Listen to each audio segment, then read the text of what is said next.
The First Book.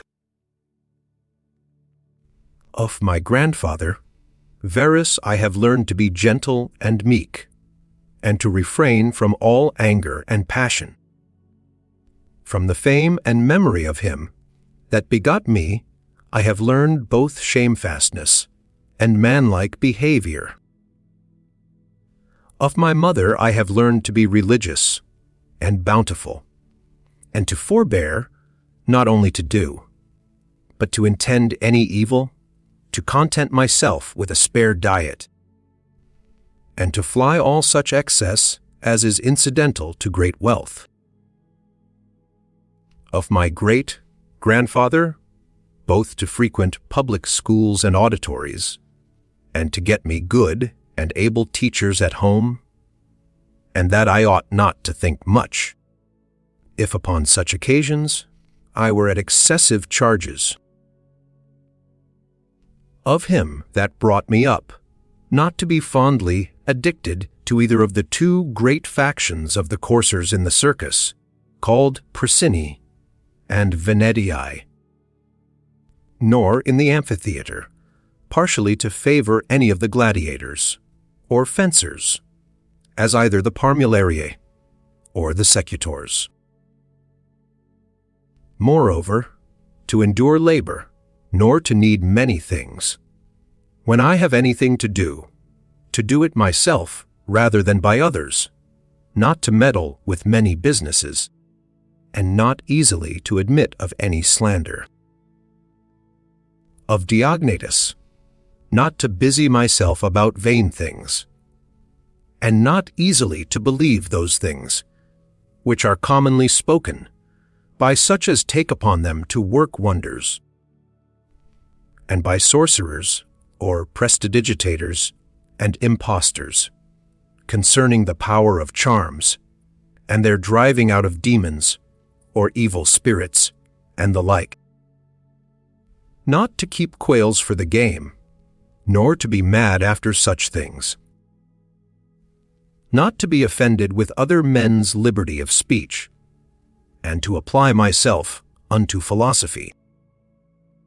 Him also I must thank, that ever I heard first Bacchius, then Tandisus and Marcianus, and that I did write dialogues in my youth, and that I took liking to the philosophers, little couch and skins, and such other things, which by the Grecian discipline are proper to those who profess philosophy. To Rusticus I am beholding, that I first entered into the conceit that my life wanted some redress and cure, and then that I did not fall into the ambition of ordinary sophists, either to write tracts concerning the common theorems, or to exhort men unto virtue and the study of philosophy by public orations, as also that I never by way of ostentation did affect to show myself an active able man for any kind of bodily exercises, and that I gave over the study of rhetoric and poetry, and of elegant neat language, that I did not use to walk about the house in my long robe, nor to do any such things. Moreover, I learned of him to write letters, without any affectation, or curiosity, such as that was, which by him was written to my mother from Sinuessa, and to be easy and ready to be reconciled, and well pleased again with them that had offended me, as soon as any of them would be content to seek unto me again. To read with diligence, not to rest satisfied with a light and superficial knowledge, nor quickly to assent to things commonly spoken of, whom also I must thank that ever I lighted upon Epictetus his Hypomnemata, or moral commentaries and common factions, which also he gave me of his own. From Apollonius, true liberty, and unvariable steadfastness, and not to regard anything at all, though never so little, but right in reason and always. Whether in the sharpest pains, or after the loss of a child, or in long diseases, to be still the same man, who also was a present and visible example unto me. That it was possible for the same man to be both vehement and remiss, a man not subject to be vexed, and offended with the incapacity of his scholars and auditors in his lectures and expositions, and a true pattern of a man who of all his good gifts and faculties least esteemed in himself, that his excellent skill and ability to teach and persuade others the common theorems and maxims of the Stoic philosophy. Of him also I learned how to receive favors and kindnesses. See, as commonly they are accounted from friends, so that I might not become obnoxious unto them, for them, nor more yielding upon occasion, than in right I ought, and yet so that I should not pass them neither, as an unsensible and unthankful man. Of Sextus, mildness, and the pattern of a family governed with paternal affection, and a purpose to live according to nature, to be grave without affectation, to observe carefully the several dispositions of my friends, not to be offended with idiots, nor unseasonably to set upon those that are carried with the vulgar opinions, with the theorems and tenets of philosophers, his conversation being an example, how a man might accommodate himself to all men and companies, so that though his company were sweeter and more pleasing than any flatterer's cogging and fawning, yet was it at the same time most respected and reverenced, who also had a proper happiness and faculty, rationally and methodically to find out, and set in order all necessary determinations and instructions for a man's life. A man without ever the least appearance of anger, or any other passion, able at the same time most exactly to observe the Stoic apatheia, or unpassionateness, and yet to be most tender, hearted ever of good credit, and yet almost without any noise, or rumor very learned, and yet making little show. From Alexander the grammarian, to be unreprovable myself, and not reproachfully to reprehend any man for a barbarism, or a solecism, or any false pronunciation, but dexterously by way of answer, or testimony, or confirmation of the same matter taking no notice of the word, to utter it as it should have been spoken, or by some other such close and indirect admonition, handsomely and civilly to tell him of it. Affronto to how much envy and fraud and hypocrisy the state of a tyrannous king is subject unto, and how they who are commonly called, i.e. nobly born, are in some sort incapable, or void of natural affection. Of Alexander the Platonic, not often nor without great necessity to say, or to write to any man in a letter, I am not at leisure, nor in this manner still to put off those duties which we owe to our friends and acquaintances, sevo to every one in his kind, under pretense of urgent affairs.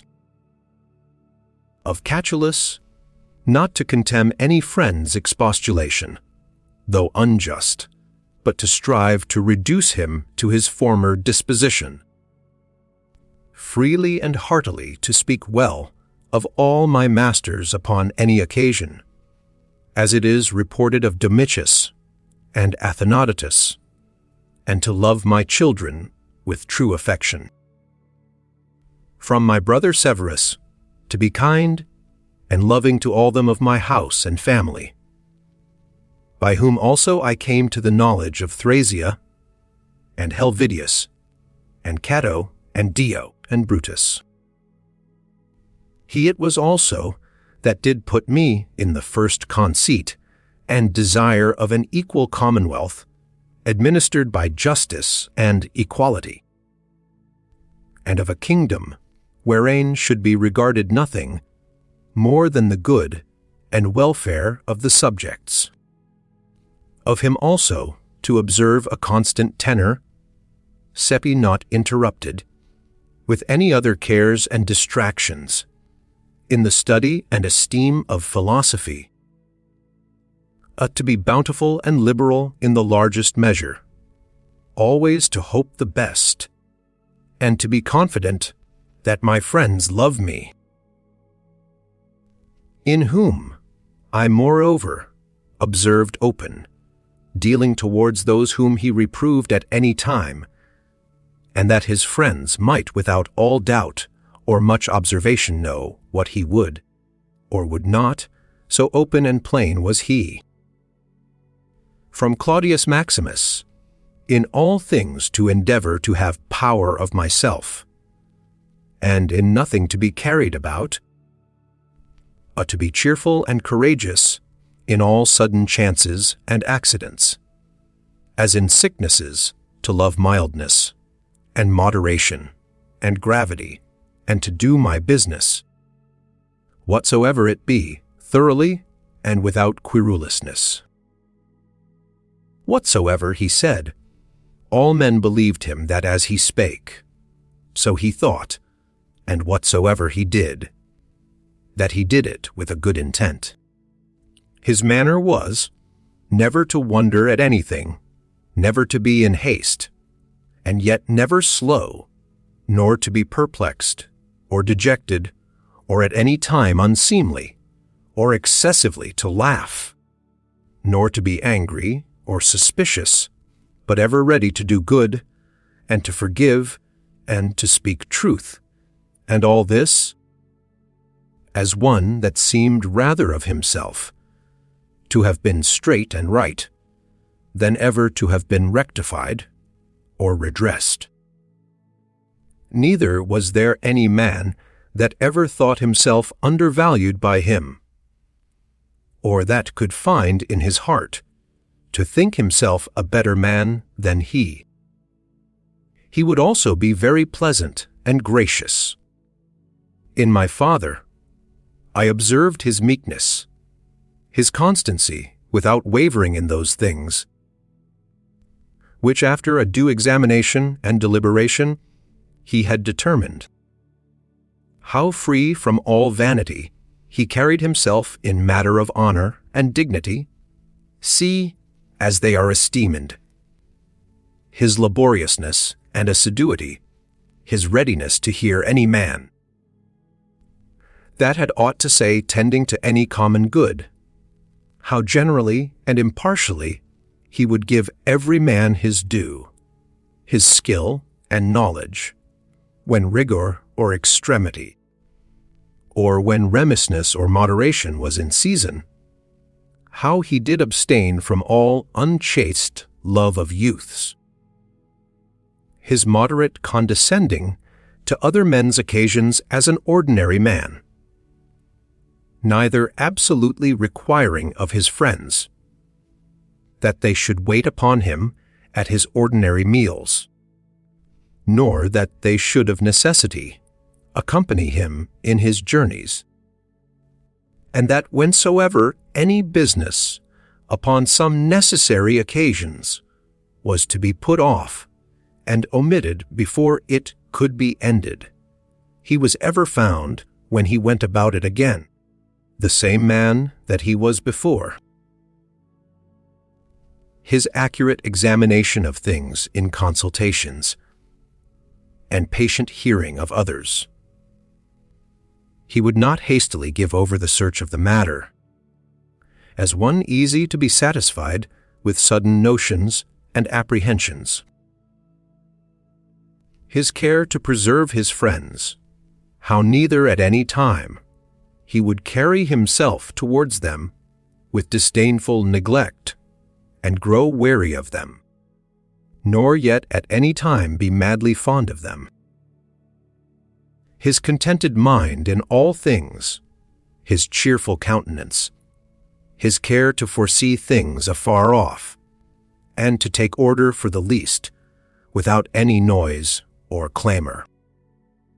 Moreover, how all acclamations and flattery were repressed by him, how carefully he observed all things necessary to the government, and kept an account of the common expenses, and how patiently he did abide that he was reprehended by some for this his strict and rigid kind of dealing. How he was neither a superstitious worshipper of the gods, nor an ambitious pleaser of men, or studious of popular applause, but sober in all things, and everywhere observant of that which was fitting, no affecter of novelties, in those things which conduced to his ease and convenience. Plenty whereof his fortune did afford him, without pride and bragging, yet with all freedom and liberty, so that, as he did freely enjoy them, without any anxiety or affectation, when they were present, so when absent, he found no want of them. Moreover, that he was never commended by any man, as either a learned acute man, or an obsequious officious man, or a fine orator, but as a ripe mature man, a perfect sound man, one that could not endure to be flattered, able to govern both himself and others.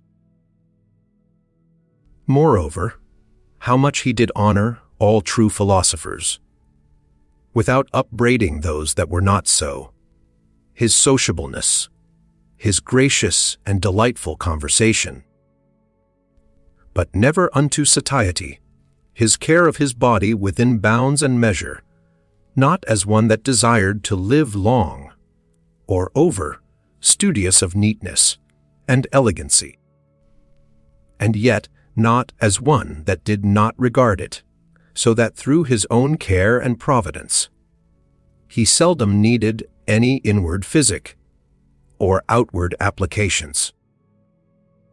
But especially how ingeniously he would yield to any that had obtained any peculiar faculty, as either eloquence, or the knowledge of the laws, or of ancient customs, or the like, and how he concurred with them in his best care and endeavor, that every one of them might in his kind, for that wherein he excelled, be regarded and esteemed.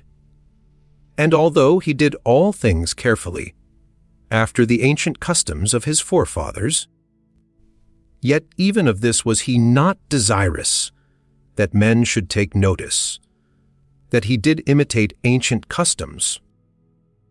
Again, how he was not easily moved and tossed up and down, but loved to be constant, both in the same places and businesses. And how after his great fits of headache he would return fresh and vigorous to his wonted affairs. Again, that secrets he neither had many nor often, and such only as concerned public matters, his discretion and moderation, of in exhibiting of the public sights, and shows for the pleasure and pastime of the people in public buildings, congeries, and the like. In all these things, having a respect unto men only as men, and to the equity of the things themselves, and not unto the glory that might follow. never wont to use the baths at unseasonable hours, no builder, never curious or solicitous, either about his meat, or about the workmanship, or color of his clothes, or about anything that belonged to external beauty.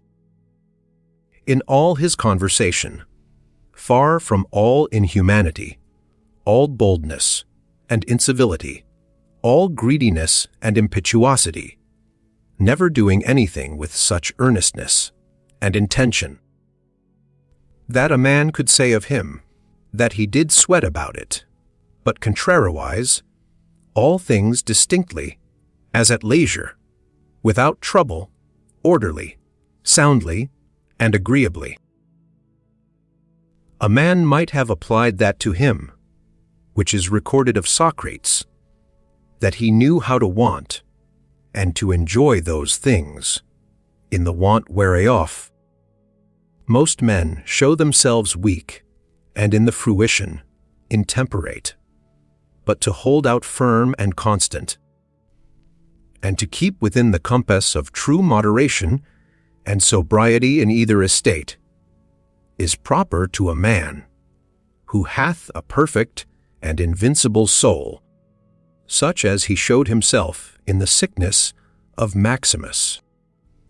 From the gods I received that I had good grandfathers and parents, a good sister, good masters, good domestics, loving kinsmen, almost all that I have, and that I never through haste and rashness transgressed against any of them, notwithstanding that my disposition was such, as that such a thing if occasion had been, might very well have been committed by me, but that it was the mercy of the gods to prevent such a concurring of matters and occasions as might make me to incur this blame. That I was not long brought up by the concubine of my father, that I preserved the flower of my youth, that I took not upon me to be a man before my time, but rather put it off longer than I needed, that I lived under the government of my Lord and Father, who would take away from me all pride and vainglory, and reduce me to that conceit and opinion that it was not impossible for a prince to live in the court without a troop of guards and followers, extraordinary apparel, such and such torches and statues, and other like particulars of state and magnificence, but that a man may reduce and contract himself almost to the state of a private man, and yet for all that not to become the more base and remiss in those public matters and affairs, wherein power and authority is requisite. That I have had such a brother, who by his own example might stir me up to think of myself, and by his respect and love delight and please me. That I have got ingenuous children, and that they were not born distorted, nor with any other natural deformity. That I was no great proficient in the study of rhetoric and poetry, and of other faculties, which perchance I might have dwelt upon, if I had found myself to go on in them with success. That I did by times prefer those, by whom I was brought up, to such places and dignities, which they seemed unto me most to desire, and that I did not put them off with hope and expectation, that, since that they were yet but young, I would do the same hereafter. That I ever knew Apollonius and Rusticus and Maximus. That I have had occasion often and effectually to consider and meditate with myself concerning that life which is according to nature, what the nature and manner of it is, so that as for the gods and such suggestions, helps and inspirations, as might be expected from them, nothing did hinder. But that I might have begun long before to live according to nature, or that even now, that I was not yet partaker, and in present possession of that life, that I myself ess, in that I did not observe those inward motions and suggestions, yea, and almost plain, and apparent instructions and admonitions of the gods, was the only cause of it. That my body in such a life hath been able to hold out so long, that I never had to do with Benedicta and Theodotus. Yea, and afterwards, when I fell into some fits of love, I was soon cured. That having been often displeased with Rusticus, I never did him anything for which afterwards I had occasion to repent. That it being so that my mother was to die young, yet she lived with me all her latter years. That as often as I had a purpose to help and succor any that either were poor, or fallen into some present necessity, I never was answered by my officers that there was not ready money enough to do it, and that I myself never had occasion to require the like succor from any other. That I have such a wife, so obedient, so loving, so ingenuous, that I had choice of fit and able men, to whom I might commit the bringing up of my children. That by dreams I have received help, as for other things, so in particular, how I might stay my casting of blood, and cure my dizziness. As that also that happened to thee in Cajeta, as unto Chryses, when he prayed by the seashore. And, when I did first apply myself to philosophy, that I did not fall into the hands of some sophists, or spent my time either in reading the manifold volumes of ordinary philosophers, nor in practicing myself in the solution of arguments and fallacies, nor dwelt upon the studies of the meteors and other natural curiosities. All these things without the assistance of the gods and fortune could not have been. In the country of the Quadi at Granua, these. Betimes in the morning say to thyself, this day I shalt have to do with an idle curious man, with an unthankful man, a railer, a crafty false, or an envious man, an unsociable uncharitable man. All these ill qualities have happened unto them, through ignorance of that, which is truly good and truly bad. But I that understand the nature of that, which is good, that it only is to be desired, and of that which is bad, that it only is truly odious and shameful.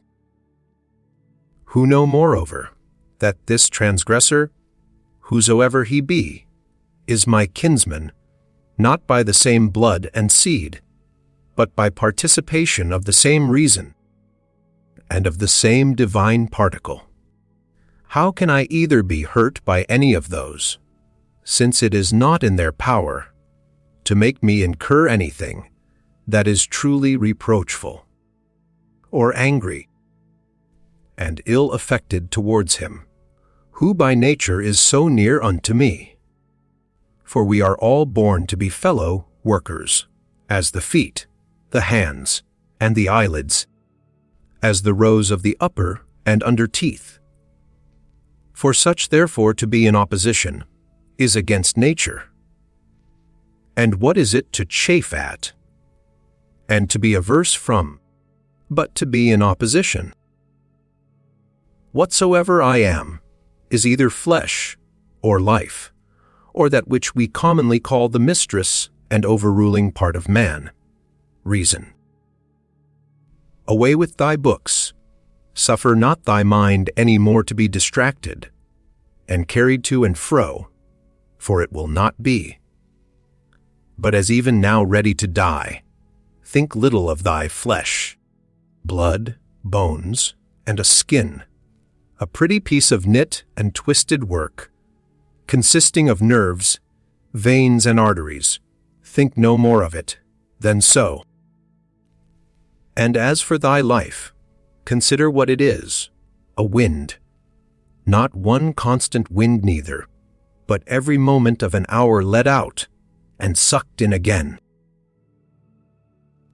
The third is thy ruling part, and here consider, thou art an old man, suffer not that excellent part to be brought in subjection, and to become slavish. Suffer it not to be drawn up and down with unreasonable and unsociable lusts and motions, as it were with wires and nerves. Suffer it not any more, either to repine at anything now present, or to fear and fly anything to come, which the destiny hath appointed thee. Whatsoever proceeds from the gods immediately, that any man will grant totally depends from their divine providence. As for those things that are commonly said to happen by fortune, even those must be conceived to have dependence from nature, or from that first and general connection and concatenation of all those things, which more apparently by the divine providence are administered and brought to pass. All things flow from thence, and whatsoever it is that is both necessary and conducing to the whole, part of which thou art. And whatsoever it is that is requisite and necessary for the preservation of the general, must of necessity for every particular nature be good and behoveful. And as for the whole, it is preserved as by the perpetual mutation and conversion of the simple elements one into another, so also by the mutation and alteration of things mixed and compounded. Let these things suffice thee, let them be always unto thee, as the general rules and precepts. As for thy thirst after books, away with it with all speed, that thou die not murmuring and complaining, but truly meek and well satisfied, and from thy heart thankful unto the gods. The Second Book. Remember how long thou hast already put off these things, and how often a certain day and hour as it were, having been set unto thee by the gods, thou hast neglected it. It is high time for thee to understand the true nature both of the world, whereof thou art a part, and of that Lord and Governor of the world, from whom, as a channel from the spring, thou thyself didst flow, and that there is but a certain limit of time appointed unto thee, which if thou shalt not make use of to calm and allay the many distempers of thy soul, it will pass away, and thou with it, and never after return. Let it be thy earnest and incessant care, as a Roman and a man to perform, whatsoever it is that thou art about, with true and unfeigned gravity, natural affection, freedom and justice, and as for all other cares and imaginations, how thou mayest ease thy mind of them, which thou shalt do, if thou shalt go about every action, as thy last action, free from all vanity, all passionate and willful aberration from reason, and from all hypocrisy, and self-love, and dislike of those things, which by the fates or appointment of God have happened unto thee. Thou seest that those things, which for a man to hold on in a prosperous course, and to live a divine life, are requisite and necessary, are not many. For the gods will require no more of any man, that shall but keep and observe these things. Do, soul, do abuse and contemn thyself, yet a while and the time for thee to respect thyself will be at an end. Every man's happiness depends from himself, but behold thy life is almost at an end, whiles affording thyself no respect. Thou dost make thy happiness to consist in the souls and conceits of other men. Why should any of these things that happen externally so much distract thee? Give thyself leisure to learn some good thing, and cease roving and wandering to and fro. Thou must also take heed of another kind of wandering, for they are idle in their actions, who toil and labor in this life, and have no certain scope to which to direct all their motions and desires. V. For not observing the state of another man's soul, scarce was ever any man known to be unhappy. Tell whosoever they be that intend not, and guide not by reason and discretion the motions of their own souls, they must of necessity be unhappy. These things thou must always have in mind. What is the nature of the universe, and what is mine, in particular? This unto that what relation it hath, what kind of part, of what kind of universe it is, and that there is nobody that can hinder thee, but that thou mayest always both do, and speak those things which are agreeable to that nature, whereof thou art a part. Theophrastus, where he compares sin with sin, as after a vulgar sense, such things I grant may be compared dined, says well, and like a philosopher, that those sins are greater which are committed through lust than those which are committed through anger. For he that is angry seems with a kind of grief and close contraction of himself to turn away from reason.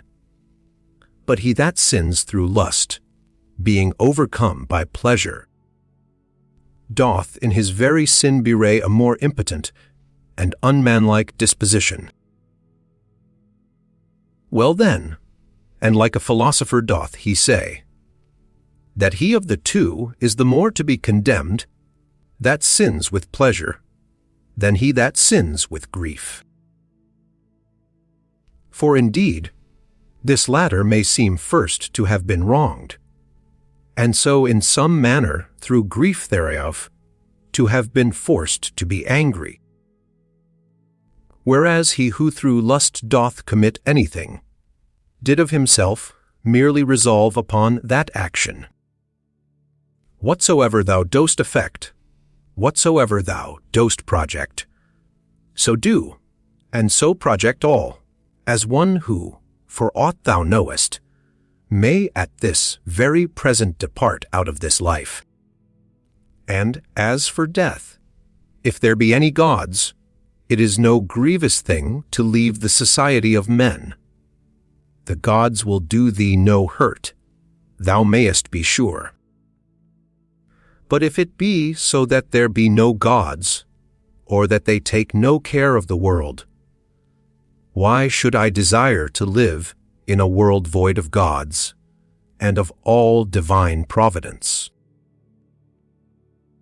But gods there be certainly, and they take care for the world, And as for those things which be truly evil, as vice and wickedness, such things they have put in a man's own power, that he might avoid them if he would.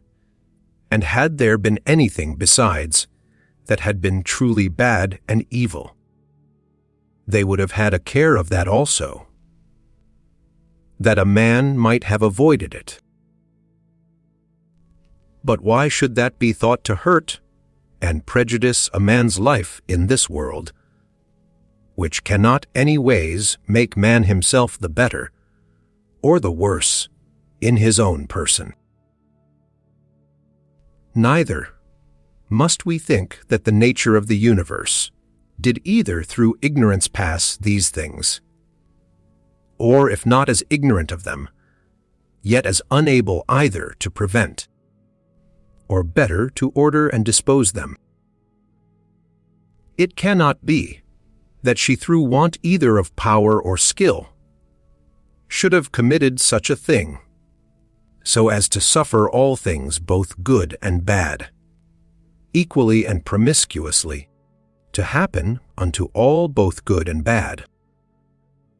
As for life therefore, and death, honor and dishonor, labor and pleasure, riches and poverty, all these things happen unto men indeed, both good and bad, equally. But as things which of themselves are neither good nor bad, because of themselves neither shameful nor praiseworthy. Consider how quickly all things are dissolved, and resolved the bodies and substances themselves into the matter and substance of the world, and their memories into the general age and time of the world.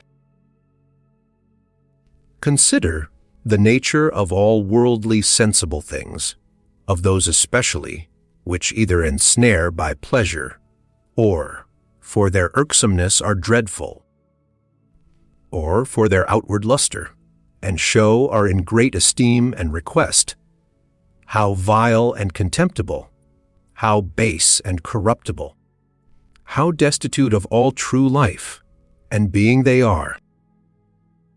It is the part of a man endowed with a good understanding faculty to consider what they themselves are in very deed, from whose bare conceits and voices honor and credit do proceed, as also what it is to die, and how if a man shall consider this by itself alone, to die, of and separate from it in his mind, all those things which with it usually represent themselves unto us, he can conceive of it no otherwise than as of a work of nature, and he that fears any work of nature is a very child. Now death, it is not only a work of nature, but also conducing to nature. Consider with thyself how man, and by what part of his, is joined unto God, and how that part of man is affected, when it is said to be diffused. There is nothing more wretched than that soul, which in a kind of circuit compasseth all things, searching, as he saith, even the very depths of the earth, and by all signs and conjectures prying into the very thoughts of other men's souls, and yet of this is not sensible, that it is sufficient for a man to apply himself wholly, and to confine all his thoughts and cares to the tendance of that spirit which is within him, and truly and really to serve him. His service doth consist in this, that a man keep himself pure from all violent passion and evil affection, from all rashness and vanity, and from all manner of discontent, either in regard of the gods or men. For indeed whatsoever proceeds from the gods deserves respect for their worth and excellency, and whatsoever proceeds from men, as they are our kinsmen, should by us be entertained with love, always, sometimes as proceeding from their ignorance of that which is truly good and bad, blindness no less than that by which we are not able to discern between white and black, with a kind of pity and compassion also. If thou shouldst live 3,000, or as many as 10,000 of years, yet remember this, that man can part with no life properly, save with that little part of life, which he now lives, and that which he lives is no other than that which at every instant he parts with. That then which is longest of duration, and that which is shortest, come both to one effect. For although in regard of that which is already past, there may be some inequality, yet that time which is now present and in being is equal unto all men. And that being at which we part, with whensoever we die, it doth manifestly appear that it can be but a moment of time that we then part with. For as for that which is either past or to come, a man cannot be said properly to part with it. For how should a man part with that which he hath not? These two things therefore thou must remember.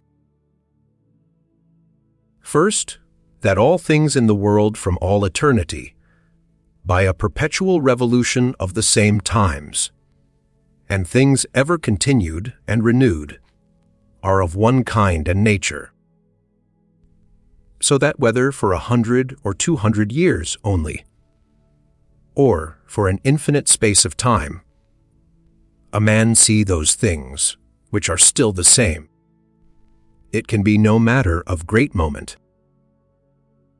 And secondly, that life which any the longest liver, or the shortest liver parts with, is for length and duration the very same, for that only which is present, is that which either of them can lose, as being that only which they have, for that which he hath not, no man can truly be said to lose. Remember that all is but opinion and conceit, for those things are plain and apparent, which were spoken unto Monimus the Cynic. And as plain and apparent is the use that may be made of those things, if that which is true and serious in them be received as well as that which is sweet and pleasing.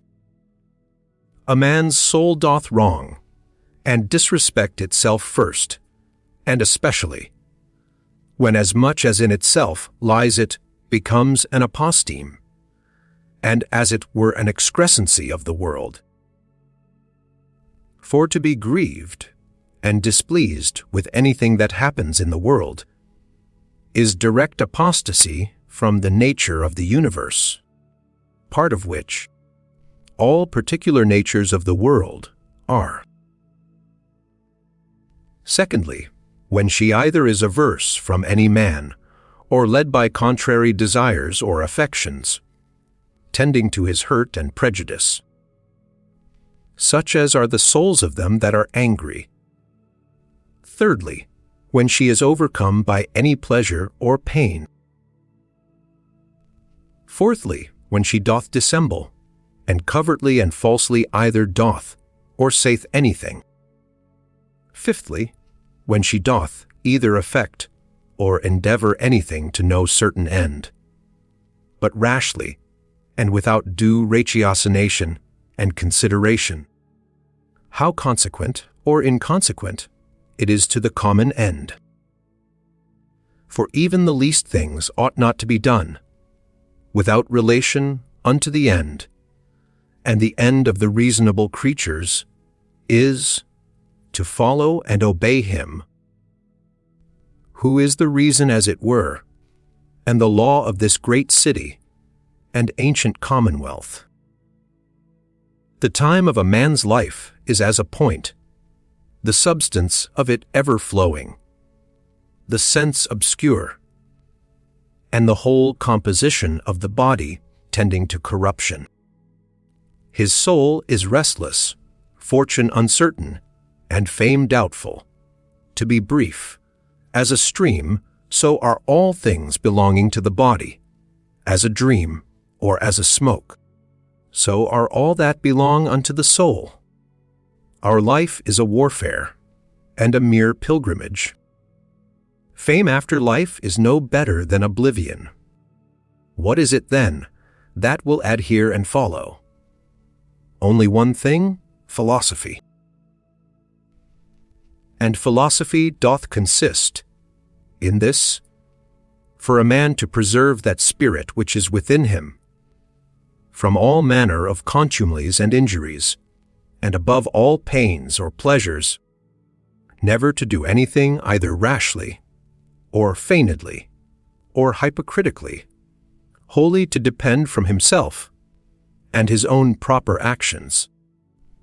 All things that happen unto him, to embrace contentedly, as coming from him, from whom he himself also came, and above all things, with all meekness and a calm cheerfulness, to expect death as being nothing else but the resolution of those elements of which every creature is composed.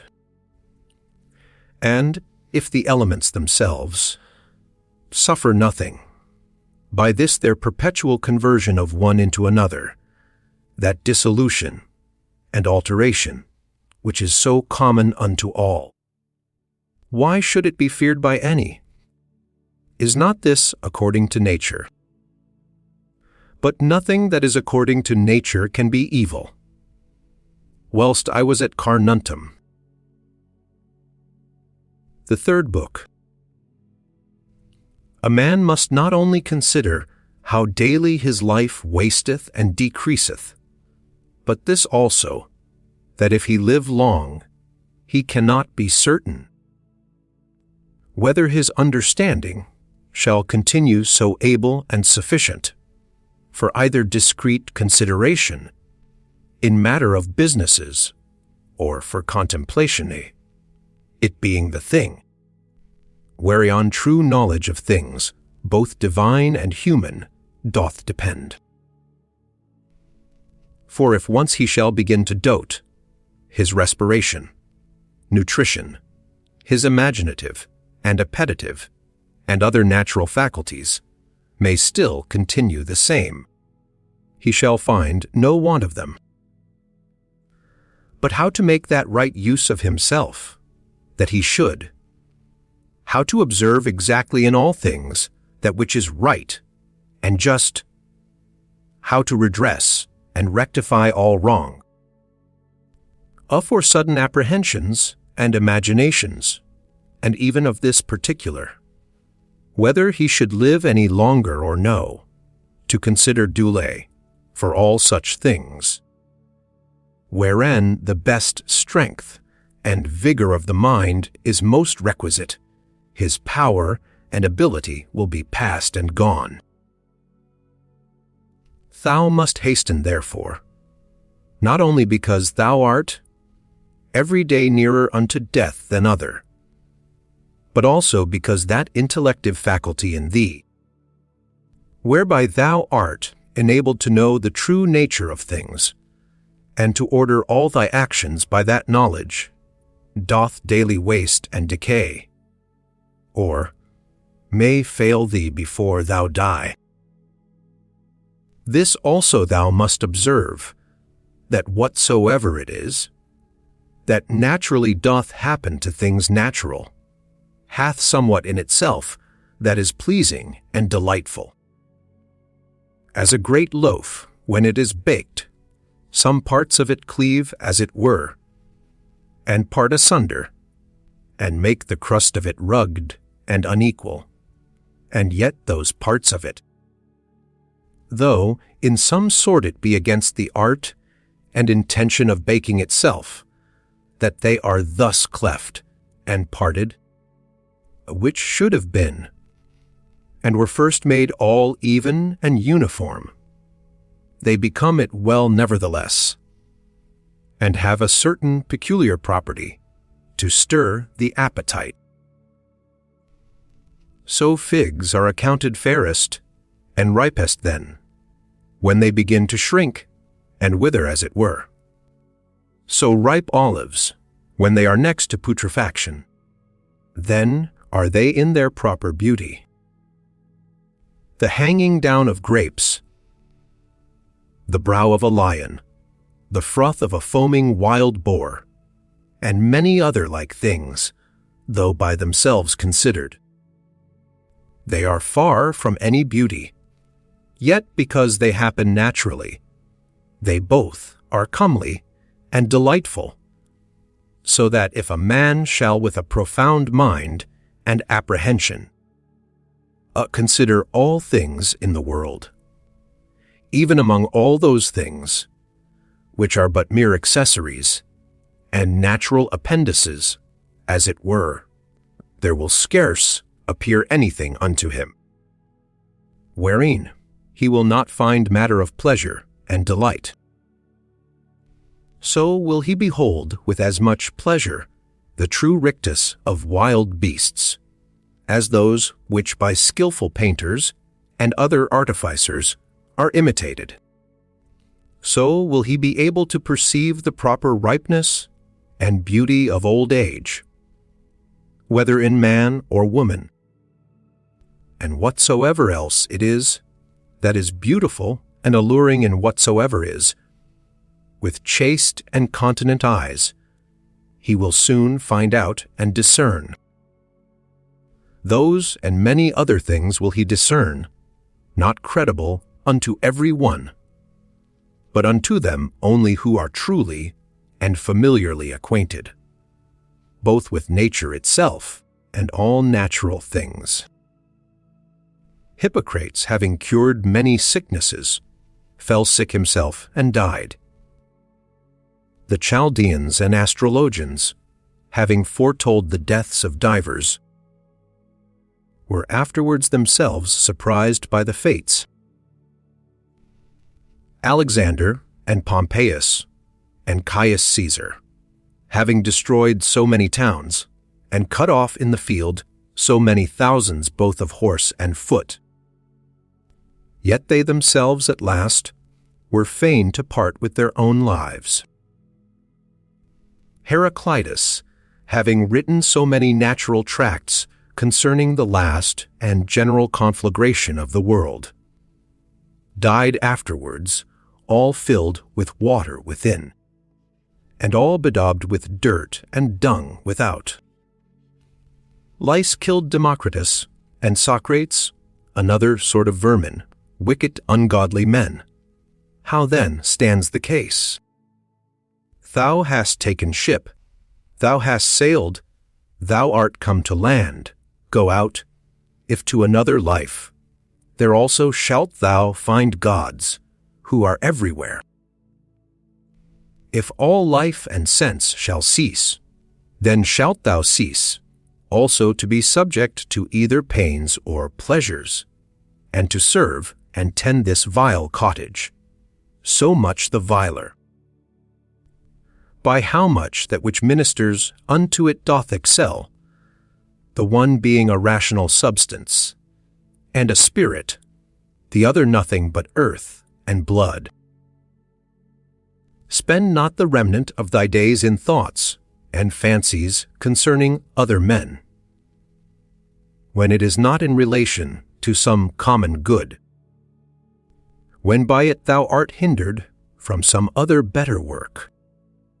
That is, spend not thy time in thinking what such a man doth, and to what end what he saith, and what he thinks, and what he is about, and such other things or curiosities, which make a man to rove and wander from the care and observation of that part of himself, which is rational and overruling.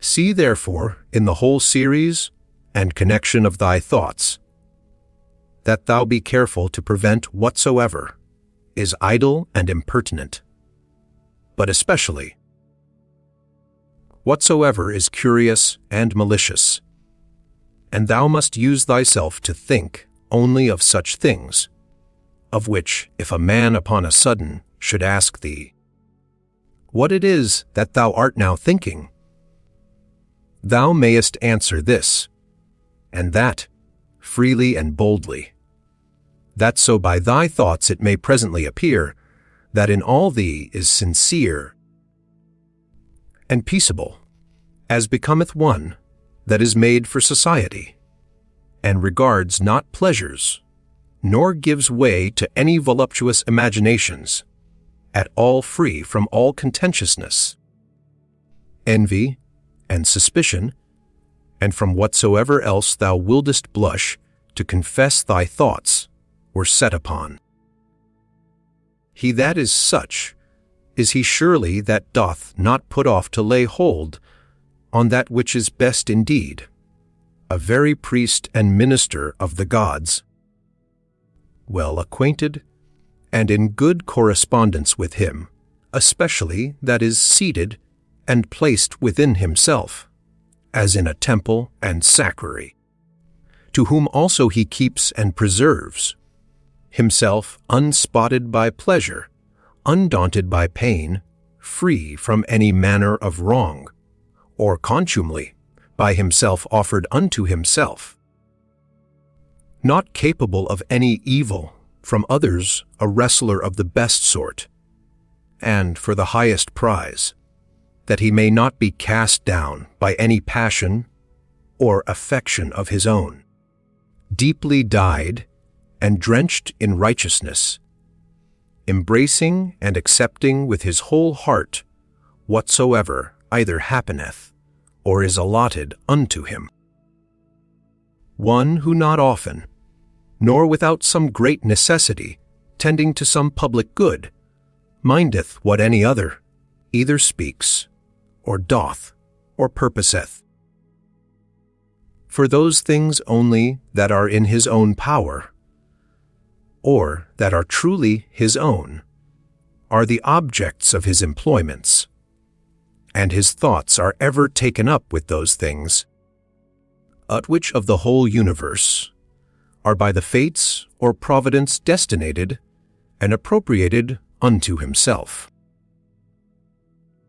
Those things that are his own, and in his own power, he himself takes order, for that they be good, and as for those that happen unto him, he believes them to be so. For that lot and portion which is assigned to every one, as it is unavoidable and necessary, so is it always profitable.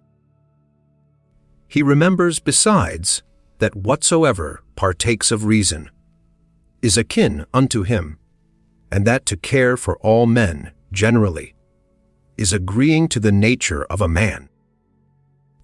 But as for honor and praise, that they ought not generally to be admitted and accepted of from all, but from such only who live according to nature.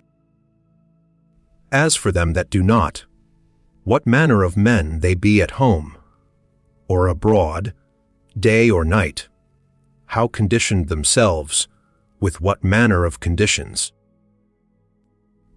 or with men of what conditions they moil, and pass away the time together, he knoweth, and remembers right well. He therefore regards not such praise and approbation, as proceeding from them, who cannot like and approve themselves. Do nothing against thy will, nor contrary to the community, nor without due examination, nor with reluctancy. Affect not to set out thy thoughts with curious neat language. Be neither a great talker, nor a great undertaker. Moreover, let thy God that is in thee to rule over thee, find by thee that he hath to do with a man, an aged man, a sociable man, a Roman, a prince. One that hath ordered his life, as one that expecteth, as it were, nothing but the sound of the trumpet, sounding a retreat to depart out of this life with all expedition. One who for his word or actions neither needs an oath, nor any man to be a witness. To be cheerful, and to stand in no need, either of other men's help or attendance, or of that rest and tranquillity, which thou must be beholding to others for. Rather like one that is straight of himself, or hath ever been straight, than one that hath been rectified. If thou shalt find anything in this mortal life better than righteousness, than truth, temperance, fortitude, and in general better than a mind contented both with those things, which according to right and reason she doth, and in those, which without her will and knowledge happen unto thee by the providence. If I say, thou canst find out anything better than this, apply thyself unto it with thy whole heart, and that which is best wheresoever thou dost find it, enjoy freely. But if nothing thou shalt find worthy to be preferred to that spirit which is within thee, if nothing better than to subject unto thee thine own lusts and desires, and not to give way to any fancies or imaginations, before thou hast duly considered of them, nothing better than to withdraw the self. Sacris, to use Socrates his words, from all sensuality, and submit thyself unto the gods, and to have care of all men in general. If thou shalt find that all other things in comparison of this are but vile, and of little moment, then give not way to any other thing, which being once though, but affected and inclined unto, it will no more be in thy power, without all distraction, as thou oughtest to prefer and to pursue after that good, which is thine own and thy proper good. For it is not lawful that anything that is of another and inferior kind and nature, be it what it will, as either popular applause, or honor, or riches, or pleasures, should be suffered to confront and contest, as it were, with that which is rational and operatively good. For all these things, if once though, but for a while, they begin to please, they presently prevail, and pervert a man's mind, or turn a man from the right way. Do thou, therefore, I say, absolutely and freely make choice of that which is best, and stick unto it. Now, that they say is best which is most profitable. If they mean profitable to man, as he is a rational man, stand thou to it, and maintain it. But if they mean profitable, as he is a creature, only reject it. And from this thy tenet and conclusion, keep off carefully all plausible shows and colors of external appearance, that thou mayest be able to discern things rightly. Never esteem of anything as profitable, which shall ever constrain thee, either to break thy faith, or to lose thy modesty, to hate any man, to suspect, to curse, to dissemble, to lust after anything that requireth the secret of walls or veils. But he that preferreth before all things his rational part and spirit, and the sacred mysteries of virtue which issue from it, he shall never lament and exclaim. Never sigh, he shall never want either solitude or company, and which is chiefest of all, he shall live without either desire or fear. And as for life, whether for a long or short time, he shall enjoy his soul thus compassed about with a body, he is altogether indifferent. For if even now he were to depart, he is as ready for it, as for any other action, which may be performed with modesty and decency. For all his life long, this is his only care, that his mind may always be occupied in such intentions and objects as are proper to a rational sociable creature. In the mind that is once truly disciplined and purged, thou canst not find anything either foul or impure, or as it were festered, nothing that is either servile, or affected no partial tie, no malicious averseness, nothing obnoxious, nothing concealed. The life of such an one, death can never surprise as imperfect, as of an actor, that should die before he had ended, or the play itself were at an end, a man might speak. Use thine opinative faculty with all honor and respect, for in her indeed is all, that thy opinion do not beget in thy understanding anything contrary to either nature or the proper constitution of a rational creature. The end and object of a rational constitution is to do nothing rashly, to be kindly affected towards men, and in all things willingly to submit unto the gods. Casting therefore all other things aside, keep thyself to these few, and remember withal that no man properly can be said to live more than that, which is now present, which is but a moment of time. Whatsoever is besides either is already past or uncertain. The time, therefore, that any man doth live is but a little, and the place where he liveth is but a very little corner of the earth. And the greatest fame that can remain of a man after his death, even that is but little, and that too, such as it is whilst it is by the succession of silly mortal men preserved, who likewise shall shortly die. And even whiles they live know not what in very deed they themselves are, and much less can know one who long before is dead and gone.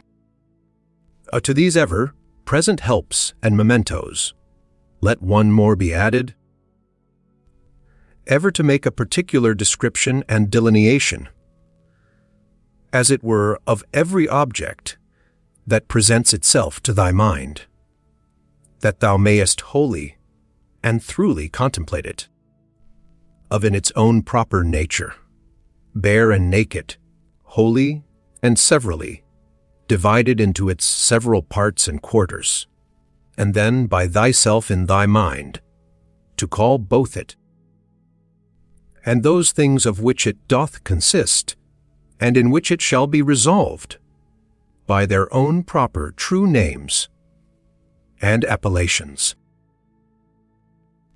For there is nothing so effectual to beget true magnanimity, as to be able truly and methodically to examine and consider all things that happen in this life, and so to penetrate into their natures, that at the same time this also may concur in our apprehensions, what is the true use of it, and what is the true nature of this universe, to which it is useful, how much in regard of the universe may it be esteemed, how much in regard of man, a citizen of the supreme city, of which all other cities in the world are as it were but houses and families. What is this that now my fancy is set upon? Of what things doth it consist? How long can it last? Which of all the virtues is the proper virtue for this present use? As whether meekness, fortitude, truth, faith, sincerity, contentation, or any of the rest. Of everything therefore thou must use thyself to say, this immediately comes from God, this by that fatal connection and concatenation of things, or, which almost comes to one it, by some coincidental casualty. And, as for this, it proceeds from my neighbor, my kinsman, my fellow through his ignorance indeed, because he knows not what is truly natural unto him. But I know it, and therefore carry myself towards him according to the natural law of fellowship, that is kindly and justly. As for those things that of themselves are altogether indifferent, as in my best judgment I conceive everything to deserve more or less, so I carry myself towards it. If thou shalt intend that which is present, following the rule of right, and reason carefully, solidly, meekly, and shalt not intermix any other businesses, but shall study this only to preserve thy spirit unpolluted and pure, and shall cleave unto him without either hope or fear of anything. In all things that thou shalt either do or speak, contenting thyself with heroical truth, thou shalt live happily, and from this there is no man that can hinder thee. As physicians and chirurgeons have always their instruments ready at hand for all sudden cures, so have thou always thy dogmata in a readiness for the knowledge of things, both divine and human, and whatsoever thou dost, even in the smallest things that thou dost, thou must ever remember that mutual relation and connection that is between these two things divine and things human. For without relation unto God, thou shalt never speed in any worldly actions, nor on the other side in any divine, without some respect had to things human. Be not deceived, for thou shalt never live to read thy moral commentaries, nor the acts of the famous Romans and Grecians, nor those excerpta from several books, all which thou hadst provided and laid up for thyself against thine old age.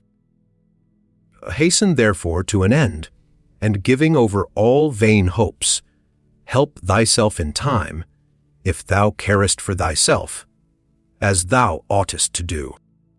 To steal, to sow, to buy, to be at rest, to see what is to be done, which is not seen by the eyes, but by another kind of sight tie, what these words mean. And how many ways to be understood, they do not understand. The body, the soul, the understanding. As the senses naturally belong to the body, and the desires and affections to the soul, so do the dogmata to the understanding. To be capable of fancies and imaginations is common to man and beast. To be violently drawn and moved by the lusts and desires of the soul is proper to wild beasts and monsters, such as Phalaris and Nero were.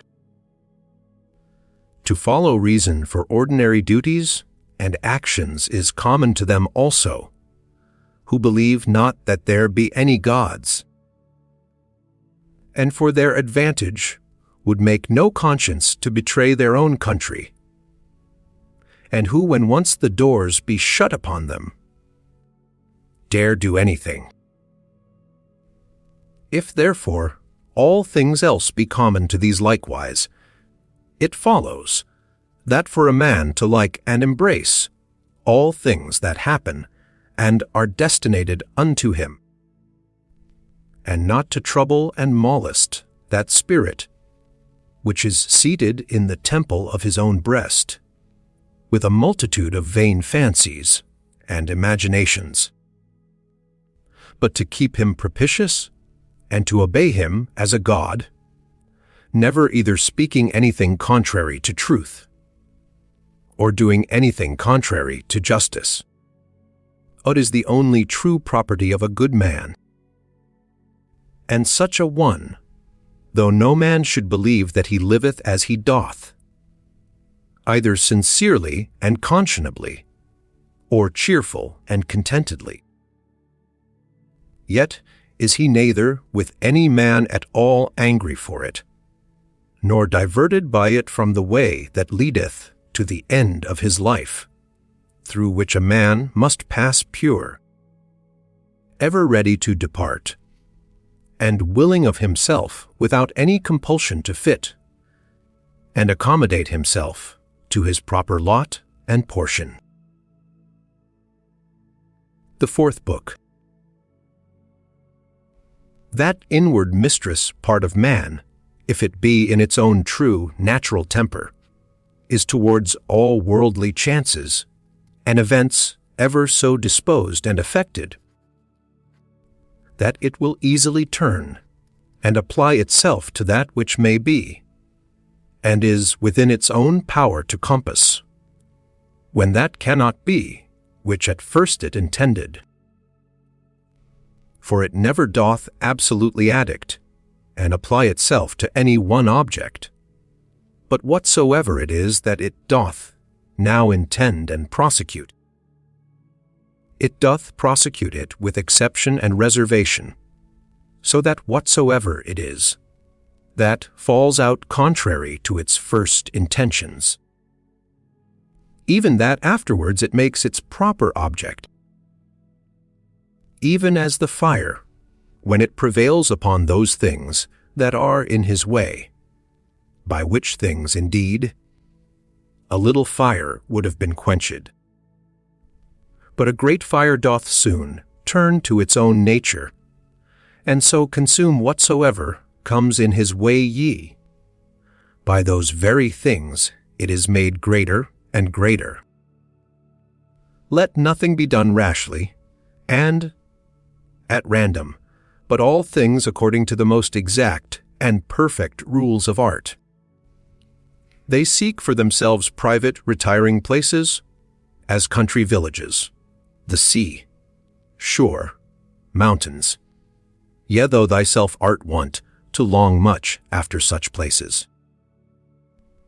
But all this thou must know proceeds from simplicity in the highest degree. At what time soever thou wilt, it is in thy power to retire into thyself, and to be at rest, and free from all businesses.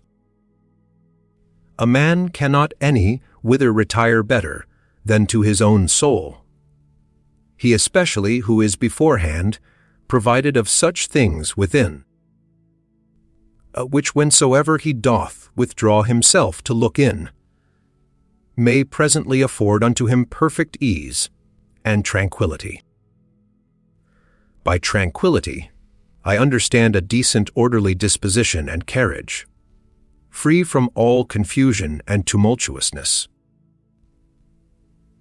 Afford then thyself this retiring continually, and thereby refresh and renew thyself. Let these precepts be brief and fundamental, which as soon as thou dost call them to mind, may suffice thee to purge thy soul throughly, and to send thee away well, pleased with those things whatsoever they be, which now again after this short withdrawing of thy soul into herself thou dost return unto. For what is it that thou art offended at? can it be at the wickedness of men, when thou dost call to mind this conclusion, that all reasonable creatures are made one for another, and that it is part of justice to bear with them, and that it is against their wills that they offend? And how many already, who once likewise prosecuted their enmities, suspected, hated, and fiercely contended, are now long ago stretched out and reduced unto ashes. It is time for thee to make an end.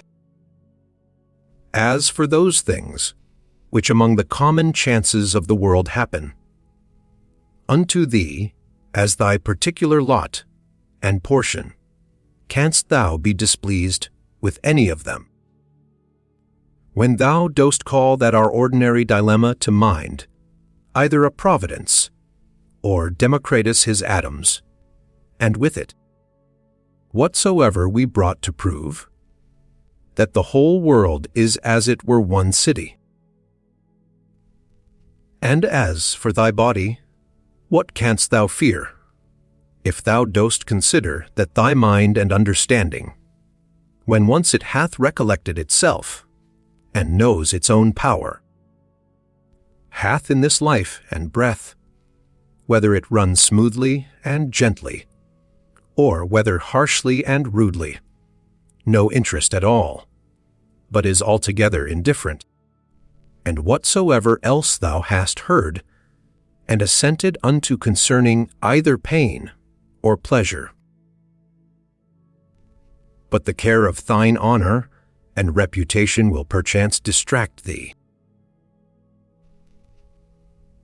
How can that be, if thou dost look back and consider both how quickly all things that are forgotten, and what an immense chaos of eternity was before, and will follow after all things, and the vanity of praise, and the inconstancy and variableness of human judgments and opinions, and the narrowness of the place, wherein it is limited and circumscribed? For the whole earth is but as one point, and of it, this inhabited part of it, is but a very little part, and of this part, how many in number? And what manner of men are they that will commend thee? What remains then, but that thou often put in practice this kind of retiring of thyself to this little part of thyself, and above all things, keep the self from distraction, and intend not anything vehemently, but be free and consider all things, as a man whose proper object is virtue, as a man whose true nature is to be kind and sociable, as a citizen, as a mortal creature. Among other things, which to consider and look into thou must use to withdraw the self, let those two be among the most obvious and at hand. 1. That the things or objects themselves reach not unto the soul, but stand without still and quiet, and that it is from the opinion only which is within, that all the tumult and all the trouble doth proceed. The next, that all these things, which now thou seest, shall within a very little while be changed, and be no more, and ever call to mind. How many changes and alterations in the world thou thyself hast already been an eyewitness of in thy time. This world is mere change, and this life, opinion. If to understand and to be reasonable be common unto all men, then is that reason, for which we are termed reasonable, common unto all. If reason is general, then is that reason also, which prescribeth what is to be done and what not, common unto all. If that, then law. If law, then are we fellow citizens.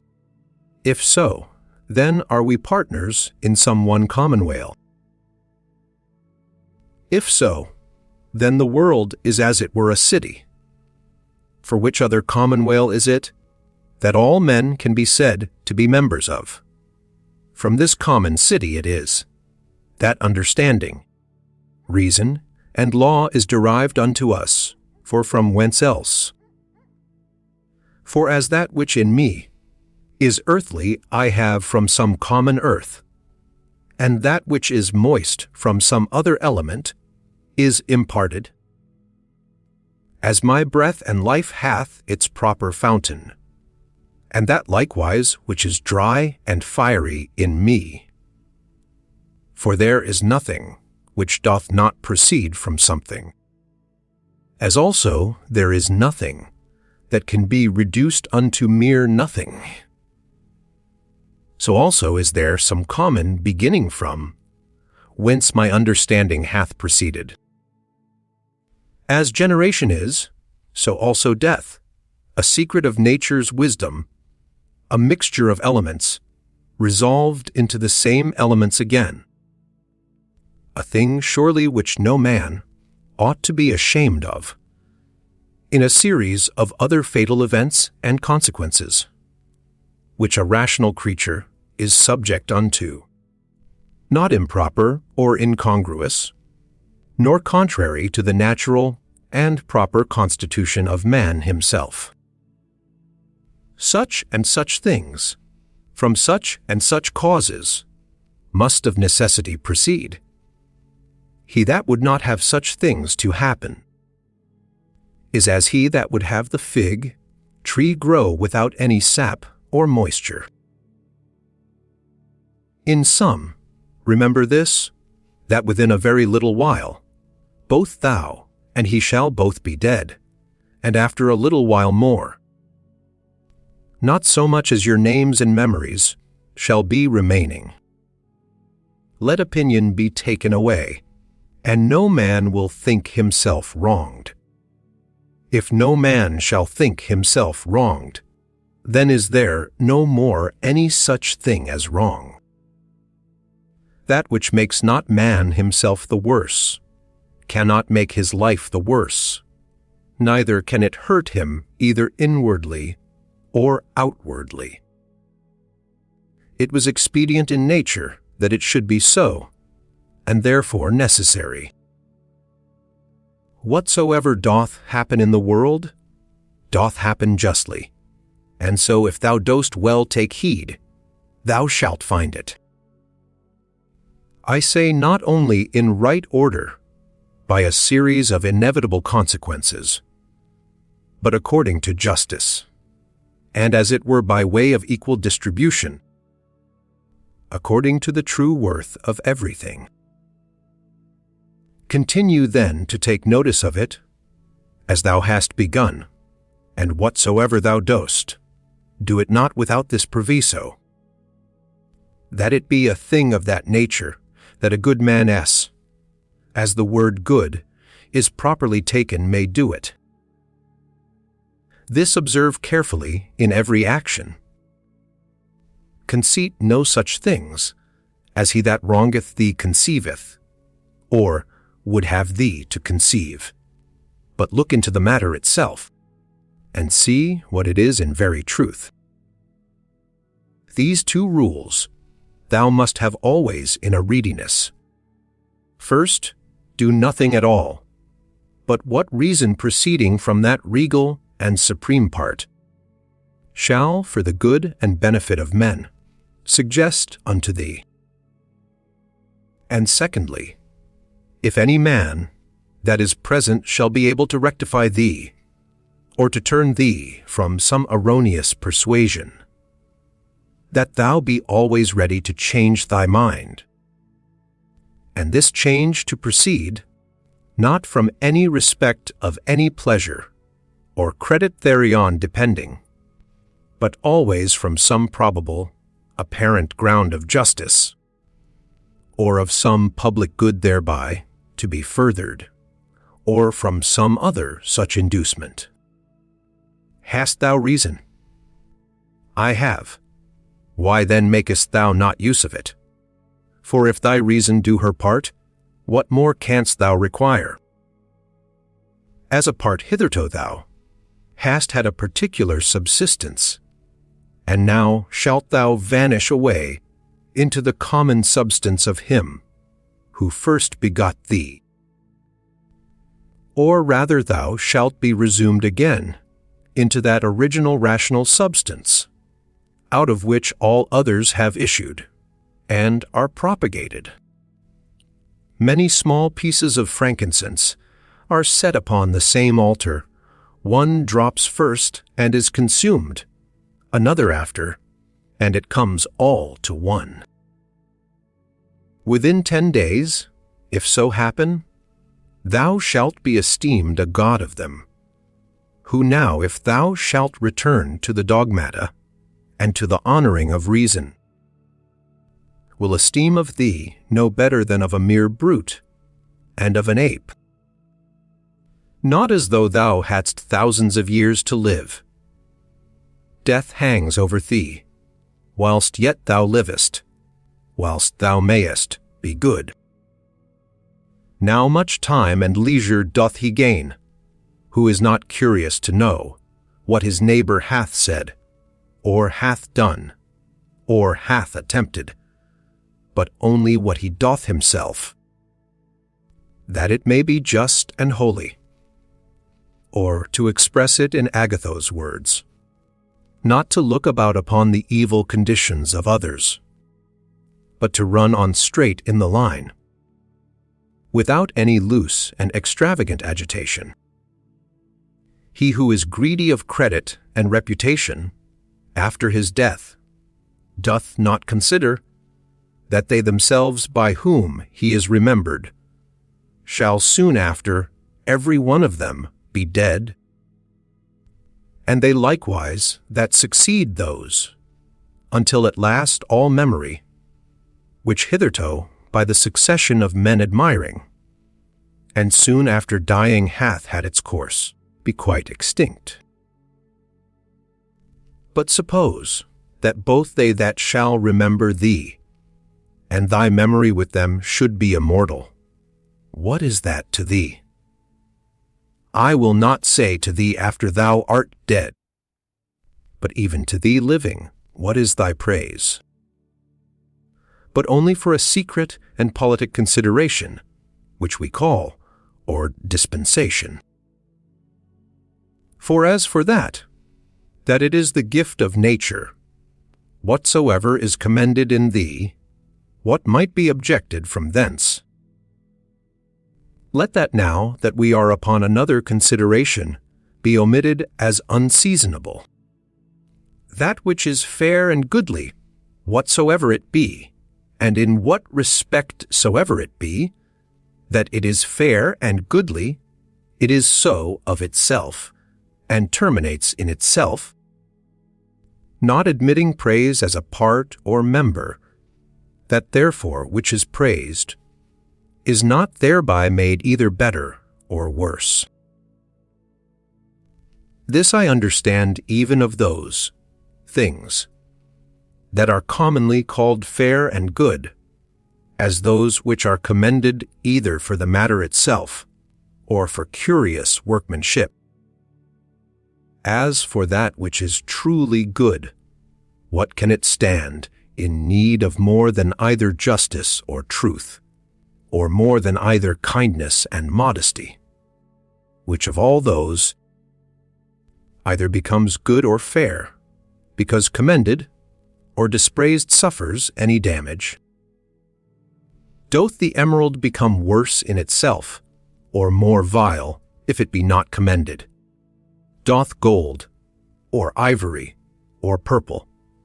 Is there anything that doth, though never so common, as a knife, a flower, or a tree? If so be that the souls remain after death, say they that will not believe it, how is the air from all eternity able to contain them? How is the earth, say I, ever from that time able to contain the bodies of them that are buried?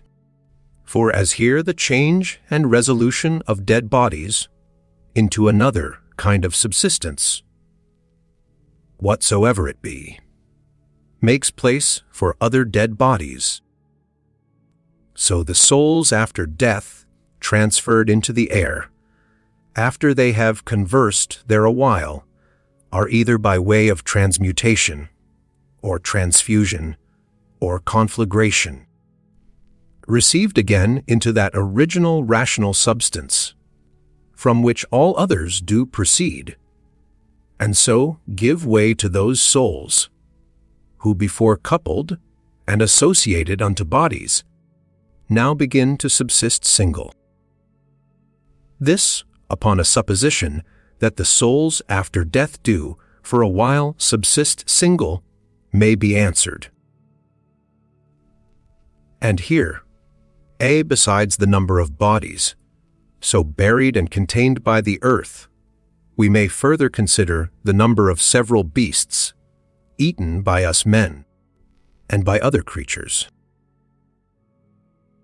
For, notwithstanding that such a multitude of them is daily consumed, and as it were buried in the bodies of the eaters, yet is the same place and body able to contain them, by reason of their conversion, partly into blood, partly into air and fire.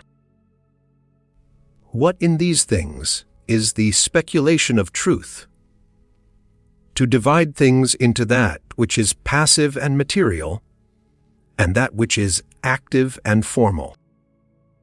Not to wander out of the way, but upon every motion and desire, to perform that which is just, and ever to be careful to attain to the true natural apprehension of every fancy that presents itself. Whatsoever is expedient unto thee, O world, is expedient unto me. Nothing can either be unseasonable unto me, or out of date, which unto thee is seasonable. Whatsoever thy seasons bear, shall ever by me be esteemed as happy fruit, and increase. O nature! From thee are all things, in thee all things subsist, and to thee all tend. Could he say of Athens, Thou lovely city of Cecrops, and shalt not thou say of the world, Thou lovely city of God? They will say commonly, Meddle not with many things, if thou wilt live cheerfully. Certainly there is nothing better than for a man to confine himself to necessary actions, to such and so many only, as reason in a creature that knows itself born for society will command and enjoin. This will not only procure that cheerfulness which from the goodness, but that also which from the paucity of actions doth usually proceed. For since it is so, that most of those things which we either speak or do are unnecessary, if a man shall cut them off, it must needs follow that he shall thereby gain much leisure and save much trouble. And therefore at every action a man must privately by way of admonition suggest unto himself, What? May not this, that now I go about, be of the number of unnecessary actions? Neither must he use himself to cut off actions only, but thoughts and imaginations also, that are unnecessary, for so will unnecessary consequent actions the better be prevented and cut off. Try also how a good man's life, of one, who is well pleased with those things whatsoever, which among the common changes and chances of this world fall to his own lot and share, and can live well contented and fully satisfied in the justice of his own proper present action, and in the goodness of his disposition for the future, will agree with thee. thou hast had experience of that other kind of life, make now trial of this also. Trouble not thyself any more henceforth. Reduce thyself unto perfect simplicity. Doth any man offend? It is against himself that he doth offend. Why should it trouble thee? Hath anything happened unto thee? It is well, whatsoever it be. It is that which of all the common chances of the world from the very beginning in the series of all other things that have, or shall happen, was destinated and appointed unto thee. To comprehend all in a few words, our life is short. We must endeavor to gain the present time with best discretion and justice. Use recreation with sobriety. Either this world is a or comely peace, because all disposed and governed by certain order. Or if it be a mixture, though confused, yet still it is a comely peace. For is it possible that in thee there should be any beauty at all, and that in the whole world there should be nothing but disorder and confusion, and all things in it too, by natural different properties, one from another differenced and distinguished, and yet all through diffused, and by natural sympathy, one to another united as they are. A black or malign disposition, an effeminate disposition, an hard inexorable disposition, a wild inhuman disposition, a sheepish disposition, a childish disposition, a blockish, a false, a scurril, a fraudulent, a tyrannical, what then? If he be a stranger in the world, that knows not the things that are in it, why not be a stranger as well that wonders at the things that are done in it? He is a true fugitive that flies from reason, by which men are sociable. He blind, who cannot see with the eyes of his understanding. He poor, that stands in need of another, and hath not in himself all things needful for this life. He an aposteme of the world, who by being discontented with those things that happen unto him in the world, doth as it were apostatize, and separate himself from common nature's rational administration. For the same nature it is that brings this unto thee, whatsoever it be, that first brought thee into the world. He raises sedition in the city, who by irrational actions withdraws his own soul from that one, and common soul of all rational creatures. There is who without so much as a coat, and there is who without so much as a book doth put philosophy in practice. I am half naked, neither have I bread to eat, and yet I depart not from reason, saith one. But I say, I want the food of good teaching and instructions, and yet I depart not from reason. What art and profession soever thou hast learned, endeavor to effect it, and comfort thyself in it, and pass the remainder of thy life as one who from his whole heart commits himself, and whatsoever belongs unto him, unto the gods, and as for men, carry not thyself either tyrannically or servilely towards any. Consider in my mind, for example's sake, the times of Vespasian. Thou shalt see but the same things, some marrying, some bringing up children, some sick, some dying, some fighting, some feasting, some merchandising, some tilling, some flattering, some boasting, some suspecting, some undermining, some wishing to die, of some fretting and murmuring at their present estate, some wooing, some hoarding, some seeking after magistracies, and some after kingdoms. And is not that their age quite over and ended? Again, consider now the times of Trajan. There likewise thou seest the very same things, and that age also is now over and ended. In the like manner consider other periods, both of times and of whole nations, and see how many men, after they had with all their might and main intended, and prosecuted some one worldly thing, or other did soon after drop away, and were resolved into the elements.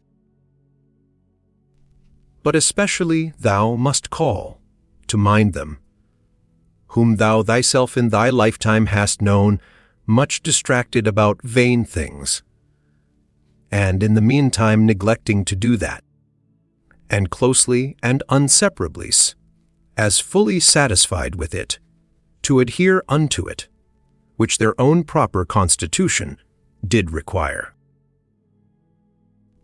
And here thou must remember that thy carriage in every business must be according to the worth and due proportion of it. For so shalt thou not easily be tired out and vexed, if thou shalt not dwell upon small matters longer than is fitting. Those words which once were common and ordinary are now become obscure and obsolete, and so the names of men, once commonly known and famous, are now become in a manner obscure and obsolete names. Camillus, Caeso, Valesius, Leonatus, not long after Scipio, Cato, then Augustus, then Adrianus, then Antoninus Pius, all these in a short time will be out of date, and, of as things of another world as it were, become fabulous. And this I say of them, who once shined as the wonders of their ages. For as for the rest, no sooner are they expired than with them all their fame and memory. And what is it then that shall always be remembered? All is vanity. What is it that we must bestow our care and diligence upon? Even upon this only, that our minds and wills be just, that our actions be charitable, that our speech be never deceitful, or that our understanding be not subject to error, that our inclination be always set to embrace whatsoever shall happen unto us, as necessary, as usual, as ordinary, as flowing from such a beginning, and such a fountain, from which both thou thyself and all things are. Willingly, therefore, and wholly surrender up thyself unto that fatal concatenation, yielding up thyself unto the fates, to be disposed of at their pleasure. Whatsoever is now present, and from day to day hath its existence, all objects of memories, and the minds and memories themselves, incessantly consider. All things that are have their being by change and alteration.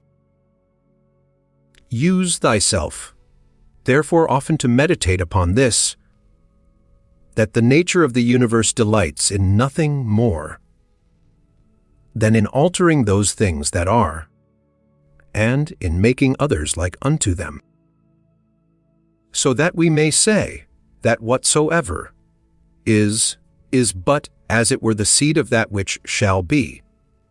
For if thou think that that only is seed, which either the earth or the womb receiveth, thou art very simple. Thou art now ready to die, and yet hast thou not attained to that perfect simplicity. Thou art yet subject to many troubles and perturbations. not yet free from all fear and suspicion of external accidents, nor yet either so meekly disposed towards all men as thou shouldest, or so affected as one whose only study and only wisdom is to be just in all his actions. Behold and observe what is the state of their rational part, and those that the world doth account wise. See what things they fly and are afraid of, and what things they hunt after. In another man's mind and understanding thy evil cannot subsist, nor in any proper temper or distemper of the natural constitution of thy body, which is but as it were the coat or cottage of thy soul. Wherein then, but in that part of thee, wherein the conceit and apprehension of any misery can subsist, let not that part therefore admit any such conceit, and then all is well. Though thy body, which is so near, it should either be cut or burnt, or suffer any corruption or putrefaction, yet let that part to which it belongs to judge of these be still at rest, that is, let her judge this, that whatsoever it is, that equally may happen to a wicked man, and to a good man, is neither good nor evil. For that which happens equally to him that lives according to nature, and to him that doth not, is neither according to nature, nor against it, and by consequent, neither good nor bad. Ever consider and think upon the world as being but one living substance, and having but one soul, and how all things in the world are terminated into one sensitive power, and are done by one general motion, as it were, and deliberation of that one soul, and how all things that are concur in the cause of one another's being, and by what manner of connection and concatenation all things happen. What art thou, that better and divine part accepted, but as Epictetus said well, a wretched soul, appointed to carry a carcass up and down? To suffer change can be no hurt, as no benefit it is, by change to attain to being. The age and time of the world is as it were a flood and swift current, consisting of the things that are brought to pass in the world. For as soon as anything hath appeared and is passed away, another succeeds, and that also will presently out of sight. Whatsoever doth happen in the world is in the course of nature, as usual and ordinary as a rose in the spring, and fruit in summer. Of the same nature is sickness and death, slander, and lying in wait, and whatsoever else ordinarily doth unto fools, used to be occasion either of joy or sorrow. That, whatsoever it is, that comes after, doth always very naturally, and as it were familiarly, follow upon that which was before. For thou must consider the things of the world not as a loose independent number, consisting merely of necessary events, but as a discrete connection of things orderly and harmoniously disposed. There is then to be seen in the things of the world not a bare succession, but an admirable correspondence and affinity. Let that of Heraclitus never be out of thy mind, that the death of earth is water, and the death of water is air, and the death of air is fire, and so on the contrary. Remember him also, who was ignorant, whither the way did lead, and how that reason being the thing, by which all things in the world are administered, and which men are continually and most inwardly conversant with, yet is the thing, which ordinarily they are most in opposition with, and how those things which daily happen among them cease not daily to be strange unto them, and that we should not either speak or do anything as men in their sleep, by opinion and bare imagination, for then we think we speak and do, and that we must not be as children, who follow their father's example, for best reason alleging their bare, or, as by successive tradition from our forefathers, we have received it, even as if any of the gods should tell thee, thou shalt certainly die to-morrow, or next day, thou wouldst not, except thou wert extremely base and pusillanimous. Take it for a great benefit, rather to die the next day after, than tomorrow. For Alice, what is the difference? So, for the same reason, think it no great matter to die, rather many years after, than the very next day.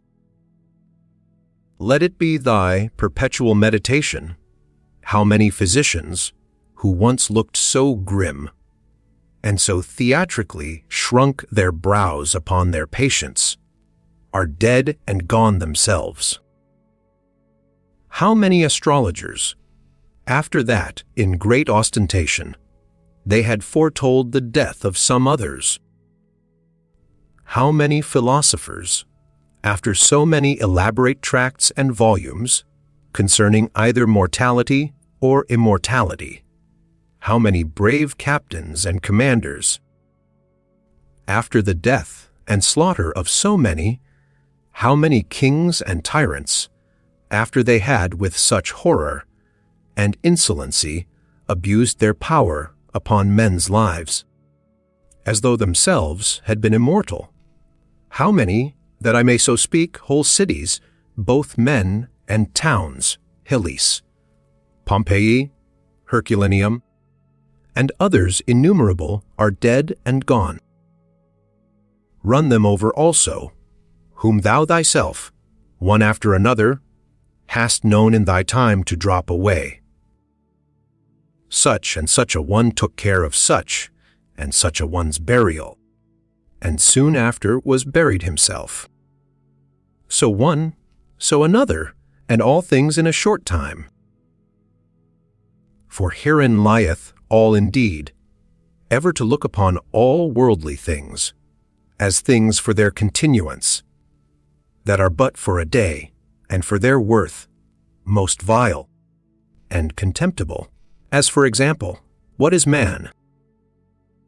That which but the other day, when he was conceived, was vile snevel, and within few days shall be either an embalmed carcass, or mere ashes.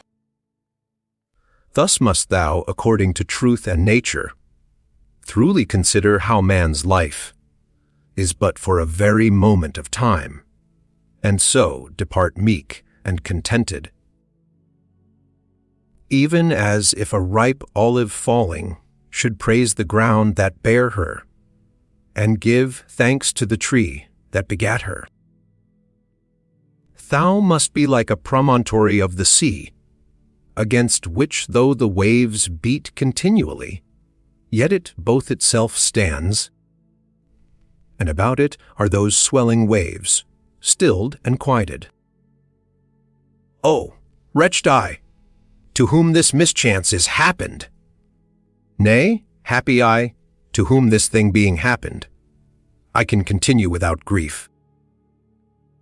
Neither wounded by that which is present, nor in fear of that which is to come. For as for this, it might have happened unto any man, but any man having such a thing befallen him could not have continued without grief. Why then should that rather be an unhappiness than this a happiness?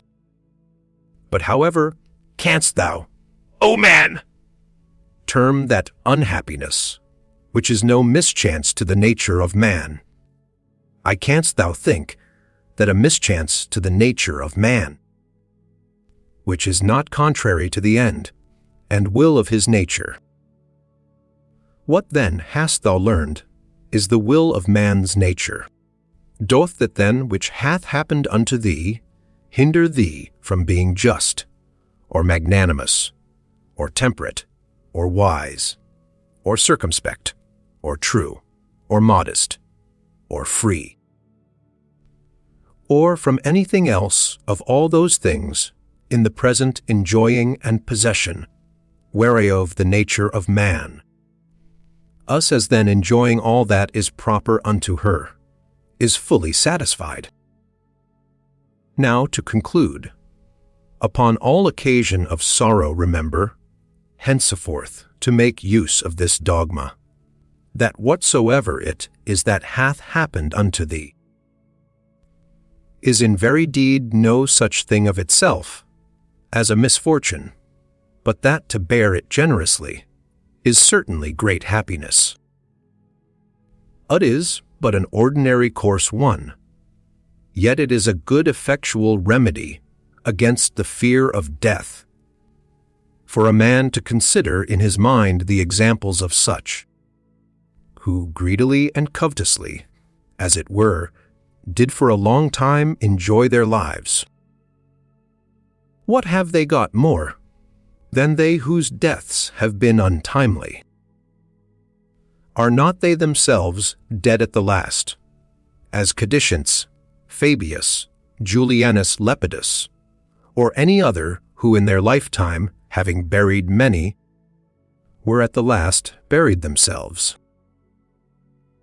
The whole space of any man's life is but little, and as little as it is, with what troubles, with what manner of dispositions, and in the society of how wretched a body must it be passed.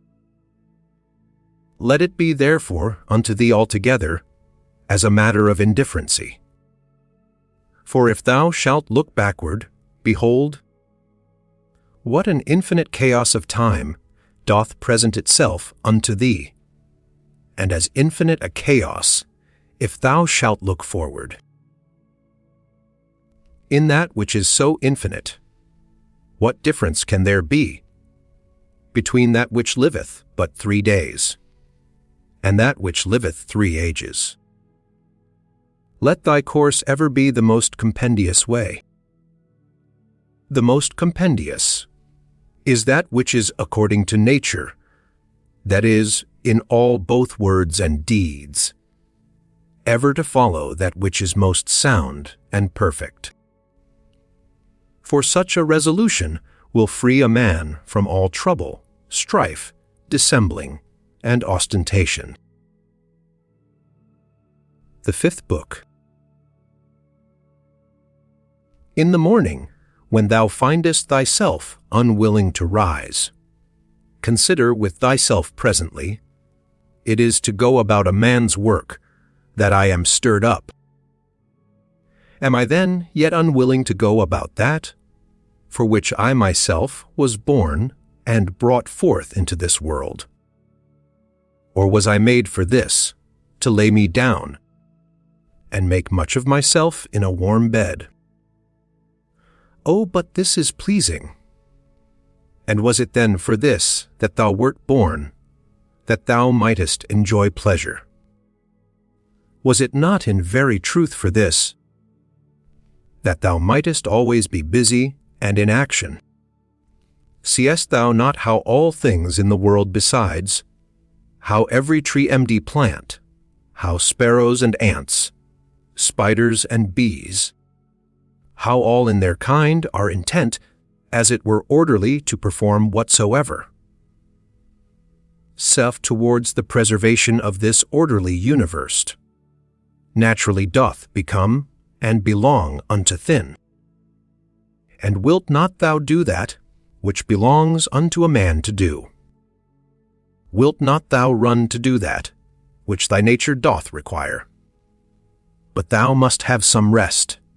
Yes, thou must. Nature hath of that also, as well as of eating and drinking, allowed thee a certain stint. But thou gest beyond thy stint, and beyond that which would suffice. And in matter of action, there thou comest short of that which thou mayest. It must needs be, therefore, that thou dost not love thyself, for if thou didst, thou wouldst also love thy nature. And that which thy nature doth propose unto herself as her end. Others, as many as take pleasure in their trade and profession, can even pine themselves at their works, and neglect their bodies and their food for it. And dost thou less honor thy nature than an ordinary mechanic his trade, or a good dancer his art, than a covetous man his silver, and vainglorious man applause? These to whatsoever they take an affection, can be content to want their meat and sleep, to further that every one which he affects.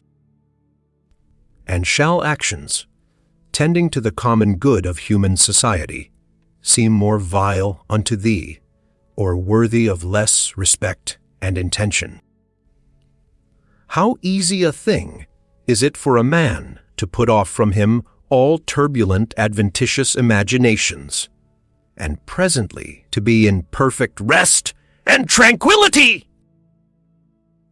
Think thyself fit and worthy to speak, or to do anything that is according to nature, and let not the reproach, or report of some that may ensue upon it, ever deter thee.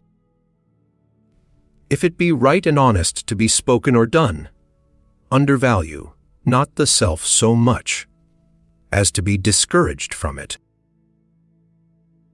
As for them, they have their own rational over, ruling part, and their own proper inclination, which thou must not stand and look about to take notice of, but go on straight, whither both thine own particular and the common nature do lead thee, and the way of both these is but one. I continue my course by actions, according to nature, until I fall and cease, breathing out my last breath into that air, by which continually breathed in I did live, and falling upon that earth, out of whose gifts and fruits my father gathered his seed, my mother her blood, and my nurse her milk, out of which for so many years I have been provided, both of meat and drink. And lastly, which beareth me that tread upon it, and beareth with me, that so many ways do abuse it, or so freely make use of it, so many ways to so many ends. No man can admire thee for thy sharp acute language, such is thy natural disability that way. Be it so. Yet there be many other good things, for the want of which thou canst not plead the want or natural ability. Let them be seen in thee, which depend wholly from thee, sincerity, gravity, laboriousness, contempt of pleasures. Be not querulous, be content with little. Be kind, be free, avoid all superfluity, all vain prattling, be magnanimous. Dost not thou perceive how many things there be, which notwithstanding any pretense of natural indisposition and unfitness, thou mightest have performed and exhibited, and yet still thou dost voluntarily continue drooping downwards? Or wilt thou say that it is through defect of thy natural constitution that thou art constrained to murmur, to be base, and wretch to flatter, now to accuse, and now to please, and pacify thy body to be vainglorious, to be so giddy, headed, and unsettled in thy thoughts. Nay, sir, witnesses be the gods, of all these thou mightest have been rid long ago. Only this thou must have been contented with, to have borne the blame of one that is somewhat slow and dull, wherein thou must so exercise thyself, as one who neither doth much take to heart this his natural defect, nor yet pleaseth himself in it. Such there be, who when they have done a good turn to any, are ready to set them on the score for it, and to require retaliation. Others there be, who though they stand not upon retaliation, to require any, yet they think with themselves nevertheless, that such a one is their debtor, and they know as their word is what they have done.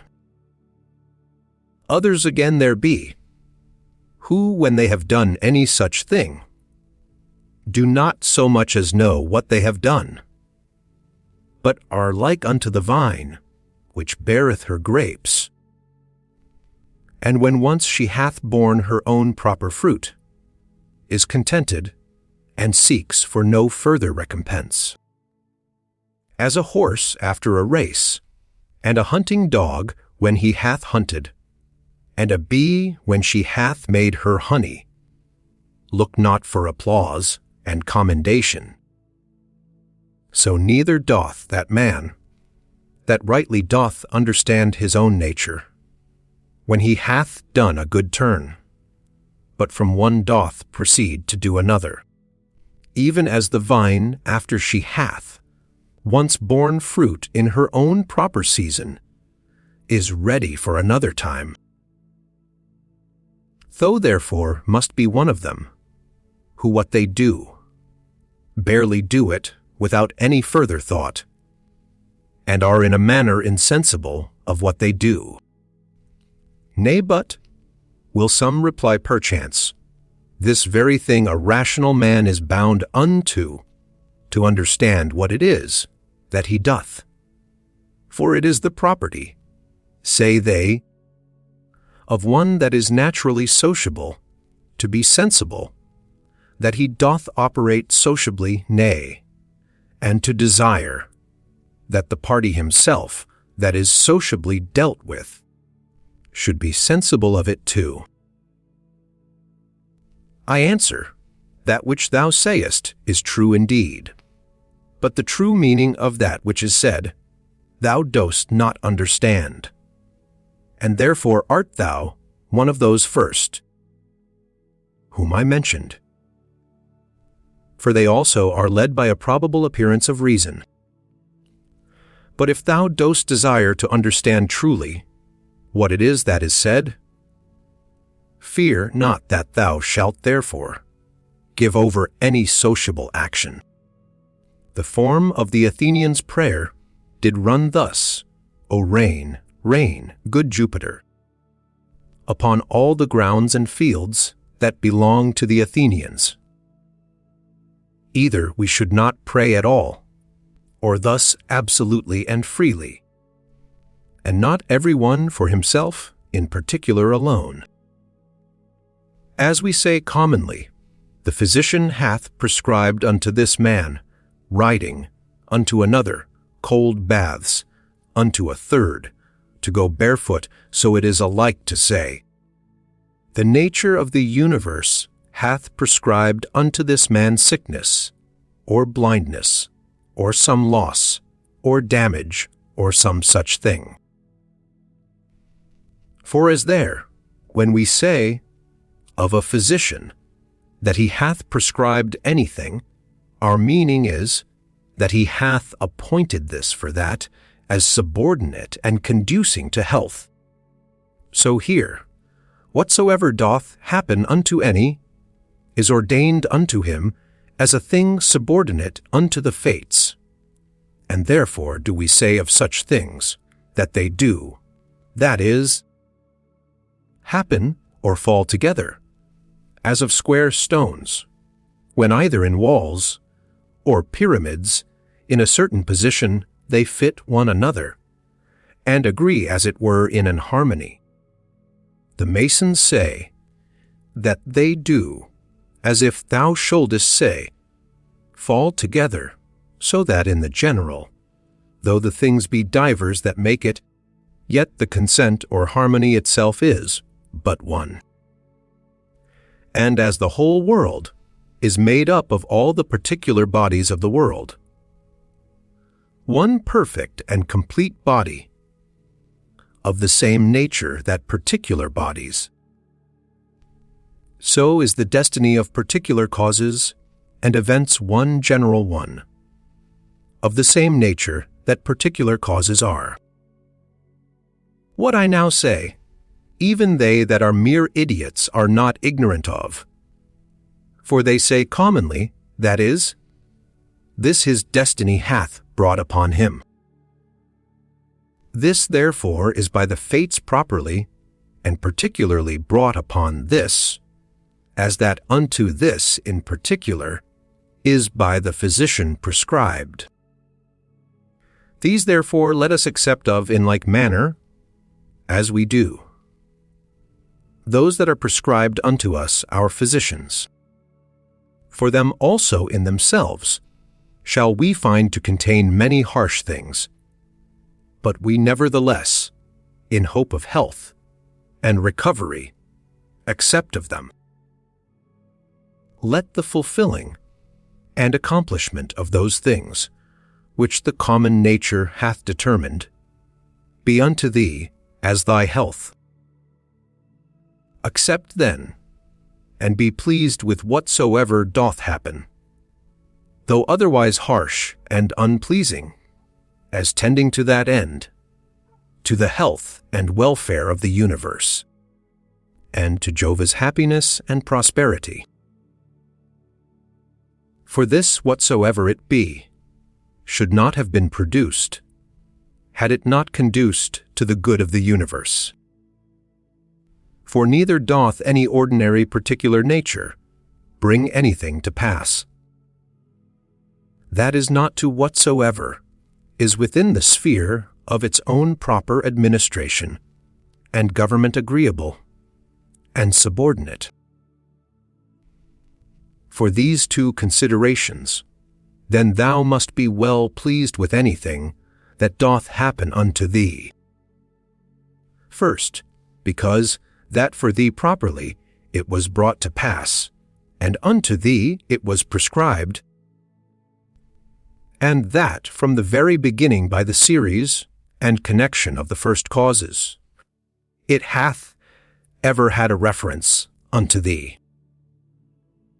And secondly, because the good success and perfect welfare, and indeed the very continuance of him, that is the administrator of the whole, doth in a manner depend on it. For the whole Elos, because whole, therefore entire and perfect, is maimed and mutilated, if thou shalt cut off anything at all, whereby the coherence and contiguity as of parts, so of causes, is maintained and preserved, of which certain it is that thou dost, setly as much as lieth in thee, cut off, and in some sort violently take somewhat away, as often as thou art displeased with anything that happeneth. Be not discontented, be not disheartened, be not out of hope.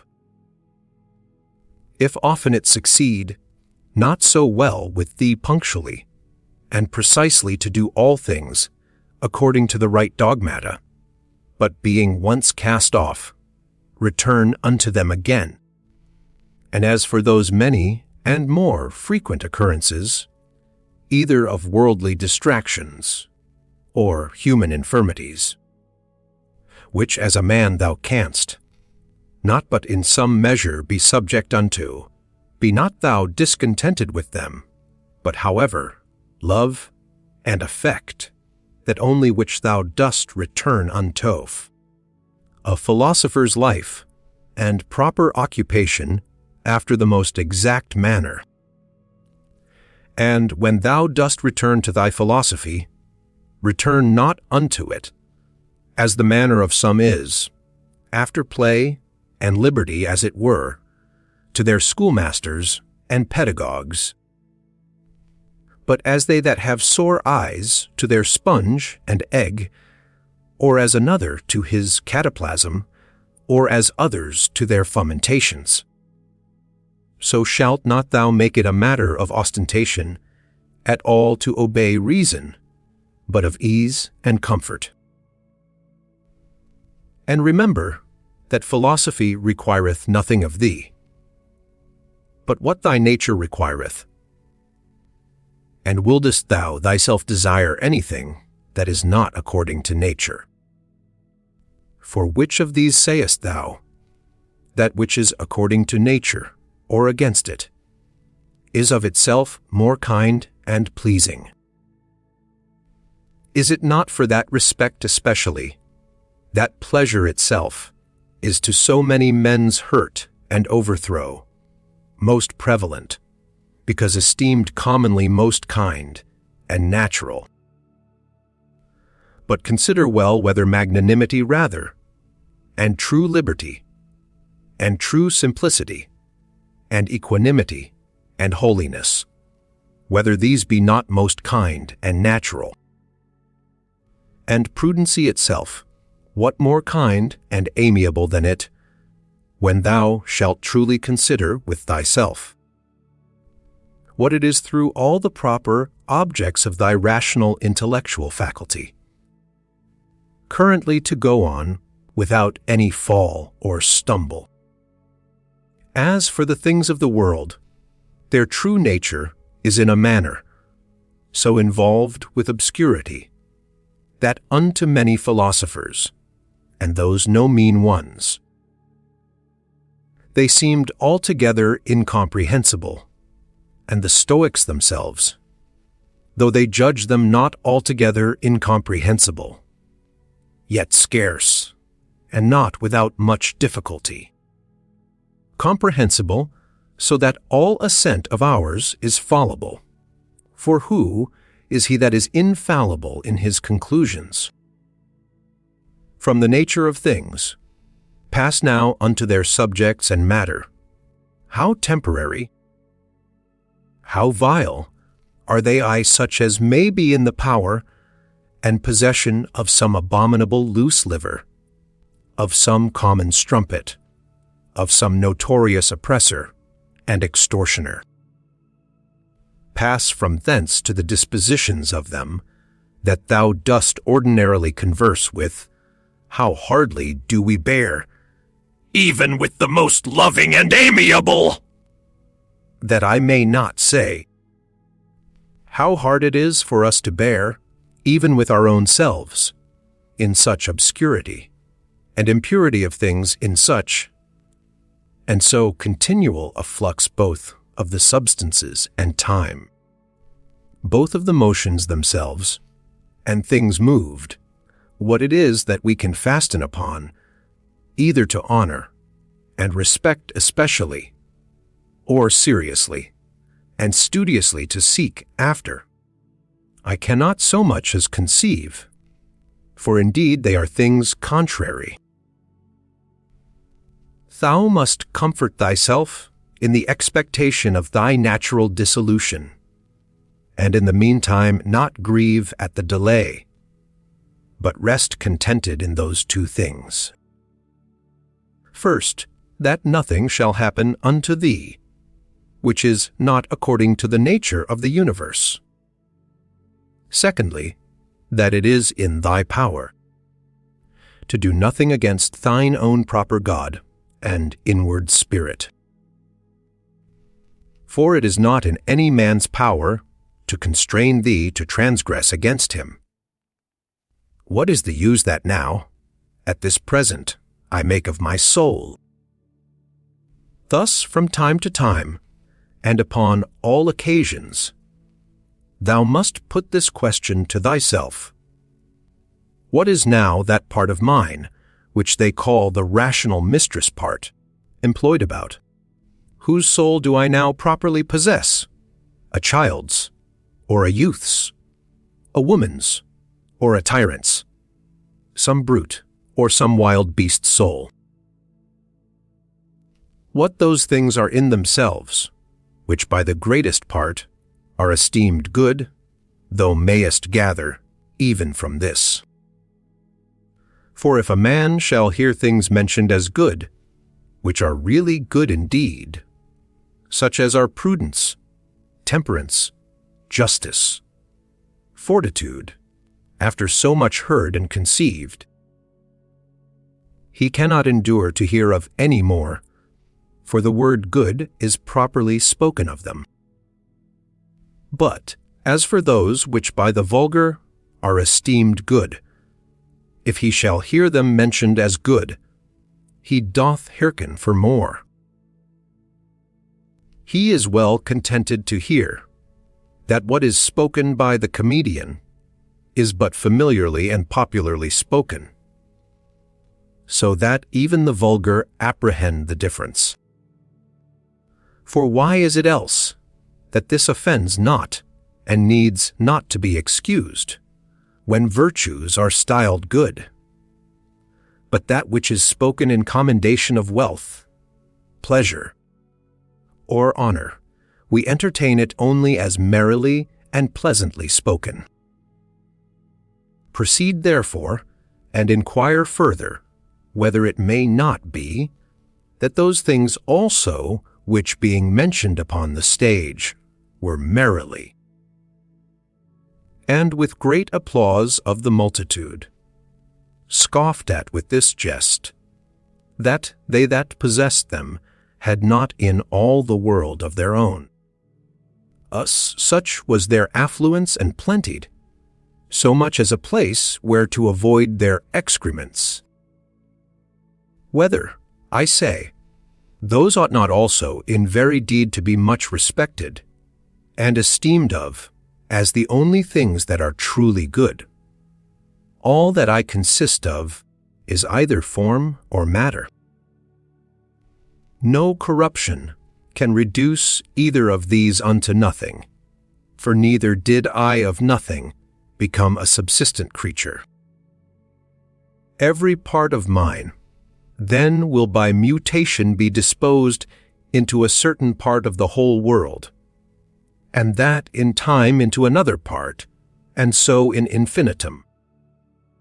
By which kind of mutation I also became what I am, and so did they that begot me, and they before them, and so upwards in infinitum. For so we may be allowed to speak, though the age and government of the world be to some certain periods of time limited and confined. Reason and rational power are faculties which content themselves with themselves and their own proper operations. And as for their first inclination and motion, that they take from themselves. But their progress is right to the end and object, which is in their way, as it were, and lieth just before them, that is, which is feasible and possible. Whether it be that, which at the first they proposed to themselves, or no. For which reason also such actions are termed, to intimate the directness of the way, by which they are achieved. Nothing must be thought to belong to a man, which doth not belong unto him as he is a man. These, the event of purposes, are not things required in a man. The nature of man doth not profess any such things. The final ends and consummations of actions are nothing at all to a man's nature. The end, therefore, of a man, or the summum bonum, whereby that end is fulfilled, cannot consist in the consummation of actions purposed and intended. Again, concerning these outward worldly things, were it so that any of them did properly belong unto man, then would it not belong unto man to condemn them and to stand in opposition with them. Neither would he be praiseworthy that can live without them, or he good, if these were good indeed, who of his own accord doth deprive himself of any of them. But we see contrariwise, that the more a man doth withdraw himself from these wherein external pomp and greatness doth consist, or any other like these, or the better he doth bear with the loss of these, the better he is accounted. Such as thy thoughts and ordinary cogitations are, such will thy mind be in time. For the soul doth, as it were, receive its tincture from the fancies and imaginations. Dye it therefore, and thoroughly soak it with the assiduity of these cogitations. As for example, wheresoever thou mayest live, there it is in thy power to live well and happy. But thou mayest live at the court, there then also mayest thou live well and happy. Again, that which everything is made for, he is also made unto that, and cannot but naturally incline unto it. That which anything doth naturally incline unto, therein is his end. Wherein the end of everything doth consist, therein also doth his good and benefit consist. Society, therefore, is the proper good of a rational creature. For that we are made for society, it hath long since been demonstrated. Or, can any man make any question of this, that whatsoever is naturally worse and inferior is ordinarily subordinated to that which is better, and that those things that are best are made one for another, and those things that have souls are better than those that have none, and of those that have, those best that have rational souls. To desire things impossible is the part of a madman. But it is a thing impossible that wicked man should not commit some such things. Neither doth anything happen to any man, which in the ordinary course of nature, as natural unto him doth not happen. Again, the same things happen unto others also. And, truly, if either he that is ignorant that such a thing hath happened unto him, or he that is ambitious to be commended for his magnanimity, can be patient, and is not grieved, is it not a grievous thing that either ignorance or a vain desire to please and to be commended should be more powerful and effectual than true prudence? As for the things themselves, they touch not the soul, neither can they have any access unto it. Neither can they of themselves any ways either affect it or move it. For she herself alone can affect and move herself, and according as the dogmata and opinions are, which she doth vouchsafe herself, so are those things which, as accessories, have any co-existence with her. After one consideration, man is nearest unto us, as we are bound to do them good, and to bear with them. But as he may oppose any of our true proper actions, so man is unto me, but as a thing indifferent even as the sun, or the wind, or some wild beast. By some of these it may be that some operation or other of mine may be hindered, however, of my mind and resolution itself, there can be no let or impediment. By reason of that ordinary constant, both exception, or reservation, wherewith it inclineth, and ready conversion of objects, from that which may not be, other to that which may be, which in the prosecution of its inclinations, as occasion serves, it doth observe. For by these the mind doth turn, and convert any impediment whatsoever, to be her aim and purpose. So that what before was the impediment is now the principal object of her working, and that which before was in her way is now her readiest way. Honor that which is chiefest and most powerful in the world, and that is it, which makes use of all things, and governs all things. So also in thyself, honor that which is chiefest and most powerful, and is of one kind and nature with that which we now spake of. For it is the very same, which being in thee, turneth all other things to its own use, and by whom also thy life is governed. That which doth not hurt the city itself cannot hurt any citizen. This rule thou must remember to apply and make use of upon every conceit and apprehension of wrong. If the whole city be not hurt by this, neither am I certainly. And if the whole be not, why should I make it my private grievance? Consider rather what it is wherein he is overseen, that is thought to have done the wrong.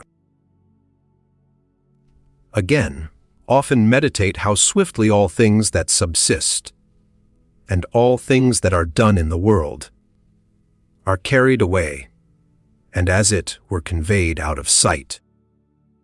For both the substance themselves, we see as a flood, are in a continual flux, and all actions in a perpetual change, and the causes themselves, subject to 1,000 alterations. Neither is there anything almost that may ever be said to be now settled and constant. Next unto this, and which follows upon it, consider both the infiniteness of the time already past, and the immense vastness of that which is to come, wherein all things are to be resolved and annihilated.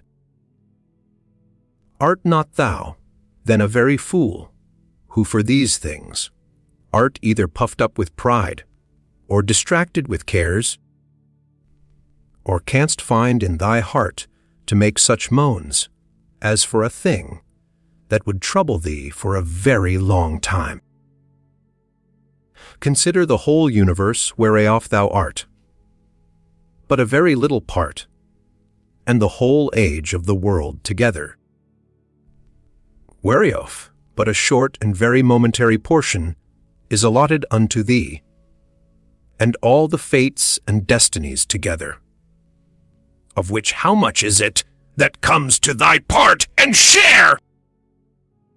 Again another doth trespass against me. Let him look to that. He is master of his own disposition, and of his own operation. Others call my part, am in the meantime in possession of as much as the common nature would have me to possess, and that which mine own nature would have me do, I do.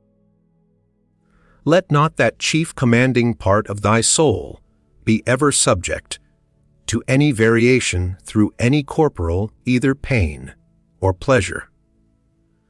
Neither suffer it to be mixed with these, but let it both circumscribe itself and confine those affections to their own proper parts and members. But if at any time they do reflect and rebound upon the mind, and understanding as in an united and compacted body it must needs. Then must thou not go about to resist sense and feeling, it being natural. However, let not thy understanding to this natural sense and feeling, which whether unto our flesh pleasant or painful, is unto us nothing properly, add an opinion of either good or bad, and all is well. To live with the gods.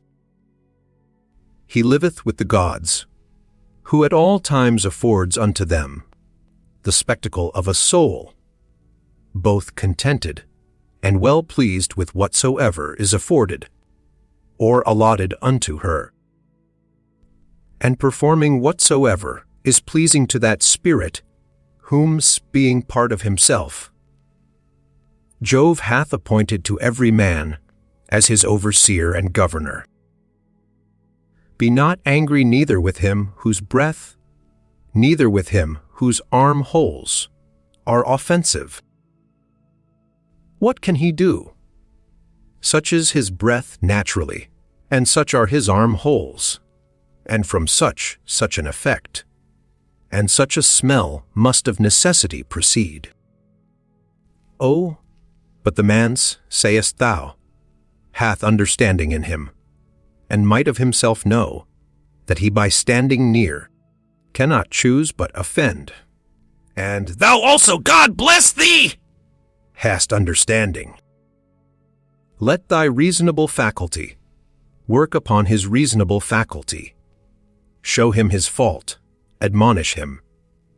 If he hearken unto thee, thou hast cured him, and there will be no more occasion of anger. Where there shall neither roarer be, nor harlot. Why so? As thou dost purpose to live, when thou hast retired thyself to some such place, where neither roarer nor harlot is, so mayest thou hear. And, if they will not suffer thee, then mayest thou leave thy life rather than thy calling, but so as one that doth not think himself anyways wronged. Only as one would say, Here is a smoke, I will out of it, and what a great matter is this! Now, till some such thing force me out, I will continue free. Neither shall any man hinder me to do what I will. And my will shall ever be, by the proper nature of a reasonable and sociable creature, regulated and directed. That rational essence, by which the universe is governed, is for community and society, and therefore hath it both made the things that are worse for the best, and hath allied and knit together those which are best, as it were in an harmony. Seest thou not how it hath sub-ordinated and co-ordinated, and how it hath distributed unto everything according to its worth? And those which have the pre-eminency and superiority above all, hath it united together into a mutual consent and agreement.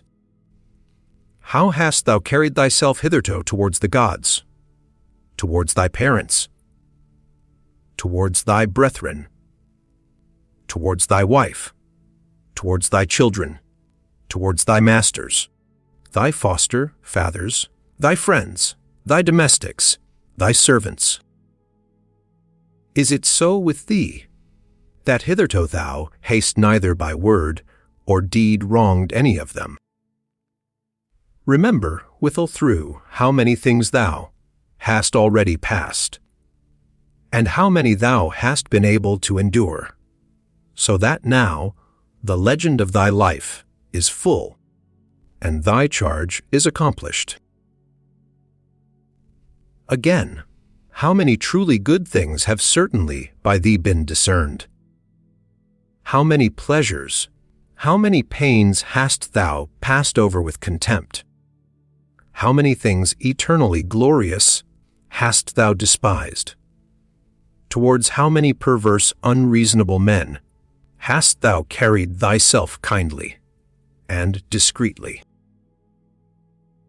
Why should imprudent, unlearned souls trouble that which is both learned and prudent? And which is that is so?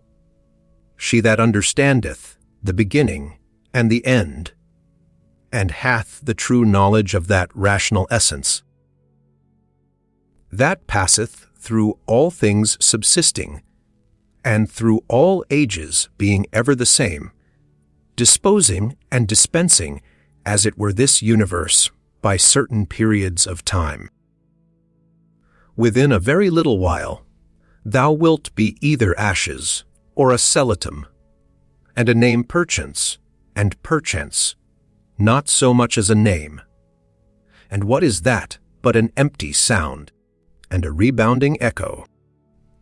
Those things which in this life are dearest unto us, and of most account, they are in themselves but vain, putrid, contemptible. The most weighty and serious, if rightly esteemed, but as puppies, biting one another, or untoward children, now laughing and then crying. As for faith, and modesty, and justice, and truth, they long since, as one of the poets hath it, have abandoned this spacious earth, and retired themselves unto heaven. What is it then that doth keep thee here, if things sensible be so mutable and unsettled, and the senses so obscure and so fallible, and our souls nothing but an exhalation of blood, and to be in credit among such be but vanity? What is it that thou dost stay for? An extinction, or a translation, either of them with a propitious and contented mind.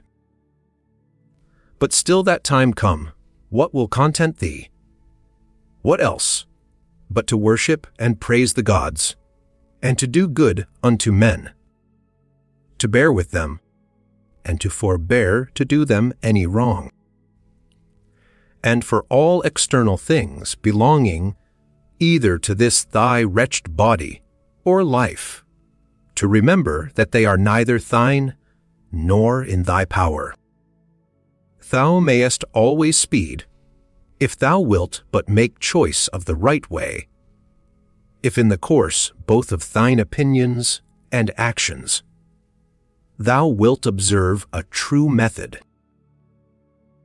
These two things be common to the souls, as of God, so of men, and of every reasonable creature. First, that in their own proper work they cannot be hindered by anything. And secondly, that their happiness doth consist in a disposition to, and in the practice of righteousness, and that in these their desire is terminated. If this neither be my wicked act, nor an act anyways, depending from any wickedness of mine, and that by it the public is not hurt, what doth it concern me? And wherein can the public be hurt? For thou must not altogether be carried by conceit and common opinion. As for help thou must afford, that unto them, after thy best ability, and as occasion shall require, though they sustain damage, but in these middle or worldly things, but however do not thou conceive that they are truly hurt thereby, for that is not right.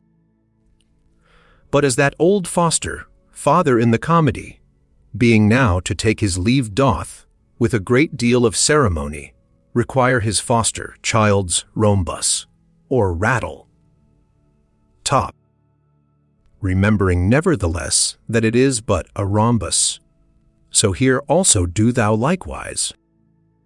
For indeed, what is all this pleading and public bawling for at the courts?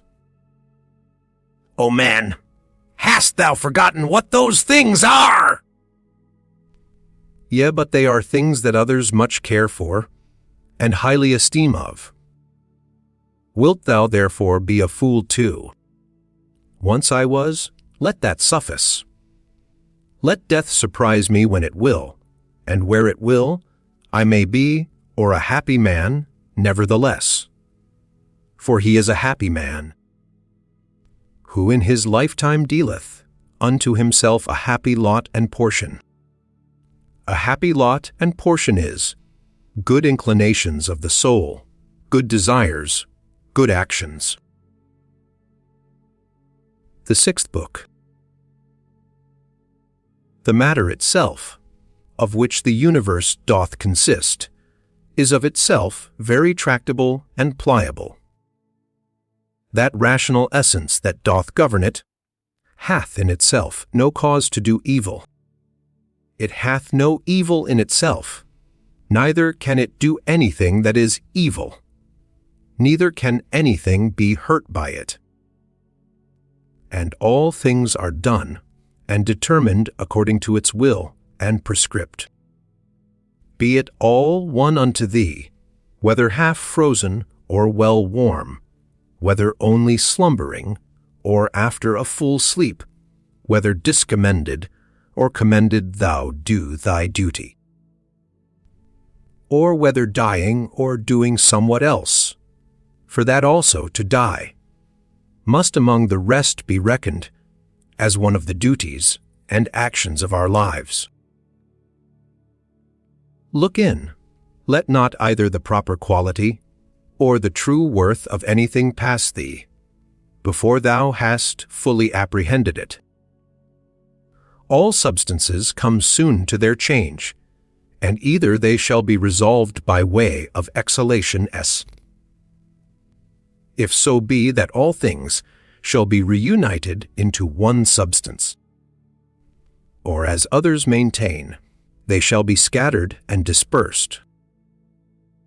As for that rational essence by which all things are governed, as it best understandeth itself, both its own disposition, and what it doth, and what matter it hath to do with, and accordingly doth all things. So we that do not, no wonder, if we wonder at many things, the reasons whereof we cannot comprehend. The best kind of revenge is, not to become like unto them. Let this be thy only joy, and thy only comfort. From one sociable kind action, without intermission, to pass unto another, God being ever in thy mind. The rational commanding part, as it alone can stir up and turn itself, so it maketh both itself to be, and everything that happeneth, to appear unto itself as it will itself. According to the nature of the universe, all things particular are determined, not according to any other nature, either about compassing and containing, or within, dispersed and contained, or without, depending. Either this universe is a mere confused mass, and an intricate context of things, which shall in time be scattered and dispersed again, or it is an union consisting of order and administered by providence. If the first, why should I desire to continue any longer in this fortuite confusion and commixtion? Or why should I take care for anything else? But that as soon as may be I may be earth again. And why should I trouble myself any more whilst I seek to please the gods? Whatsoever I do, dispersion is my end, and will come upon me whether I will or no. But if the latter be, then am not I religious in vain. Then will I be quiet and patient, and put my trust in Him, who is the governor of all. Whensoever, by some present hard occurrences thou art constrained to be in some sort troubled and vexed, return unto the self as soon as may be, and be not out of tune longer than thou must needs. For so shalt thou be the better able to keep thy part another time, and to maintain the harmony, if thou dost use thyself to this continually, once out, presently to have recourse unto it, and to begin again. If it were that thou hadst at one time both a stepmother and a natural mother living, thou wouldst honor and respect her also. Nevertheless, to thine own natural mother would thy refuge and recourse be continually. So let the court and thy philosophy be unto thee. Have recourse unto it often, and comfort thyself in her, by whom it is that those other things are made tolerable unto thee, and thou also in those things not intolerable unto others. How marvelous useful it is for a man to represent unto himself meats, and all such things that are for the mouth, under a right apprehension and imagination. As for example, this is the carcass of a fish, this of a bird, and this of a hog. And again more generally, this falernum, this excellent highly commended wine, is but the bare juice of an ordinary grape. This purple robe, but sheep's hairs, dyed with the blood of a shellfish. So for coitus, it is but the attrition of an ordinary base entrail, and the excretion of a little vile snivel, with a certain kind of convulsion, according to Hippocrates' opinion. How excellent useful are these lively fancies and representations of things, thus penetrating and passing through the objects, to make their true nature known and apparent. This must thou use all thy life long, and upon all occasions, and then especially when matters are apprehended as of great worth and respect.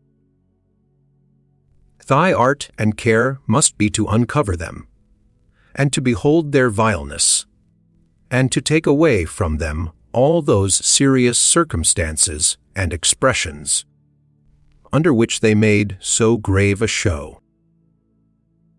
For outward pomp and appearance is a great juggler, and then especially art thou most in danger to be beguiled by it, whence to a man's thinking, thou most seemest to be employed about matters of moment. See what Crates pronounceth concerning Xenocrates himself.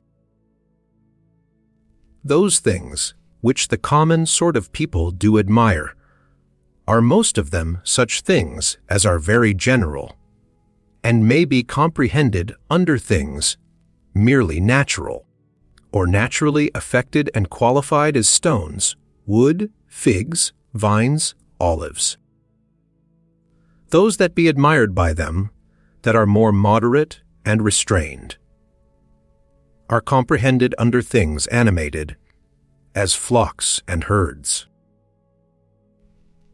Those that are yet more gentle and curious, their admiration is commonly confined to reasonable creatures only, not in general as they are reasonable, but as they are capable of art, or of some craft and subtile invention, or perchance, barely to reasonable creatures, as they that delight in the possession of many slaves. But he that honors a reasonable soul in general, as it is reasonable and naturally sociable, doth little regard anything else, and above all things is careful to preserve his own, in the continual habit and exercise both of reason and sociableness, and thereby doth operate with him, of whose nature he doth also participate, God. Some things hasten to be, and others to be no more. and even whatsoever now is, some part thereof hath already perished. Perpetual fluxes and alterations renew the world, as the perpetual course of time doth make the age of the world, second of itself infinity, to appear always fresh and new. In such a flux and course of all things, what of these things that hasten so fast away should any man regard? Since among all there is not any that a man may fasten and fix upon, as if a man would settle his affection upon some ordinary sparrow living by him, who is no sooner seen than out of sight. For we must not think otherwise of our lives than as a mere exhalation of blood, or of an ordinary respiration of air. For what in our common apprehension is, to breathe in the air, and to breathe it out again, which we do daily, so much is it, and no more. At once to breathe out all thy respirative faculty into that common air from whence, but lately, as being but from yesterday, and today, thou didst first breathe it in, and with it, life. Not vegetative spiration, it is not surely, which plants have, that in this life should be so dear unto us, nor sensitive respiration, the proper life of beasts, both tame and wild, nor this our imaginative faculty, nor that we are subject to be led and carried up and down by the strength of our sensual appetites, or that we can gather and live together, or that we can feed, for that, in effect, is no better than that we can void the excrements of our food. What is it then that should be dear unto us? To hear a clattering noise. If not that, then neither to be applauded by the tongues of men. For the praises of many tongues is in effect no better than the clattering of so many tongues.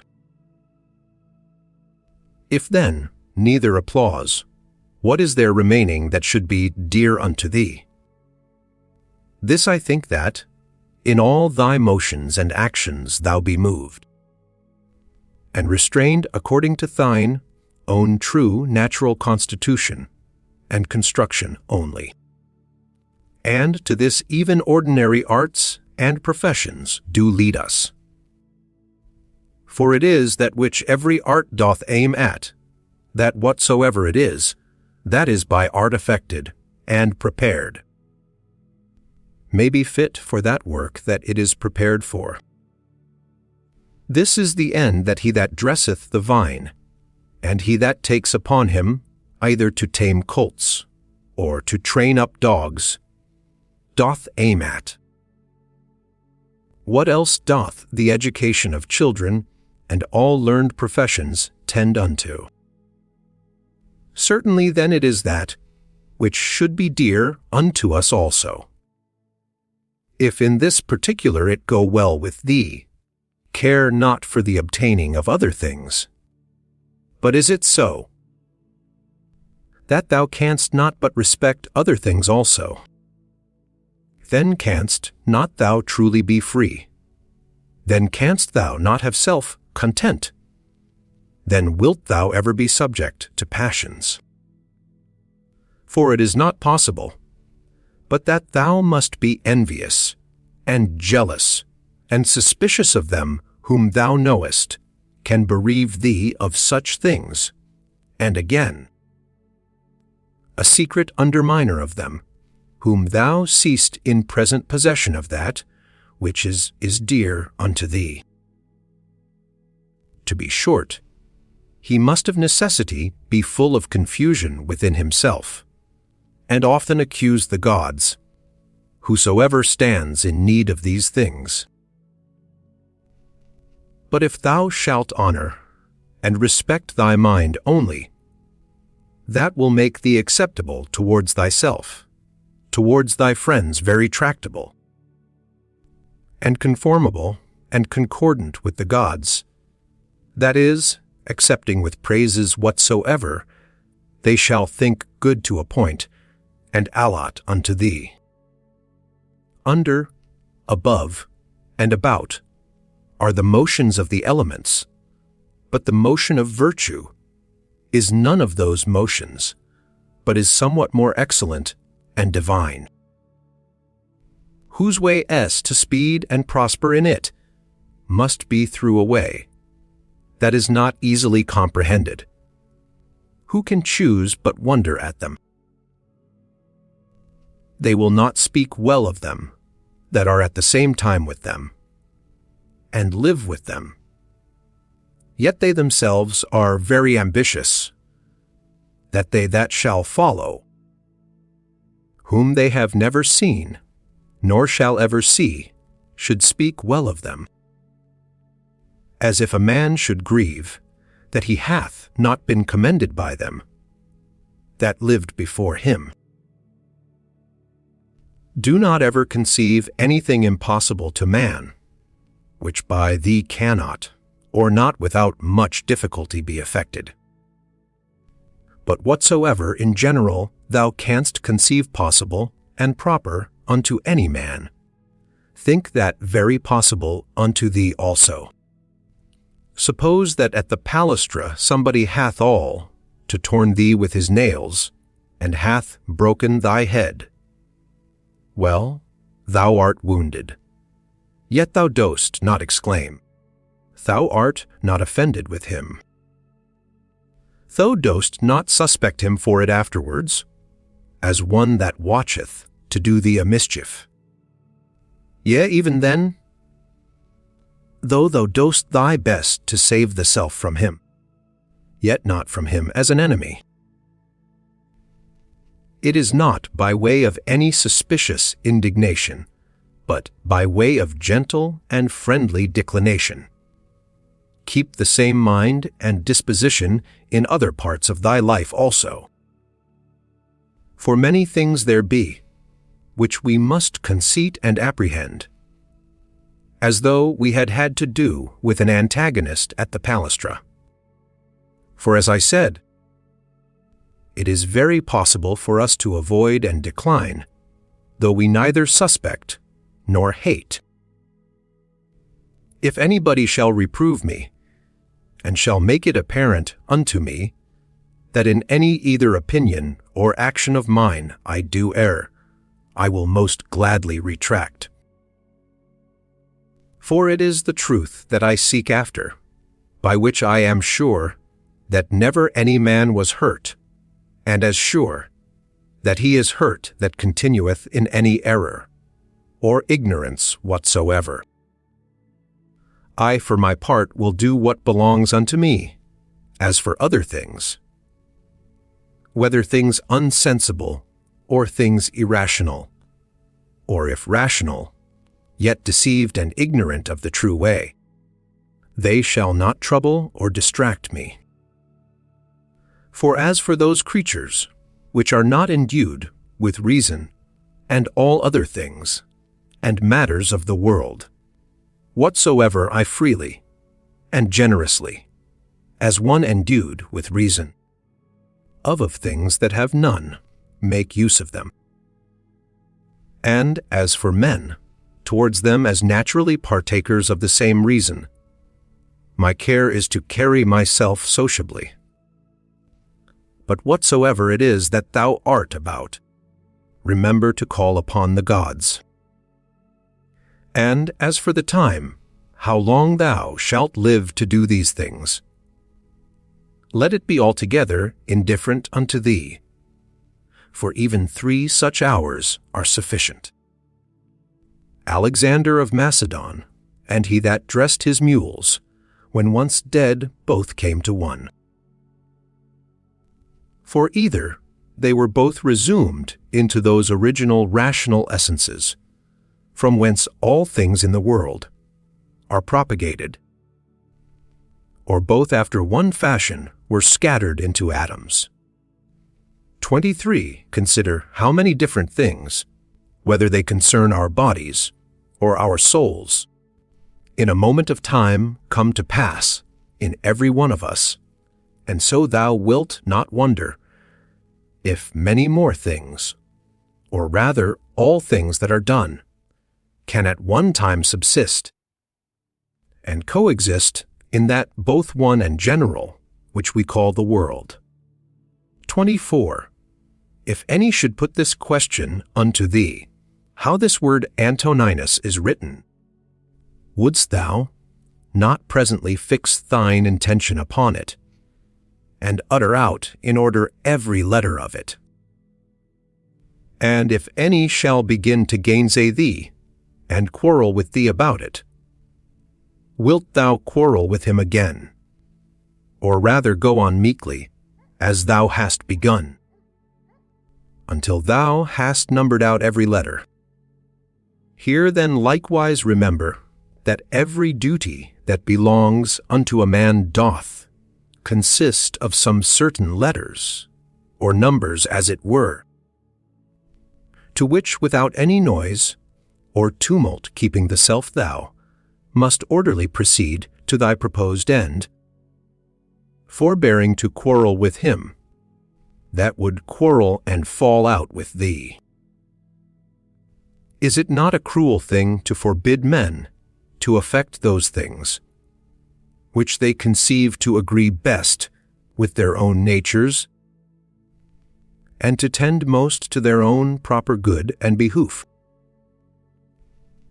But thou after a sort deniest them this liberty, as often as thou art angry with them for their sins. For surely they are led unto those sins, whatsoever they be, as to their proper good and commodity. But it is not so. Thou wilt object perchance. Thou therefore teach them better, and make it appear unto them, but be not thou angry with them. Death is a cessation from the impression of the senses, the tyranny of the passions, the errors of the mind, and the servitude of the body. If in this kind of life thy body be able to hold out, it is a shame that thy soul should faint first, and give over, take heed, lest of a philosopher thou become a mere Caesar in time, and receive a new tincture from the court. For it may happen if thou dost not take heed. Keep thyself therefore truly simple, good, sincere, grave, free from all ostentation, a lover of that which is just, religious, kind, tender, hearted, strong and vigorous to undergo anything that becomes thee. Endeavor to continue such, as philosophy, hadst thou wholly and constantly applied the self unto it, would have made and secured thee. Worship the gods, procure the welfare of men. This life is short. Charitable actions and a holy disposition is the only fruit of this earthly life. Do all things as becometh the disciple of Antoninus Pius. Remember his resolute constancy in things that were done by him according to reason, his equability in all things, his sanctity, the cheerfulness of his countenance, his sweetness, and how free he was from all vainglory, how careful to come to the true and exact knowledge of matters in hand. Others con how he would by no means give over till he did fully, and plainly understand the whole state of the business, and how patiently, and without any contestation he would bear with them, that did unjustly condemn him, how he would never be over hasty in anything, nor give ear to slanders and false accusations, but examine and observe with best diligence the several actions and dispositions of men. Again, how he was no backbiter, nor easily frightened, nor suspicious, and in his language free from all affectation and curiosity, and how easily he would content himself with few things, as lodging, bedding, clothing, and ordinary nourishment, and attendance. How able to endure labor, how patient. Able through his spare diet to continue from morning to evening, without any necessity of withdrawing, before his accustomed hours, to the necessities of nature, his uniformity and constancy in matter of friendship. How he would bear with them, that with all boldness and liberty opposed his opinions, and even rejoice if any man could better advise him. And lastly, how religious he was without superstition. All these things of him remember, that whensoever thy last hour shall come upon thee, it may find thee, as it did him, ready for it, in the possession of a good conscience. Stir up thy mind, and recall thy wits again from thy natural dreams and visions, and when thou art perfectly awoken, and canst perceive that they were but dreams that troubled thee, others quan newly awakened out of another kind of sleep look upon these worldly things with the same mind as thou didst upon those that thou sawest in thy sleep. I consist of body and soul. Unto my body all things are indifferent, for of itself it cannot affect one thing more than another with apprehension of any difference. As for my mind, all things which are not within the verge of her own operation are indifferent unto her, and for her own operations, those altogether depend of her. Neither does she busy herself about any, but those that are present. For as for future and past operations, those also are now at this present indifferent unto her. As long as the foot doth that which belongeth unto it to do, and the hand that which belongs unto it, their labor, whatsoever it be, is not unnatural. So a man, as long as he doth that which is proper unto a man, his labor cannot be against nature. And if it be not against nature, then neither is it hurtful unto him. But if it were so that happiness did consist in pleasure, how came notorious robbers, impure abominable livers, parricides, and tyrants in so large a measure to have their part of pleasures? Dost thou not see how even those that profess mechanic arts, though in some respect they be no better than mere idiots, yet they stick close to the course of their trade, neither can they find in their heart to decline from it. And is it not a grievous thing that an architect or a physician shall respect the course and mysteries of their profession more than a man the proper course and condition of his own nature, reason, which is common to him and to the gods?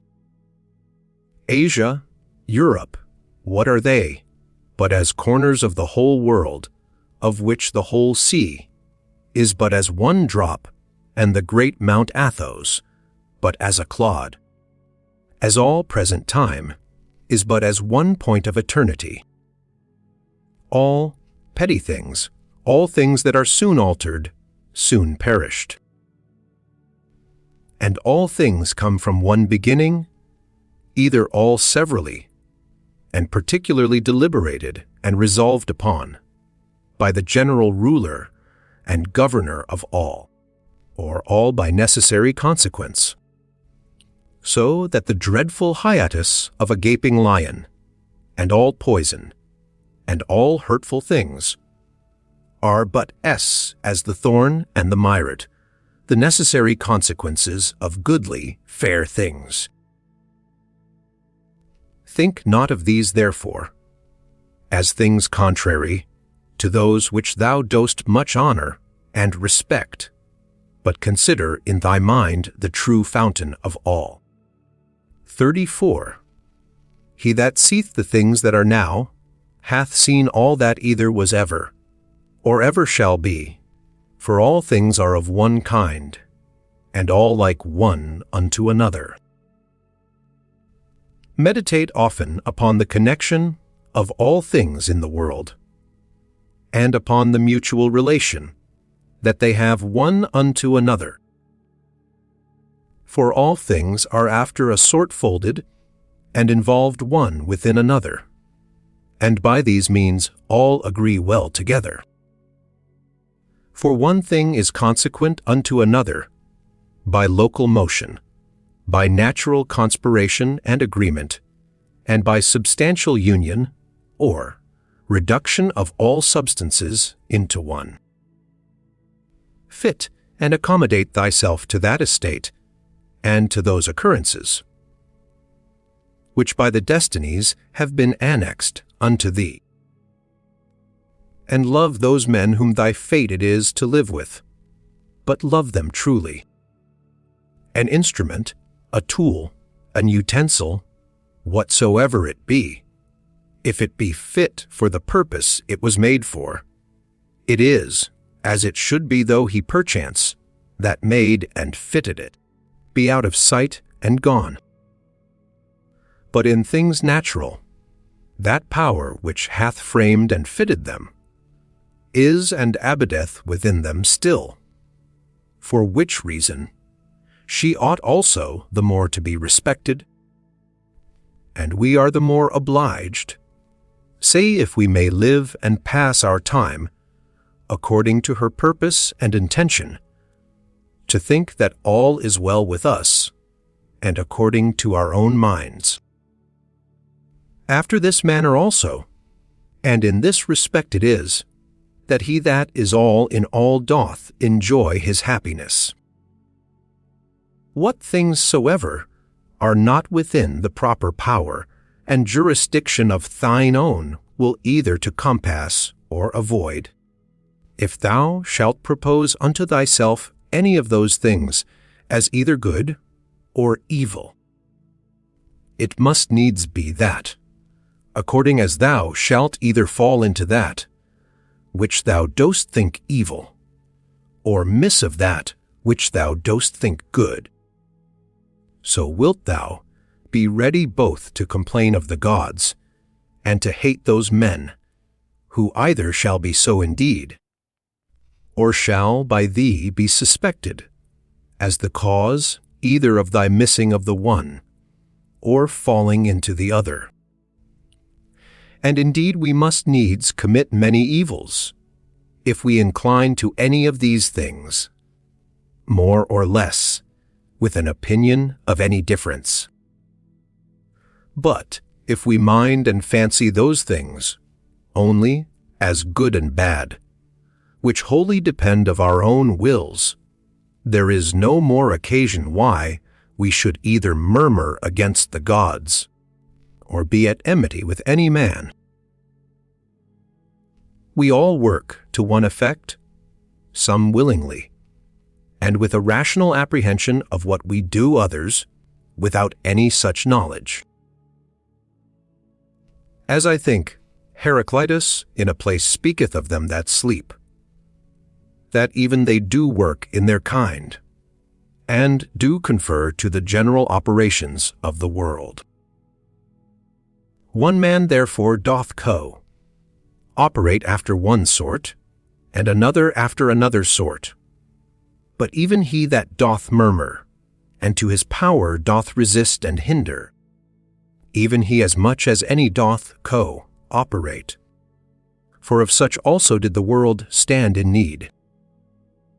Now do thou consider among which of these thou wilt rank thyself. For as for him who is the administrator of all, he will make good use of thee, whether thou wilt or no, and make thee as a part and member of the whole, so to operate with him, that whatsoever thou dost shall turn to the furtherance of his own counsels and resolutions. But be not thou for shame such a part of the whole as that vile and ridiculous verse, which Chrysippus in a place doth mention, is a part of the comedy. Doth either the sun take upon him to do that which belongs to the rain, or his son Aesculapius that which unto the earth doth properly belong? How is it with every one of the stars in particular? Though they all differ one from another, and have their several charges and functions by themselves, do they not all nevertheless concur and operate to one end? If so be that the gods have deliberated in particular of those things that should happen unto me, I must stand to their deliberation as discreet and wise. For that a god should be an imprudent god is a thing hard even to conceive. And why should they resolve to do me hurt?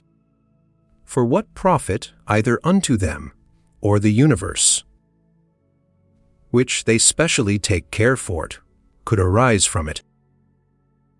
But if so be that they have not deliberated of me in particular, certainly they have of the whole in general, and those things which in consequence and coherence of this general deliberation happen unto me in particular, I am bound to embrace and accept of. But if so be that they have not deliberated at alls, which indeed is very irreligious for any man to believe, for then let us neither sacrifice, nor pray, nor respect our oaths, neither let us any more use any of those things, which we persuaded of the presence and secret conversation of the gods among us, daily use and practice. But, I say, if so be that they have not indeed either in general or particular deliberated of any of those things that happen unto us in this world, yet God be thanked, that of those things that concern myself, it is lawful for me to deliberate myself, and all my deliberation is but concerning that which may be to me most profitable. Now that unto every one is most profitable, which is according to his own constitution and nature. And my nature is to be rational in all my actions, and as a good and natural member of a city and commonwealth. Towards my fellow members, ever to be sociably and kindly disposed and affected. My city and country, as I am Antoninus, is Rome, as a man, the whole world.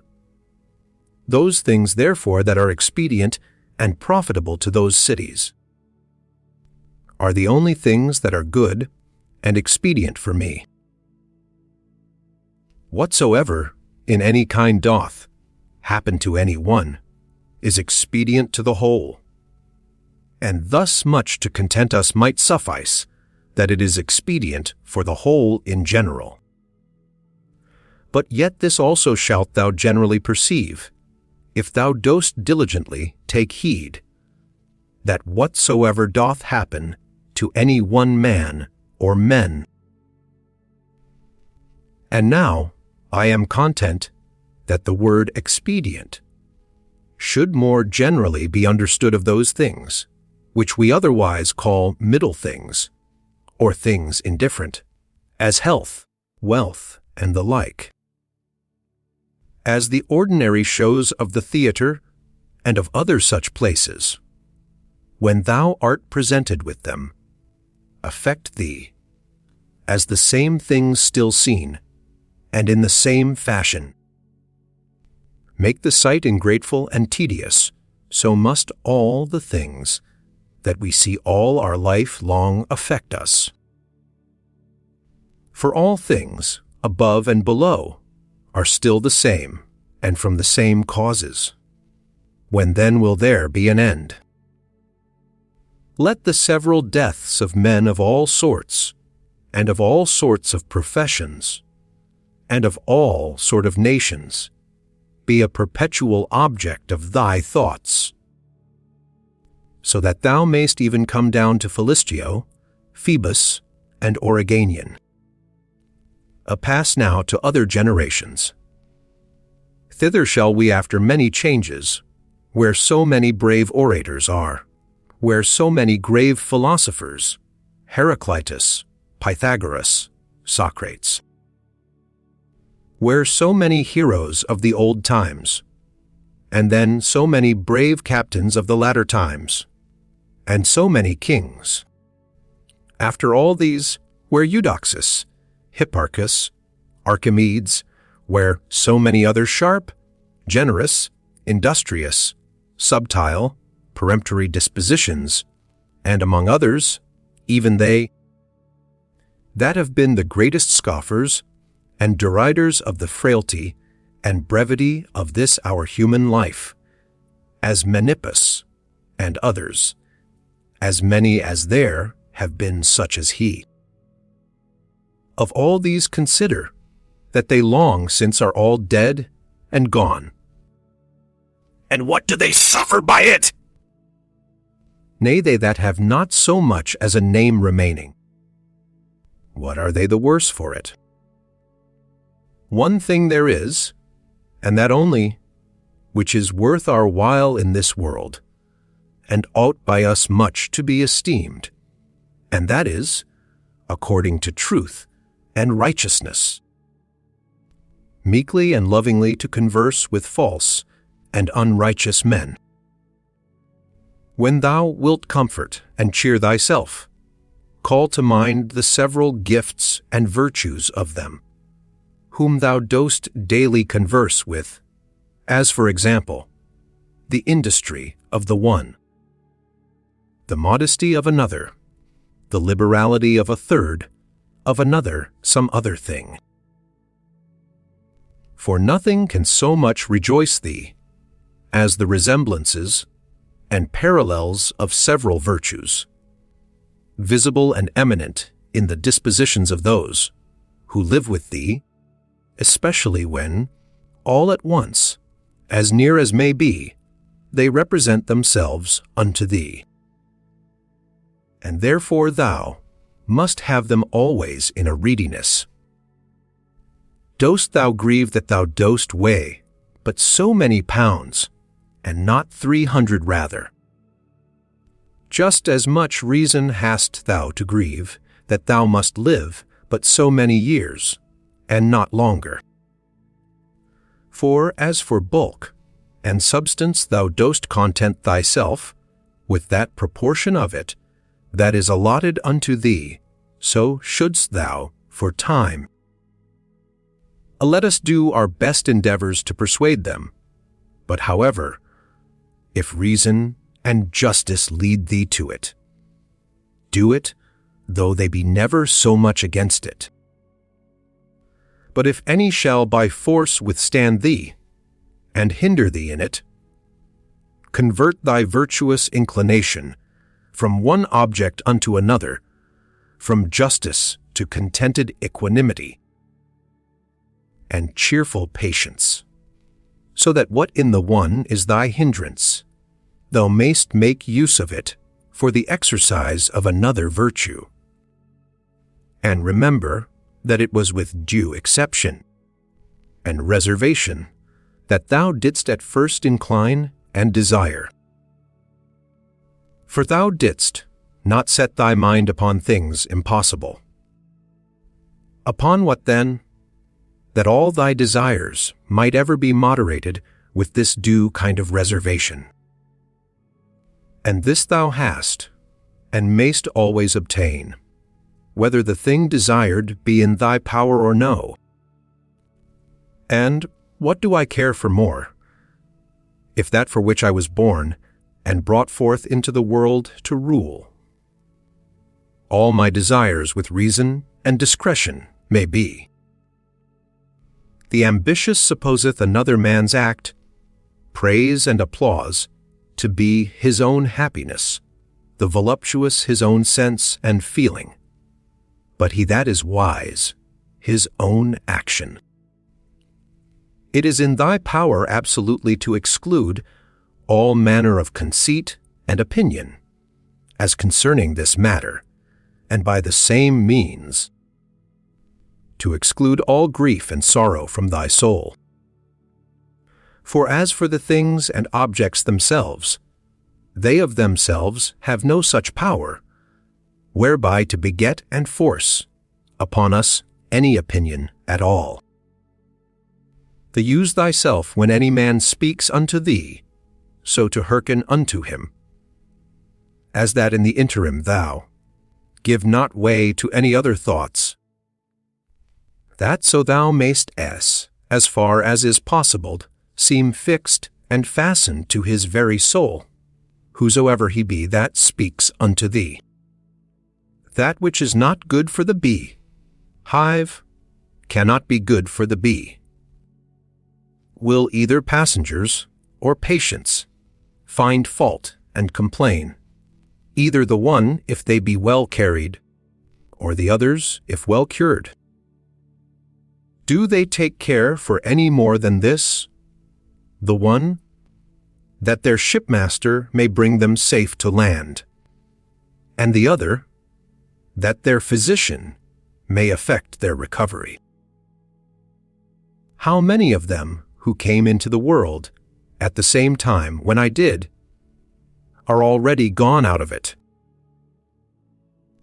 To them that are sick of the jaundice, honey seems bitter, and to them that are bitten by a mad dog, the water terrible, and to children, a little ball seems a fine thing.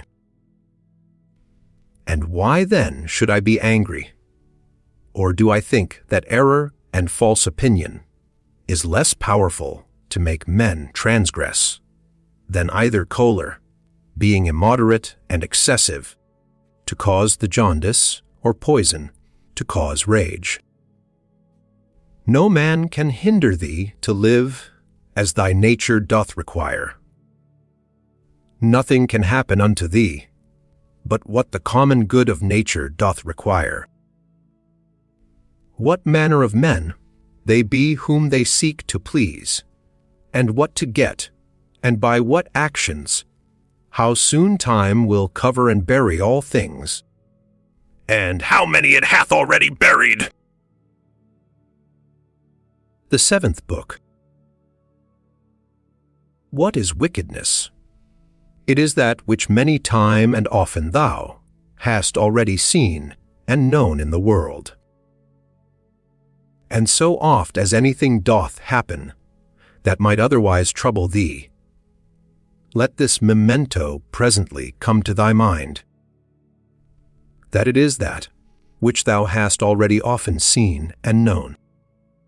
Generally, above and below, thou shalt find but the same things. The very same things whereof ancient stories, middle-age stories, and fresh stories are full, whereof towns are full, and houses full. There is nothing that is new. All things that are both usual and of little continuance.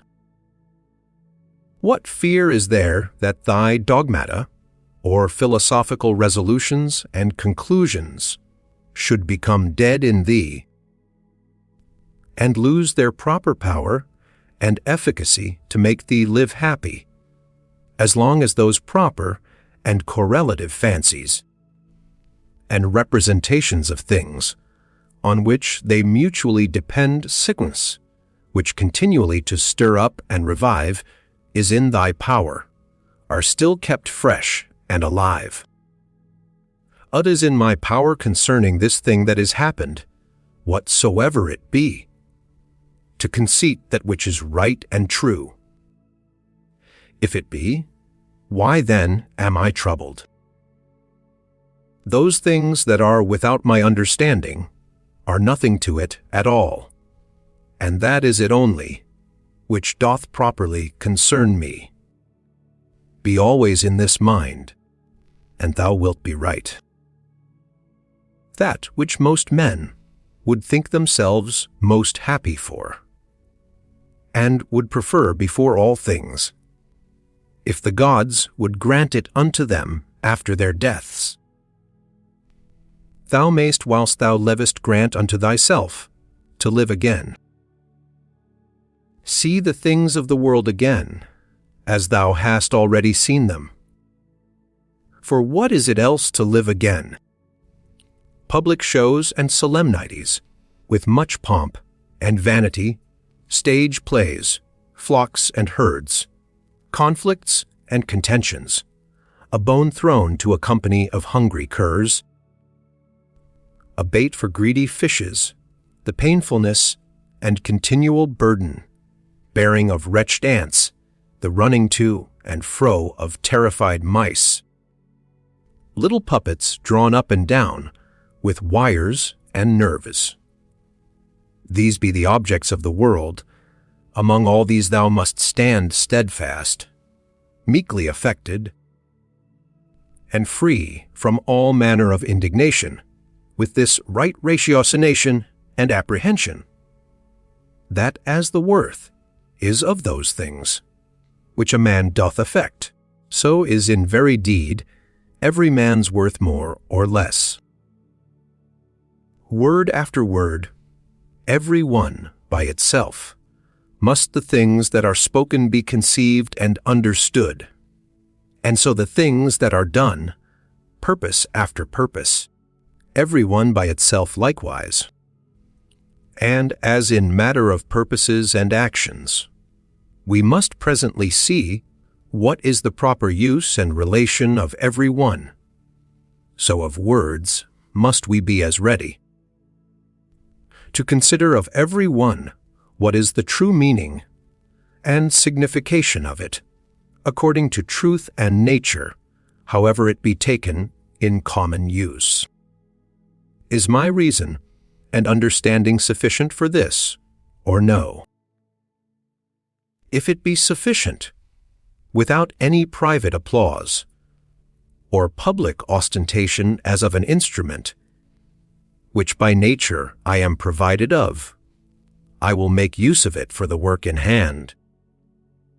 As of an instrument, which by nature I am provided of, if it be not, and that otherwise it belong not unto me, particularly as a private duty, I will either give it over, and leave it to some other that can better effect it, or I will endeavor it, but with the help of some other, who with the joint help of my reason is able to bring somewhat to pass.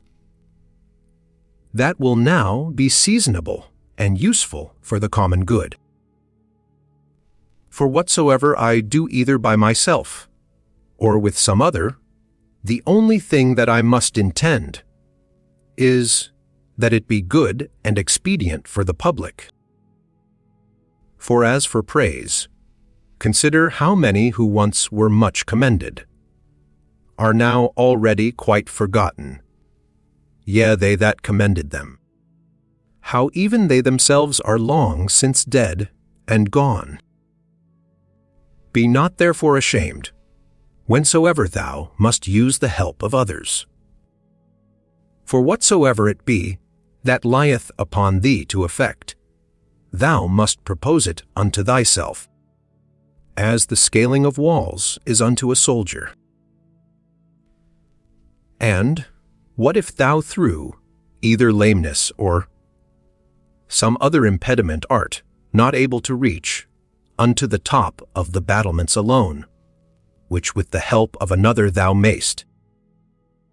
Wilt thou therefore give it over, or go about it with less courage and alacrity, because thou canst not effect it all alone? Let not things future trouble thee, for if necessity so require that they come to pass, thou shalt. Whensoever, that is, be provided for them with the same reason, by which whatsoever is now present is made both tolerable and acceptable unto thee. All things are linked and knitted together, and the knot is sacred.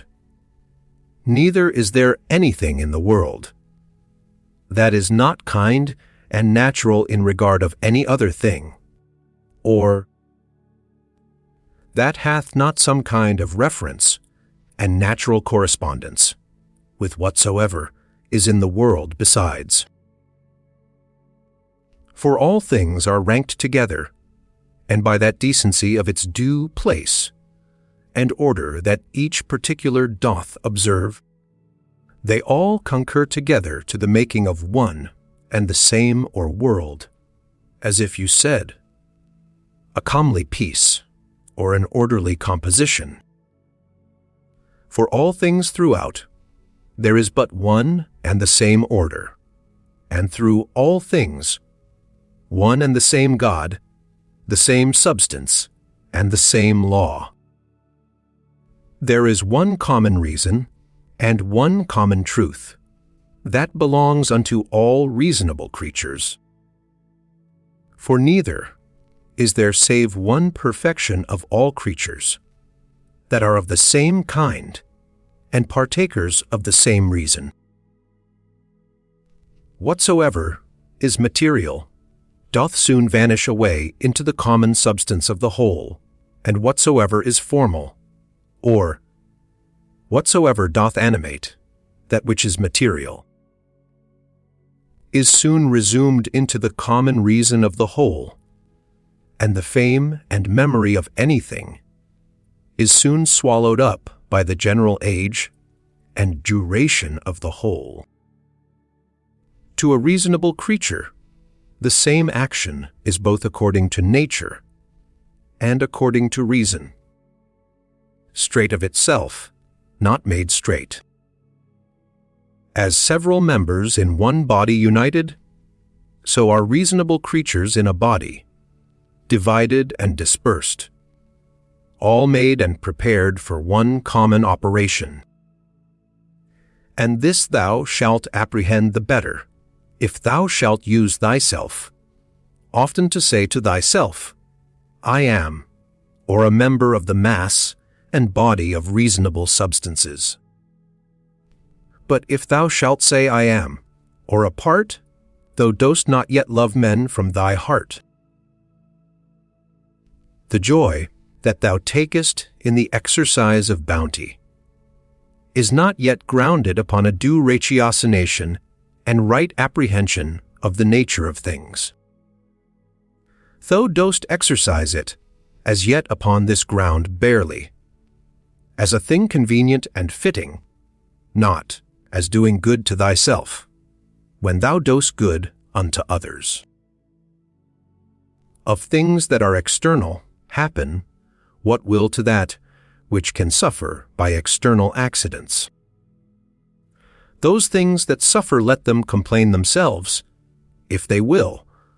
As for me, as long as I conceive no such thing, that which is happened is evil, I have no hurt, and it is in my power not to conceive any such thing. Whatsoever any man either doth or saith, thou must be good, not for any man's sake, but for thine own nature's sake, as if either gold, or the emerald, or purple, should ever be saying to themselves, whatsoever any man either doth or saith, I must still be an emerald, and I must keep my color. This may ever be my comfort and security, my understanding, that ruleth over all, will not of itself bring trouble and vexation upon itself. This I say, it will not put itself in any fear. It will not lead itself into any concupiscence.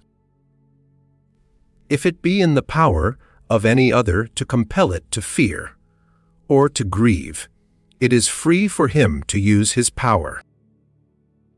But sure, if itself do not of itself, through some false opinion or supposition incline itself to any such disposition, there is no fear. For as for the body, why should I make the grief of my body to be the grief of my mind? If that itself can either fear or complain, let it. But as for the soul, which indeed can only be truly sensible of either fear or grief, to which only it belongs according to its different imaginations and opinions, to admit of either of these, or of their contraries, thou mayst look to that thyself, that it suffer nothing. Induce her not to any such opinion or persuasion. The understanding is of itself sufficient unto itself, and needs not, if itself doth not bring itself to need, any other thing besides itself. And by consequent, as it needs nothing, so neither can it be troubled or hindered by anything, if itself doth not trouble and hinder itself. What is or happiness but, or a good daemon or spirit? What then dost thou do here, O opinion? By the gods I adjure thee, that thou get thee gone, as thou earnest K, for I need thee not. Thou earnest indeed unto me, according to thy ancient wonted manner. It is that all men have ever been subject unto. That thou camest therefore, I am not angry with thee, only begone, now that I have found thee what thou art. Is any man so foolish as to fear change, to which all things that once were not owe their being? And what is it? That is more pleasing and more familiar to the nature of the universe. How couldst thou thyself use thy ordinary hot baths? Should not the wood that heateth them first be changed? How couldst thou receive any nourishment from those things that thou hast eaten, if they should not be changed? Can anything else almost that is useful and profitable be brought to pass without change? How then dost not thou perceive that for thee also, by death, to come to change, is a thing of the very same nature, and as necessary for the nature of the universe? Through the substance of the universe, as through a torrent pass all particular bodies, being all of the same nature, and all joint workers with the universe itself, as in one of our bodies, so many members among themselves. How many such as Chrysippus? How many such as Socrates? How many such as Epictetus? Hath the age of the world long since swallowed up and devoured? Let this, be it either men or businesses, that thou hast occasion to think of, to the end that thy thoughts be not distracted, and thy mind too earnestly set upon anything. Upon every such occasion presently come to thy mind. Of all my thoughts and cares, one only thing shall be the object, that I myself do nothing which to the proper constitution of man, either in regard of the thing itself, or in regard of the manner, or of the time of doing, is contrary. The time when thou shalt have forgotten all things is at hand. And that time also is at hand, when thou thyself shalt be forgotten by all. Whilst thou art, apply thyself to that especially which unto man, as he is a mart, is most proper and agreeable, and that is, for a man even to love them that transgress against him. This shall be, if at the same time that any such thing doth happen, thou call to mind that they are thy kinsmen, that it is through ignorance and against their wills that they sin, and that within a very short while after, both thou and he shall be no more. But above all things, that he hath not done thee any hurt, for that by him thy mind and understanding is not made worse or more vile than it was before.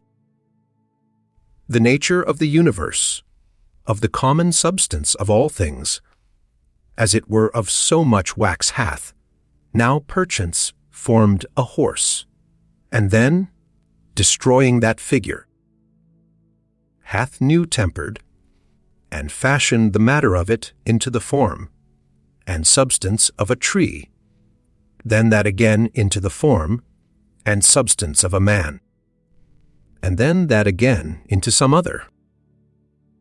Now every one of these doth subsist, but for a very little while.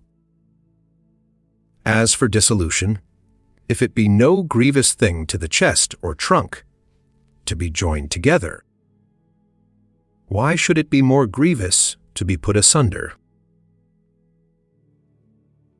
An angry countenance is much against nature, and it is oftentimes the proper countenance of them that are at the point of death. But were it so, that all anger and passion were so thoroughly quenched in thee, that it were altogether impossible to kindle it any more, yet herein must not thou rest satisfied, but further endeavor, by good consequence of true ratiocination, perfectly to conceive and understand, that all anger and passion is against reason. For, if thou shalt not be sensible of thine innocence, if that also shall be gone from thee, the comfort of a good conscience, that thou dost all things according to reason, what shouldest thou live any longer for?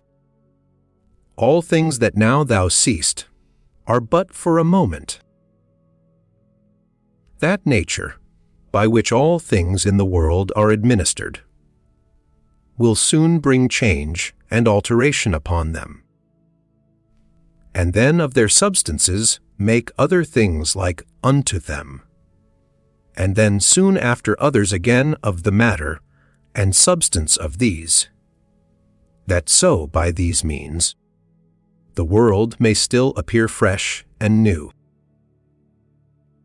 Whensoever any man doth trespass against other, presently consider with thyself what it was that he did suppose to be good, what to be evil, when he did trespass.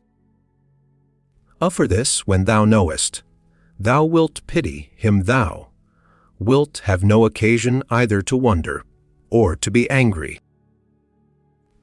For either thou thyself dost yet live in that error and ignorance, as that thou dost suppose either that very thing that he doth, or some other like worldly thing, to be good, and so thou art bound to pardon him, if he have done that which thou, in the like case, wouldst have done thyself.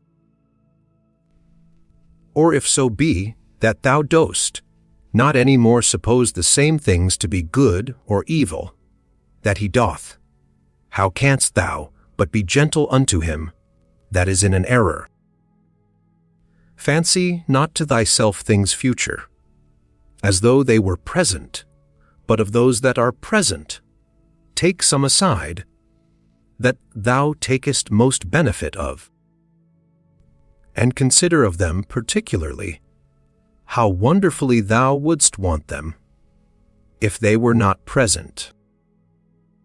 But take heed withal, lest that whilst thou dost settle thy contentment in things present, thou grow in time so to overprize them, as that the want of them, whensoever it shall so fall out, should be a trouble and a vexation unto thee. Weaned up thyself into thyself. Such is the nature of thy reasonable commanding part, as that if it exercise justice, and have by that means tranquillity within itself, it doth rest fully satisfied with itself without any other thing. Wipe off all opinion, stay the force, and violence of unreasonable lusts, and affections circumscribe. The present time examine, whatsoever it be, that is happened, either to thyself or to another. Divide all present objects, either in that which is formal or material. Think of the last hour. That which thy neighbor hath committed, where the guilt of it lieth, there let it rest. Examine in order whatsoever is spoken. Let thy mind penetrate both into the effects and into the causes. Rejoice thyself with true simplicity and modesty, and that all middle things between virtue and vice are indifferent unto thee. Finally, love mankind, obey God. All things, saith he, are by certain order and appointment. And what if the elements only? It will suffice to remember that all things in general are by certain order and appointment, or if it be but few. And as concerning death, that either dispersion, or the atoms, or annihilation, or extinction, or translation will ensue. And as concerning pain, that which is intolerable is soon ended by death, and that which holds long must needs be tolerable. And that the mind in the meantime, which is all in all, may by way of interclusion or interception, by stopping all manner of commerce and sympathy with the body, still retain its own tranquillity. Thy understanding is not made worse by it. As for those parts that suffer, let them, if they can, declare their grief themselves. As for praise and commendation, view their mind and understanding, what estate they are in, what kind of things they fly, and what things they seek after. And that, as in the seaside, whatsoever was before to be seen, is by the continual succession of new heaps of sand cast up one upon another, soon hid and covered. So in this life, all former things by those which immediately succeed. Out of Plato. He then whose mind is endowed with true magnanimity, who hath accustomed himself to the contemplation both of all times and of all things in general. Can this mortal life, thinkest thou, seem any great matter unto him? It is not possible, answered he. Then, neither will such a one account death a grievous thing. By no means. 24. Out of Antisthenes. It is a princely thing to do well, and to be ill spoken of. It is a shameful thing that the face should be subject unto the mind, to be put into what shape it will, and to be dressed by it as it will, and that the mind should not bestow so much care upon herself as to fashion herself, and to dress herself as best becometh her. 25. Out of several poets and comics. It will but little avail thee to turn thine anger and indignation upon the things themselves that have fallen across unto thee. For as for them, they are not sensible of it, and see. Thou shalt but make thyself a laughing stock, both unto the gods and men, and see. Our life is reaped like a ripe ear of corn. One is yet standing, and another is down and see. But if so be that I and my children be neglected by the gods, there is some reason even for that, and see. As long as right and equity is of my side, and see, not to lament with them, not to tremble, and see, 26, out of Plato. My answer, full of justice and equity, should be this: Thy speech is not right, O man, if thou supposest that he that is of any worth at all. Others should apprehend either life or death as a matter of great hazard and danger, and should not make this rather his only care, to examine his own actions, whether just or unjust, whether actions of a good or of a wicked man, and see. For thus in very truth stands the case, O ye men of Athens. What place or station soever a man either hath chosen to himself, judging it best for himself, or is by lawful authority put and settled in, therein do I think, shall all appearance of danger notwithstanding, that he should continue, as one who feareth neither death, nor anything else, so much as he feareth to commit anything that is vicious and shameful, and see. But, O noble sir, consider, I pray, whether true generosity and true happiness do not consist in somewhat else rather than in the preservation either of our or other men's lives.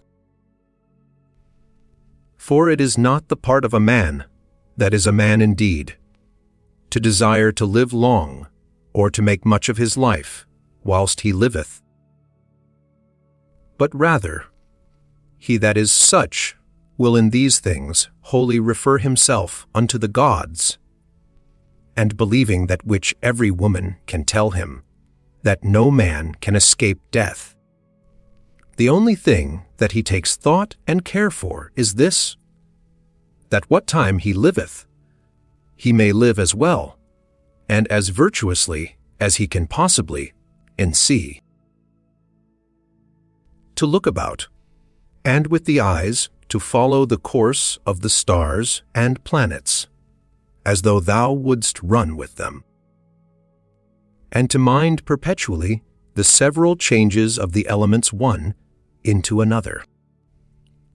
For such fancies and imaginations help much to purge away the dross and filth of this our earthly life, and see.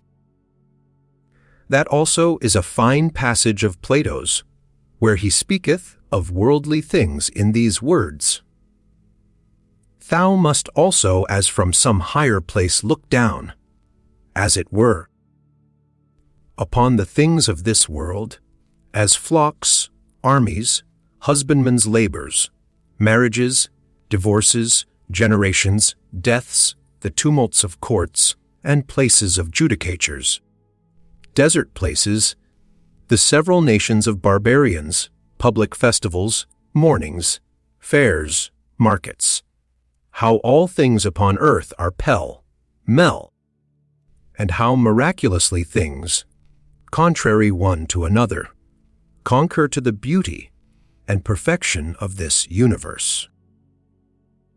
To look back upon things of former ages, as upon the manifold changes and conversions of several monarchies and commonwealths. We may also foresee things future, for they shall all be of the same kind. Neither is it possible that they should leave the tune, or break the concert that is now begun. As it were, by these things that are now done and brought to pass in the world. It comes all to one therefore, whether a man be a spectator of the things of this life, but 40 years, or whether he see them 10,000 years together. For what shall he see more?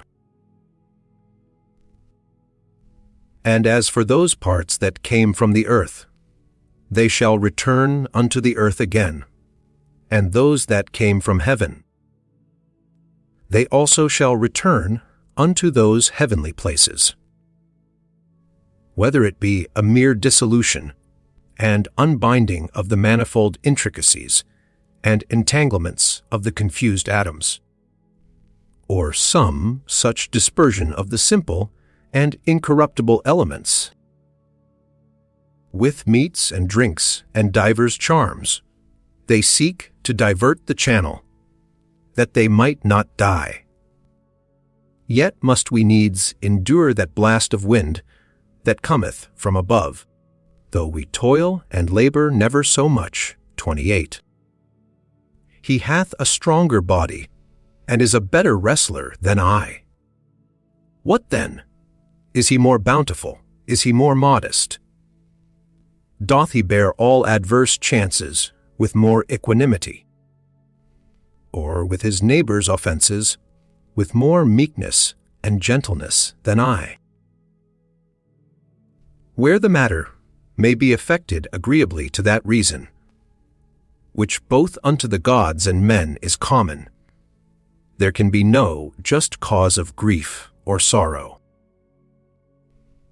For where the fruit and benefit of an action well begun and prosecuted according to the proper constitution of man may be reaped and obtained, or is sure and certain, it is against reason that any damage should there be suspected.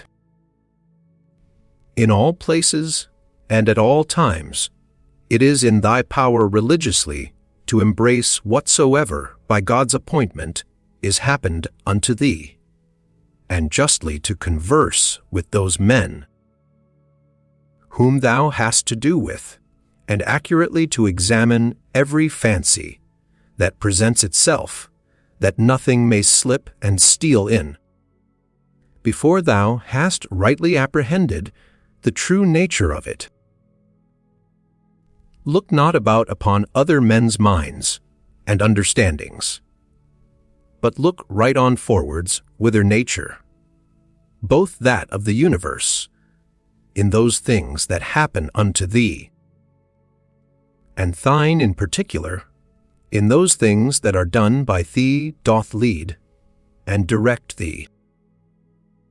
Now every one is bound to do that which is consequent and agreeable to that end, which by his true natural constitution he was ordained unto.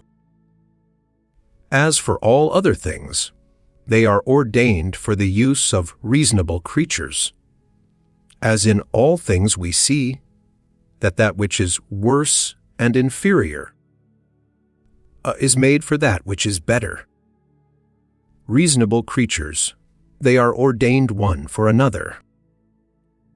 That therefore which is chief in every man's constitution is that he intend the common good.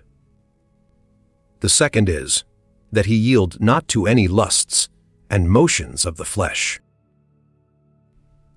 For it is the part and privilege of the reasonable and intellective faculty that she can so bound herself, as that neither the sensitive nor the appetitive faculties may not anyways prevail upon her, for both these are brutish.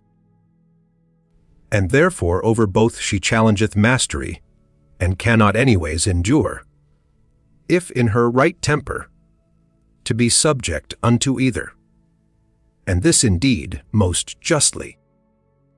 For by nature she was ordained to command all in the body. The third thing proper to man by his constitution is to avoid all rashness and precipitancy, and not to be subject to error. To these things then, let the mind apply herself, and go straight on, without any distraction about other things. And she hath her end, and by consequent her happiness. As one who had lived, and were now to die by right, whatsoever is yet remaining, bestow that wholly as a gracious overplus upon a virtuous life. Love and affect that only, whatsoever it be that happeneth, and is by the fates appointed unto thee.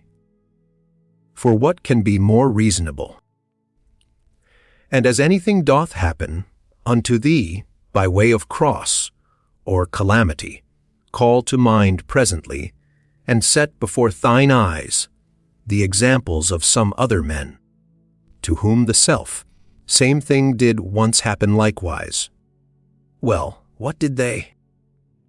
They grieved, they wondered, they complained. And where are they now? All dead and gone. Wilt thou also be like one of them?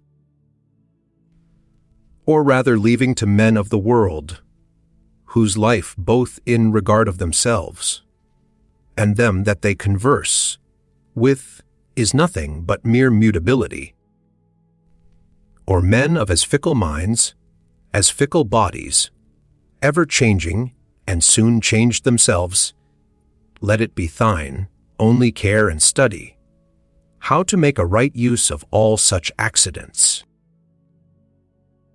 For there is good use to be made of them, and they will prove fit matter for thee to work upon, if it shall be both thy care and thy desire, that whatsoever thou dost, thou thyself mayst like, and approve thyself for it.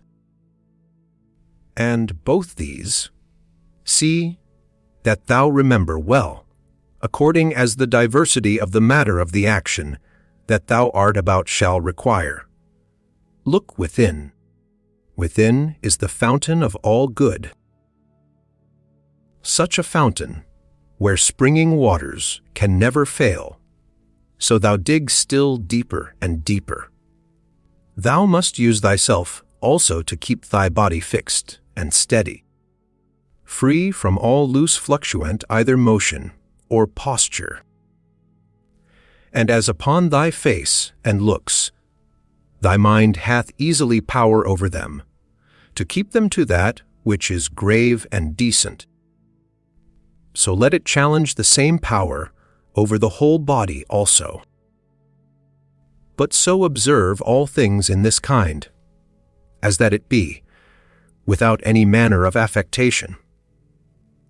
The art of true living in this world is more like a wrestler's than a dancer's practice. For in this they both agree, to teach a man whatsoever falls upon him, that he may be ready for it, and that nothing may cast him down. Thou must continually ponder and consider with thyself what manner of men they be, and for their minds and understandings, what is their present estate, whose good word and testimony thou dost desire. For then neither wilt thou see cause to complain of them that offend against their wills, or find any want of their applause. If once thou dost but penetrate into the true force and ground both of their opinions and of their desires. No soul, saith Heed, is willingly bereft of the truth, and by consequent neither of justice, or temperance, or kindness, and mildness, nor of anything that is of the same kind. It is most needful that thou shouldst always remember this. For so shalt thou be far more gentle and moderate towards all men. What pain soever thou art in, let this presently come to thy mind, that it is not a thing whereof thou needest to be ashamed. Neither is it a thing whereby thy understanding, that hath the government of all, can be made worse.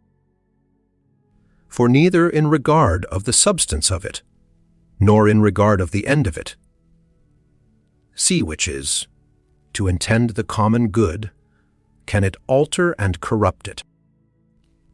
This also of Epicurus mayst thou in most pains find some help of, that it is neither intolerable nor eternal, so thou keep the self to the true bounds and limits of reason, and give not way to opinion. This also thou must consider, that many things there be, which oftentimes unsensibly trouble and vex thee, as not armed against them with patience, because they go not ordinarily under the name of pains, which in very deed are of the same nature as pain, as to slumber unquietly, to suffer heat, to want appetite. When therefore any of these things make thee discontented, check thyself with these words: Now hath pain given thee the foil, thy courage hath failed thee. Take heed lest, at any time thou stand so affected, though towards unnatural evil men, as ordinary men are commonly one towards another. How know we whether Socrates were so eminent indeed, and of so extraordinary a disposition? For that he died more gloriously, that he disputed with the sophists more subtilty, that he watched in the frost more assiduously, that being commanded to fetch innocent Salaminius, he refused to do it more generously. All this will not serve. Nor that he walked in the streets with much gravity and majesty, as was objected unto him by his adversaries, which nevertheless a man may well doubt of, whether it were so or no, or, which above all the rest, if so be that it were true, a man would well consider of, whether commendable or discommendable. The thing therefore that we must inquire into is this: what manner of soul Socrates had, whether his disposition was such as that all that he stood upon and sought after in this world was barely this, that he might ever carry himself justly towards men and holily towards the gods, neither vexing himself to no purpose at the wickedness of others, nor yet ever condescending to any man's evil fact or evil intentions through either fear or engagement of friendship, whether of those things that happened unto him by God's appointment.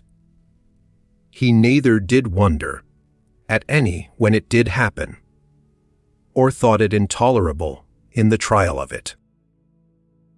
And, lastly, whether he never did suffer his mind to sympathies with the senses and affections of the body.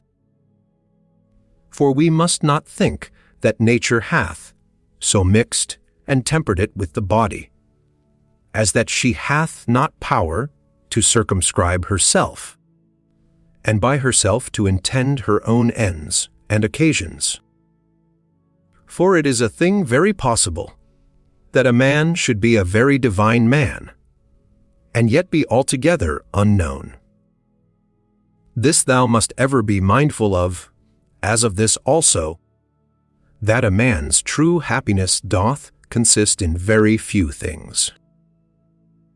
And that although thou dost despair, that thou shalt ever be a good either logician or naturalist, yet thou art never the further off by it from being either liberal or modest or charitable or obedient unto God. Other free from all compulsion, in all cheerfulness and alacrity thou mayst run out thy time, though men should exclaim against thee, never so much, and the wild beasts should pull in sunder the poor members of thy pampered mass of flesh.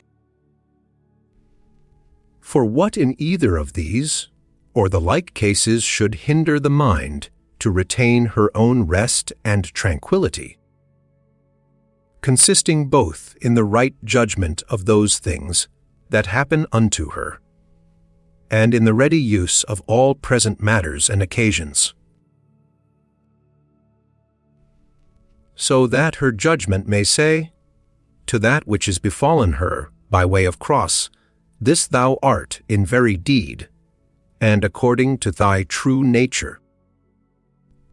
Notwithstanding that in the judgment of opinion thou dost appear otherwise, and her discretion to the present object, thou art that which I sought for.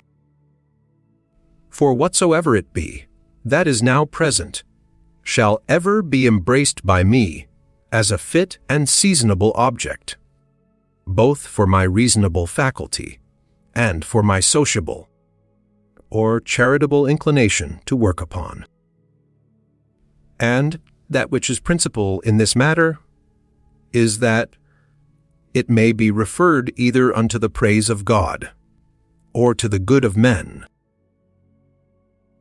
For either unto God or man, whatsoever it is that doth happen in the world hath, in the ordinary course of nature, its proper reference, neither is there anything that in regard of nature is either new or reluctant and intractable, but all things both usual and easy. Then hath a man attained to the estate of perfection in his life and conversation, when he so spends every day as if it were his last day, never hot and vehement in his affections, nor yet so cold and stupid as one that had no sense, and free from all manner of dissimulation. Can the gods, who are immortal, for the continuance of so many ages bear, without indignation with such and so many sinners, as have ever been, yea, not only so, but also take such care for them, that they want nothing, and dost thou so grievously take on, as one that could bear with them no longer, though that art but for a moment of time, yet thou that art one of those sinners thyself? A very ridiculous thing it is, that any man should dispense with vice and wickedness in himself, which is in his power to restrain, and should go about to suppress it in others, which is altogether impossible. What object soever our reasonable and sociable faculty doth meet with, that affords nothing either for the satisfaction of reason or for the practice of charity, she worthily doth think unworthy of herself. When thou hast done well, and another is benefited by thy action, must thou, like a very fool, look for a third thing besides, as that it may appear unto others also that thou hast done well, or that thou mayest in time receive one good turn for another? No man useth to be wary of that which is beneficial unto him, but every action according to nature is beneficial. Be not weary, then, of doing that which is beneficial unto thee, whilst it is so unto others. The nature of the universe did once certainly before it was created. Whatsoever it hath done since, deliberate, and so resolve upon the creation of the world. Now since that time, whatsoever it is, that is and happens in the world, is either but a consequent of that one, and first deliberation. Or if so be that this ruling rational part of the world takes any thought and care of things particular, they are surely his reasonable and principal creatures. that are the proper object of his particular care and providence. This often thought upon will much conduce to thy tranquillity. The Eighth Book. This also, among other things, may serve to keep thee from vainglory, if thou shalt consider that thou art now altogether incapable of the commendation of one, who all his life long, or from his youth at least, hath lived a philosopher's life. For both unto others, and to thyself especially, it is well known that thou hast done many things contrary to that perfection of life. Thou hast therefore been confounded in thy course, and henceforth it will be hard for thee to recover the title and credit of a philosopher. And to it also is thy calling and profession repugnant. If therefore thou dost truly understand what it is that is of moment indeed, as for thy fame and credit, take no thought or care for that. Let it suffice thee if all the rest of thy life, be it more or less, thou shalt live as thy nature requireth, or according to the true and natural end of thy making. Take pains therefore to know what it is that thy nature requireth, and let nothing else distract thee. Thou hast already had sufficient experience, that of those many things that hitherto thou hast erred and wandered about, thou couldst not find happiness in any of them. Not in syllogisms and logical subtleties, not in wealth, not in honor and reputation, not in pleasure. In none of all these. Wherein then is it to be found? In the practice of those things, which the nature of man, as he is a man, doth require. How then shall he do those things? If his dogmata, or moral tenets and opinions, else from which all motions and actions do proceed, be right and true. Which be those dogmata?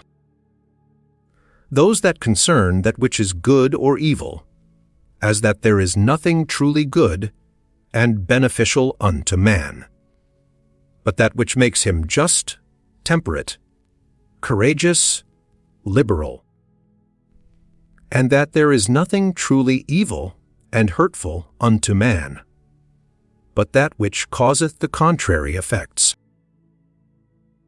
Upon every action that thou art about, put this question to thyself: how will this, when it is done, agree with me?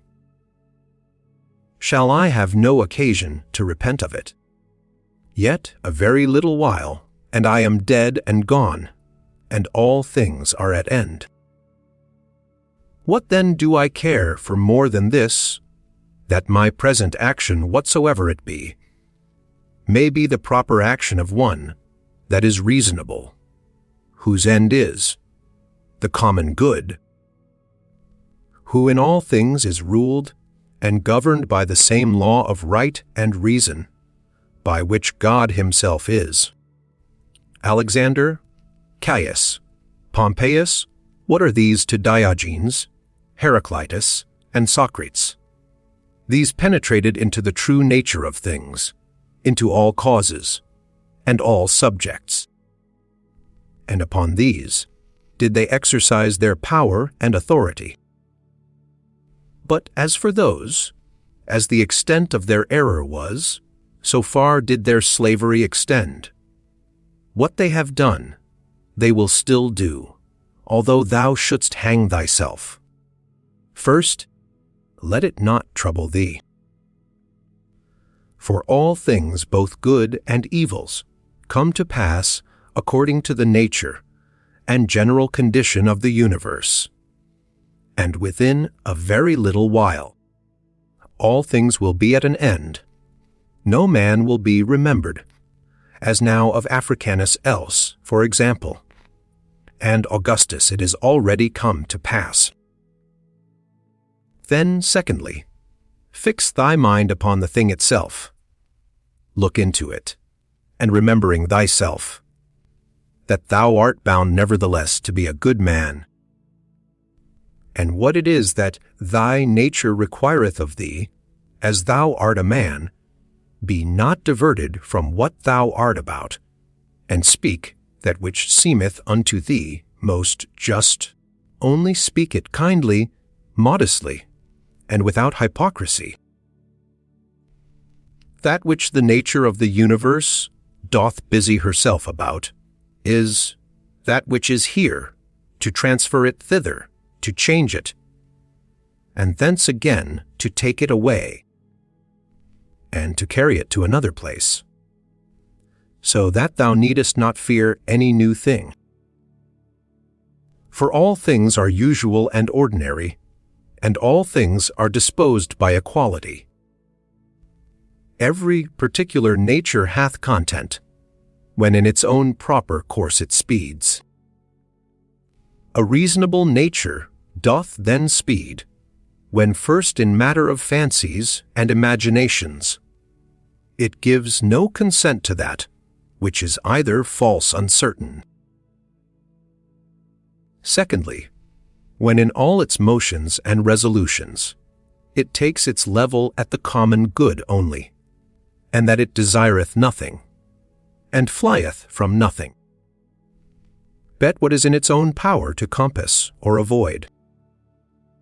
And, lastly, when it willingly and gladly embraceth whatsoever is dealt and appointed unto it by the common nature, for it is part of it, even as the nature of any one leaf is part of the common nature of all plants and trees. But that the nature of a leaf is part of a nature both unreasonable and unsensible, and which in its proper end may be hindered, or which is servile and slavish, whereas the nature of man is part of a common nature which cannot be hindered, and which is both reasonable and just. From whence also it is, that according to the worth of everything, she doth make such equal distribution of all things, as of duration, substance form, operation, and of events and accidents. But herein consider, not whether thou shalt find this equality in everything absolutely and by itself, but whether in all the particulars of some one thing taken together, and compared with all the particulars of some other thing, and them together likewise. Thou hast no time nor opportunity to read. What then? Haste thou not time and opportunity to exercise thyself, not to wrong thyself, to strive against all carnal pleasures and pains, and to get the upper hand of them, to contemn honor and vainglory, and not only, not to be angry with them, whom towards thee thou dost find unsensible and unthankful, but also to have a care of them still, and of their welfare. Forbear henceforth to complain of the trouble of a courtly life, either in public before others, or in private by thyself. Repentance is an inward and self, reprehension for the neglect or omission of somewhat that was profitable. Now whatsoever is good is also profitable, and it is the part of an honest virtuous man to set by it, and to make reckoning of it accordingly. But never did any honest virtuous man repent of the neglect or omission of any carnal pleasure. No carnal pleasure then is either good or profitable. This, what is it in itself, and by itself, according to its proper constitution? What is the substance of it? What is the matter, or proper use? What is the form or efficient cause? What is it for in this world, and how long will it abide? Thus must thou examine all things that present themselves unto thee. When thou art hard to be stirred up and awaked out of thy sleep, admonish thyself and call to mind that of to perform actions tending to the common good is that which thine own proper constitution and that which the nature of man do require. But to sleep is common to unreasonable creatures also. And what more proper and natural, yea, what more kind and pleasing, than that which is according to nature? As every fancy and imagination presents itself unto thee, considers, if it be possible, the true nature and the proper qualities of it, and reason with thyself about it. At thy first encounter with any one, say presently to thyself, this man, what are his opinions concerning that which is good or evil, as concerning pain, pleasure, and the causes of both, concerning honor and dishonor, concerning life and death, thus and thus. Now if it be no wonder that a man should have such and such opinions, how can it be a wonder that he should do such and such things? I will remember then that he cannot but do as he doth, holding those opinions that he doth. Remember that as it is a shame for any man to wonder that a fig tree should bear figs, so also to wonder that the world should bear anything, whatsoever it is which, in the ordinary course of nature, it may bear. To a physician also, and to a pilot it is a shame either for the one to wonder that such and such a one should have an egg, or for the other, that the winds should prove contrary. Remember that to change thy mind upon occasion, and to follow him that is able to rectify thee, is equally ingenious as to find out at the first what is right and just without help. For of thee nothing is required. Tie is beyond the extent of thine own deliberation and jun, merit, and of thine own understanding. If it were thine act, and in thine own power, wouldest thou do it? If it were not, whom dost tin accuse? The atoms or the gods? For to do either, the part of a madman. Thou must therefore blame nobody, but if it be in thy power.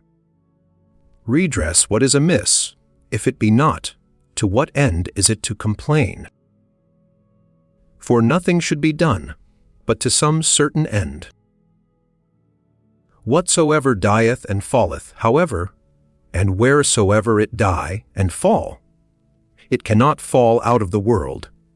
Here it have its abode and change. Here also shall it have its dissolution into its proper elements. Of the same are the world's elements, and the elements of which thou dost consist. And they, when they are changed, they murmur not, why shouldest thou? Whatsoever is, was made for something as a horse, a vine. Why wonderest thou? The sun itself will say of itself, I was made for something, and so hath every god its proper function. What then were then made for? To disport and delight thyself. See how even common sense and reason cannot brook it. Nature hath its end, as well in the end, and final consummation of anything that is, as in the begin, nine, and continuation of it. As one that tosseth up a ball, And what is a ball the better, if the motion of it be upwards, or the worse if it be downwards, or if it chance to fall upon the ground? So for the bubble, if it continue, what it the better? And if it dissolve, what is it the worse? And so is it of a candle too. And so must thou reason with thyself, both in matter of fame and in matter of death. For as for the body itself, the subject of death, wouldest thou know the vileness of it? Turn it about that thou mayest behold it, the worst sides upwards as well, as in its more ordinary pleasant shape. How doth it look, when it is old and withered, when sick and pained, when in the act of lust and fornication? And as for fame, this life is short. Both he that praiseth, and he that is praised, he that remembers, and he that is remembered, will soon be dust and ashes. Besides, it is but in one corner of this part of the world that thou art praised, and yet in this corner thou hast not the joint praises of all men, no, nor scarce of any one constantly. And yet the whole earth itself, what is it, but as one point, in regard of the whole world? That which must be the subject of thy consideration is either the matter itself, or the dogma, or the operation, or the true sense and signification. Most justly have these things happened unto thee. Why dost not thou amend? Oh, but thou hadst rather become good tomorrow than to be so today.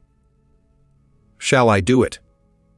I will, so the end of my action be to do good unto men. Doth anything by way of cross or adversity happen unto me, I accept it with reference unto the gods and their providence, the fountain of all things, from which whatsoever comes to pass doth hang and depend. By one action judge of the rest. This bathing, which usually takes up so much of our time, what is it? Oil, sweat, filth, or the swords of the body, an excrementitious viscosity, the excrements of oil and other ointments used about the body, and mixed with the swords of the body, all base and loathsome. And such almost is every part of our life, and every worldly object. Lucilla buried Verus, then was Lucilla herself buried by others.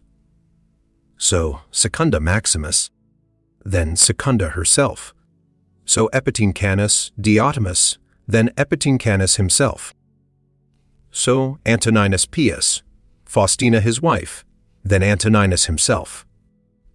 This is the course of the world. First seller, Adrianus, then Adrianus himself. And those austere ones, those that foretold other men's deaths, those that were so proud and stately, where are they now? Those austere ones, I mean, such as were Charax, and Demetrius the Platonic, and Eudaemon, and others like unto those. They were all but for one day, all dead and gone long since. Some of them no sooner dead than forgotten. Others soon turned into fables. Of others, even that which was fabulous is now long since forgotten. This thereafter thou must remember, that whatsoever thou art compounded of shall soon be dispersed, and that thy life and breath, or thy soul, shall either be no more, or shall translated suspidive, and appointed to some certain place and station. The true joy of a man is to do that which properly belongs unto a man. That which is most proper unto a man is, first, to be kindly affected towards them that are of the same kind and nature, as he is himself, to contemn all sensual motions and appetites, to discern rightly all plausible fancies and imaginations, to contemplate the nature of the universe, both it and things that are done in it, in which kind of contemplation 3 several relations are to be observed. The first to the apparent secondary cause, the second to the first original cause, God, from whom originally proceeds whatsoever doth happen in the world. The third and last, to them that we live and converse, with what use may be made of it, to their use and benefit. If pain be an evil, either it is in regard of the body, sex, and that cannot be, because the body of itself is altogether insensible, or in regard of the soul, but it is in the power of the soul to preserve her own peace and tranquility, and not to suppose that pain is evil. For all judgment and deliberation, all prosecution, or aversation is from within, whether the sense of evils, except it be let in by opinion, cannot penetrate. Wipe off all idle fancies, and say unto thyself incessantly, Now, if I will, it is in my power to keep out of this my soul all wickedness, all lust, and concupiscences, all trouble and confusion.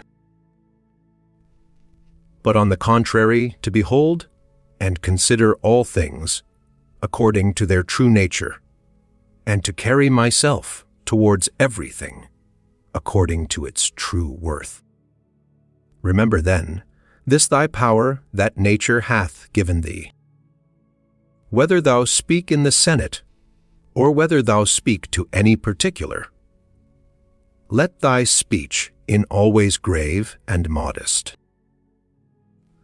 But thou must not openly and vulgarly observe that sound and exact form of speaking concerning that which is truly good and truly civil, the vanity of the world, and of worldly men, which otherwise truth and reason doth prescribe. Augustus his court, his wife, his daughter, his nephews, his sons, in law his sister, Agrippa, his kinsmen, his domestics, his friends, Arius, Maecenas, his slayers of beasts, for sacrifice and divination. There thou hast the death of a whole court together. Proceed now on to the rest, that have been since that of Augustus. Hath death dwelt with them otherwise, though so many and so stately whilst they lived? Then it doth use to deal with any one particular man. Consider now the death of a whole kindred and family, as of that of the Pompeys, as that also that useth to be written upon some monuments, mas thelf heso w and kindred. Oh, what care did his predecessors take, that they might leave a successor, yet behold at last one, or other must of necessity be, last. Here again, therefore consider the death of a whole kindred. Contract thy whole life to the measure and proportion of one single action. And if in every particular action thou dost perform what is fitting to the utmost of thy power, let it suffice thee. And who can hinder thee, but that thou mayest perform what is fitting? But there may be some outward let and impediment. Not any that can hinder thee, but that whatsoever thou dost, thou may do it justly, temperately, and with the praise of God. Yea, but there may be somewhat, whereby some operation or other of thine may be hindered. And then, with that very thing that doth hinder, thou mayest he well pleased, and so by this gentle and equanimous conversion of thy mind unto that, which may be, instead of that which at first thou didst intend, in the room of that former action, there succeedeth another, which agrees as well with this contraction of thy life that we now speak of. Receive temporal blessings without ostentation, when they are sent, and thou shalt be able to part with them, with all readiness and facility, when they are taken from thee again. If ever thou sawest either a hand, or a foot, or a head lying by itself, in some place or other, as cut off from the rest of the body, such must thou conceive him to make himself, as much as in him lieth, that either is offended with anything that is happened.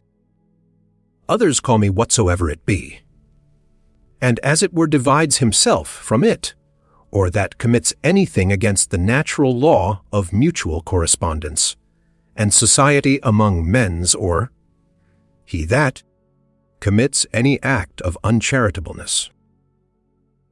Whosoever thou art such, thou art cast forth. I know not whither out of the general unity, which is according to nature. Thou went born indeed apart, but now thou hast cut thyself off. However, herein is matter of joy and exultation, that thou mayst be united again. God hath not granted it unto any other part, that once separated and cut off, it might be reunited and come together again. But, behold, that Geodineses, how great and immense it is, which hath so much esteemed man, as at first he was so made, that he needed not, except he would himself, have divided himself from the whole, so once divided and cut off, it hath so provided and ordered it, that if he would himself, he might return and grow together again, and be admitted into its former rank and place of apart as he was before. As almost all her other faculties and properties the nature of the universe hath imparted unto every reasonable creature, so this in particular we have received from her, that as whatsoever doth oppose itself unto her, and doth withstand her in her purposes and intentions, she doth, though against its will and intention, bring it about to herself, to serve herself of it in the execution of her own destinated ends. And so by this, though not intended operation of it with herself, makes it part of herself whether it will or no. So may every reasonable creature, what crosses and impediments soever it meets with in the course of this mortal life, it may use them as fit and proper objects, to the furtherance of whatsoever it intended and absolutely proposed unto itself, as its natural end and happiness. Let not the general representation unto thyself of the wretchedness of this our mortal life trouble thee. Let not thy mind wander up and down, and heap together in her thoughts the many troubles and grievous calamities, which thou art as subject unto as any other. But, as everything in particular doth happen, put this question unto the self, and say, what is it that in this present matter seems unto thee so intolerable? For thou wilt be ashamed to confess it. Then upon this presently call to mind, that neither that which is future, nor that which is past can hurt thee, but that only which is present, and that also is much lessened, if thou dost lightly circumscribe it, and then check thy mind, if for so little a while, a mere instant, it cannot hold out with patience. What are either Panthea or Pergamus abiding to this day by their masters' tombs, or either Chabrias or Diotimus by that of Adrianus? Oh, foolery! For what if they did, would their masters be sensible of it? Or if sensible, would they be glad of it? Or if glad, were these immortal? Was not it appointed unto them also both men and women, to become old in time, and then to die? And these once dead, what would become of these former? And when all is done, what is all this for, but for a mere bag of blood and corruption? If thou beest quick-sighted, be so in matter of judgment, and best discretion, saith he. In the whole constitution of man, I see not any virtue contrary to justice, whereby it may be resisted and opposed, but one whereby pleasure and voluptuousness may be resisted and opposed. I see continence. If thou canst but withdraw conceit and opinion concerning that which may seem hurtful and offensive, though thyself art as safe may be. Though thyself? And who is that? Thy reason. Yeah, but I am not reason. Well, be it so. However, let not thy reason or understanding admit of grief.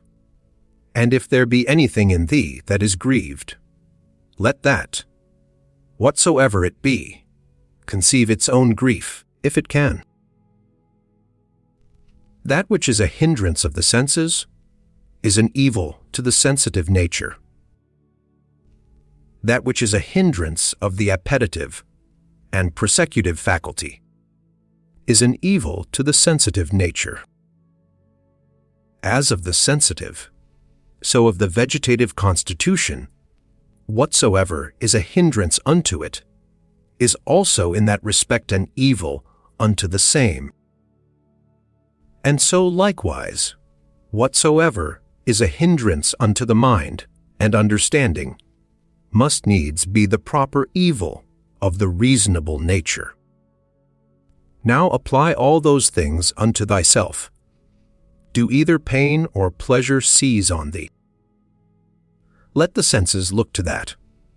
Hast thou met with some obstacle or other in thy purpose and intention?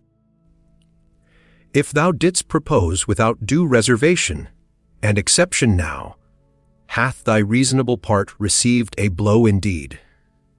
But if in general thou didst propose, unto thyself, whatsoever might be, thou art not thereby either hurt nor properly hindered.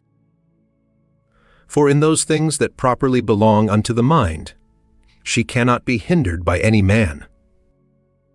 It is not fire, nor iron, nor the power of a tyrant, nor the power of a slandering tongue, nor anything else that can penetrate into her. If once round and solid, there is no fear that ever it will change. Why should I grieve myself, who never did willingly grieve any other? One thing rejoices one and another thing another. As for me, this is my joy, if my understanding be right and sound, as neither averse from any man, nor refusing any of those things, which as a man I am subject unto. If I can look upon all things in the world meekly and kindly, accept all things, and carry myself towards everything, according to the true worth of the thing itself. This time that is now present, bestow thou upon thyself. They that rather hunt for fame after death do not consider that those men that shall be hereafter will be even such as these whom now they can so hardly bear with. And besides, they also will be mortal men. But to consider the thing in itself, if so many with so many voices shall make such and such a sound, or shall have such and such an opinion concerning thee, what is it to thee? Take me and throw me where thou wilt, I am indifferent. For there also I shall have that spirit which is within me propitious, that is well pleased and fully contented both in that constant disposition and with those particular actions which to its own proper constitution are suitable and agreeable. Is this then a thing of that worth, that for it my soul should suffer, and become worse than it was, as either basely dejected, or disordinately affected, or confounded within itself, or terrified? What can there be that thou shouldest so much esteem? Nothing can happen unto thee, which is not incidental unto thee, as thou art a man. As nothing can happen either to an ox, a vine, or to a stone, which is not incidental unto them, unto every one in his own kind. If therefore nothing can happen unto anything, which is not both usual and natural, why art thou displeased? Sure, the common nature of all would not bring anything upon any that were intolerable. If therefore it be a thing external that causes thy grief, know that it is not that properly that doth cause it, but thine own conceit and opinion concerning the thing, which thou mayest rid thyself of when thou wilt. But if it be somewhat that is amiss in thine own disposition, that doth grieve thee, mayest thou not rectify thy moral tenets and opinions? But if it grieve thee that thou dost not perform that which seemeth unto thee right and just, why dost not thou choose rather to perform it than to grieve? But somewhat that is stronger than thyself doth hinder thee. Let it not grieve thee then, if it be not thy fault that the thing is not performed. Yea, but it is a thing of that nature, as that thy life is not worth the while, except it may be performed. If it be so, upon condition that thou be kindly and lovingly disposed towards all men, thou mayest be gone.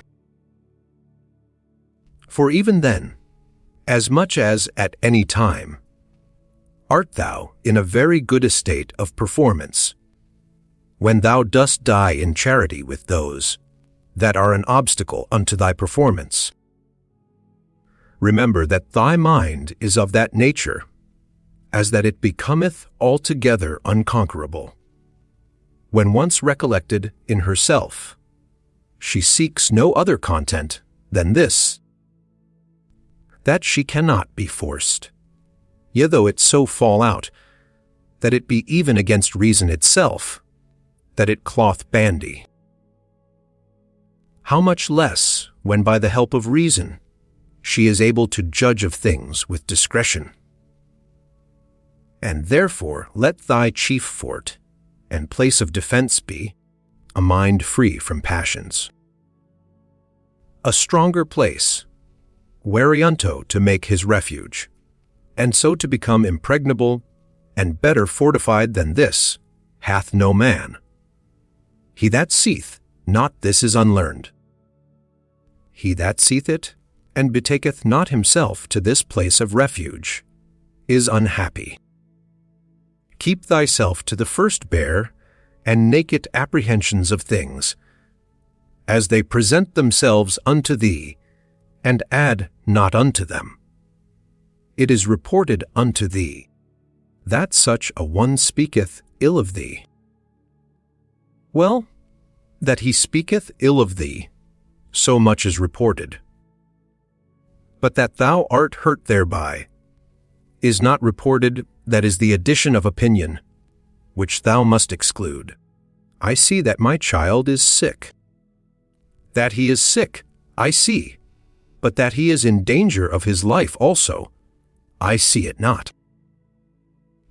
Thus thou must use to keep thyself to the first motions and apprehensions of things, as they present themselves outwardly, and add not unto them from within thyself through mere conceit and opinion.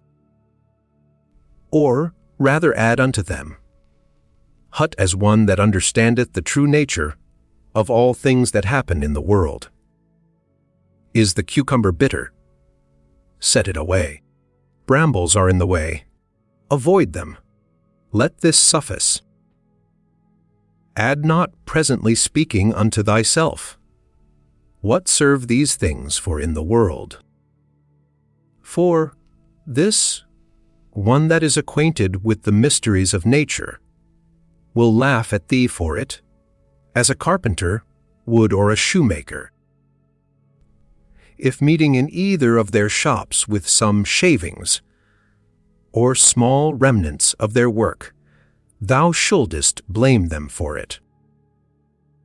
And yet those men, it is not for want of a place where to throw them, that they keep them in their shops for a while. But the nature of the universe hath no such place. But herein doth consist the wonder of her art and skill, that she having once circumscribed herself within some certain bounds and limits, whatsoever is within her that seems either corrupted or old or unprofitable, she can change it into herself, and of these very things can make new things, so that she needeth not to seek elsewhere out of herself either for a new supply of matter and substance, or for a place where to throw out whatsoever is irrecoverably putrid and corrupt. Thus she, as for place, so for matter and art, is herself sufficient unto herself. Not to be slack and negligent, or loose, and wanton in thy actions, nor contentious, and troublesome in thy conversation, nor to rove and wander in thy fancies and imaginations. Not basely to contract thy soul, nor boisterously to sally out with it, or furiously to launch out as it were, nor ever to want employment. They kill me, they cut my flesh, they persecute my person with curses. What then? May not thy mind for all this continue pure, prudent, temperate, just, as a fountain of sweet and clear water, though she be cursed by some stander-by, yet do her springs nevertheless still run as sweet and clear as before.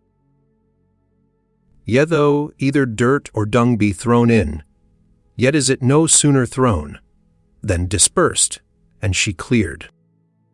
She cannot be dyed or infected by it. What then must I do, that I may have within myself an overflowing fountain, and not a well?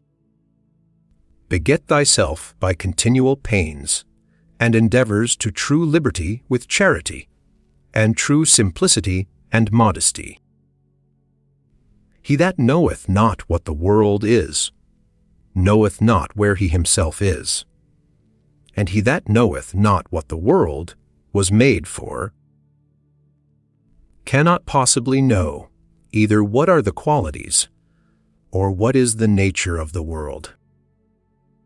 Now he that in either of these is to seek for what he himself was made is ignorant also. What then dost thou think of that man, who proposeth unto himself, as a matter of great moment, the noise and applause of men, who both where they are, and what they are themselves, are altogether ignorant?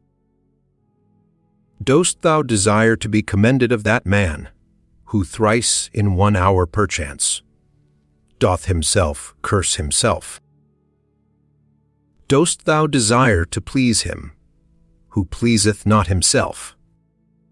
Or dost thou think that he pleaseth himself, who doth use to repent himself almost of everything that he doth? Not only now henceforth to have a common breath, or to hold correspondency of breath with that air that compasseth us about, but to have a common mind, or to hold correspondency of mind also with that rational substance which compasseth all things. For that also is of itself, and of its own nature. If a man can but draw it in as he should everywhere diffused, and passeth through all things, no less than the air doth, if a man can but suck it in. Wickedness in general doth not hurt the world. Particular wickedness doth not hurt any other, only unto him it is hurtful, whosoever he be that offends, unto whom in great favor and mercy it is granted, that whensoever he himself shall but first desire it, he may be presently delivered of it. Unto my free will my neighbor's free, will whoever he be, as his life or his bawd is altogether indifferent. For though we are all made one for another, yet have our minds and understandings each of them their own proper and limited jurisdiction. For else another man's wickedness might be my evil which God would not have, that it might not be in another man's power to make me unhappy, which nothing now can do but mine own wickedness.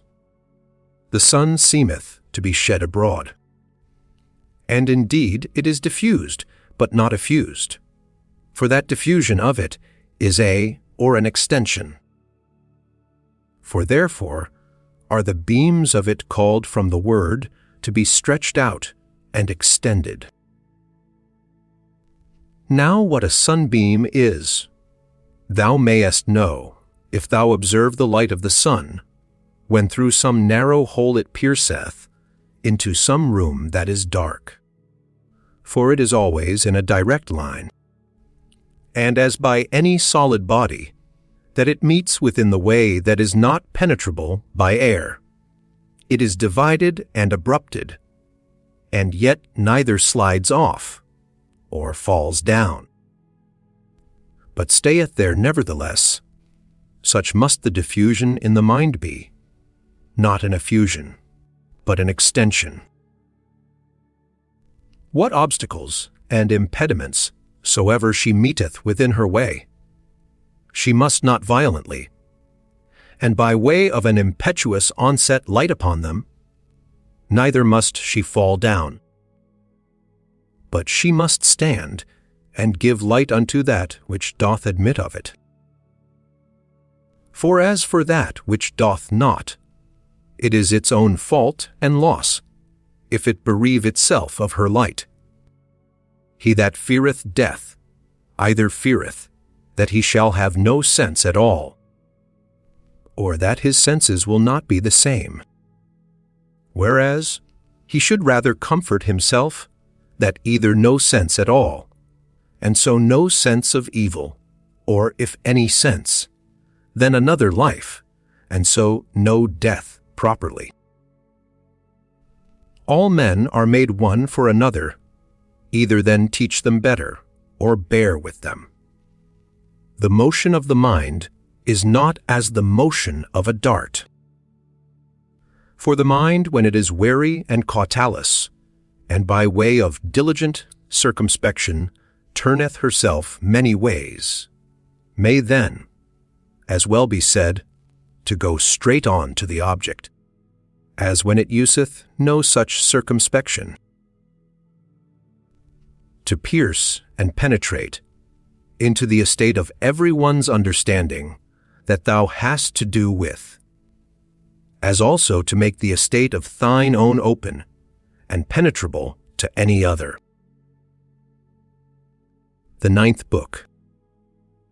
He that is unjust is also impious. For the nature of the universe, having made all reasonable creatures one for another, to the end that they should do one another good, more or less, according to the several persons and occasions, but in nowise hurt one another, it is manifest that he that doth transgress against this her will, others guilty of impiety towards the most ancient and venerable of all the deities. For the nature of the universe is the nature the common parent of all, and therefore piously to be observed of all things that are, and that which now is, to whatsoever first was, and gave it its being, hath relation of blood and kindred. She is also called truth, and is the first cause of all truths. He therefore, that willingly and wittingly doth lie, is impious in that he doth receive, and so commit injustice, but he that against his will, in that he disagreeth from the nature of the universe, and in that striving with the nature of the world, he doth in his particular violate the general order of the world. For he doth no better than strive and war against it, who contrary to his own nature applieth himself to that which is contrary to truth. For nature had before furnished him with instincts and opportunities, sufficient for the attainment of it, which he having hitherto neglected, is not now able to discern that which is false from that which is true. He also that pursues after pleasures, as that which is truly good and flies from pains, as that which is truly evil is impious. For such a one must of necessity oftentimes accuse that common nature, as distributing many things both unto the evil and unto the good, not according to the deserts of either, as unto the bad oftentimes pleasures, and the causes of pleasures, so unto the good pains, and the occasions of pains. Again, he that feareth pains and crosses in this world, feareth some of those things which some time or other must needs happen in the world, and that we have already showed to be impious. And he that pursueth after pleasures will not spare to compass his desires, to do that which is unjust, and that is manifestly impious.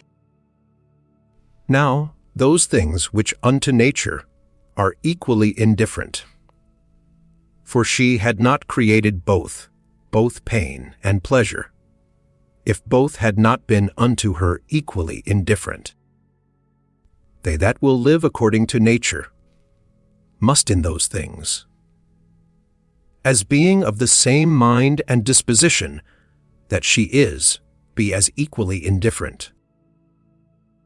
Whosoever therefore, in either matter of pleasure and pain, death and life, honor and dishonor, which things nature in the administration of the world indifferently doth make use of, is not as indifferent, it is apparent that he is impious.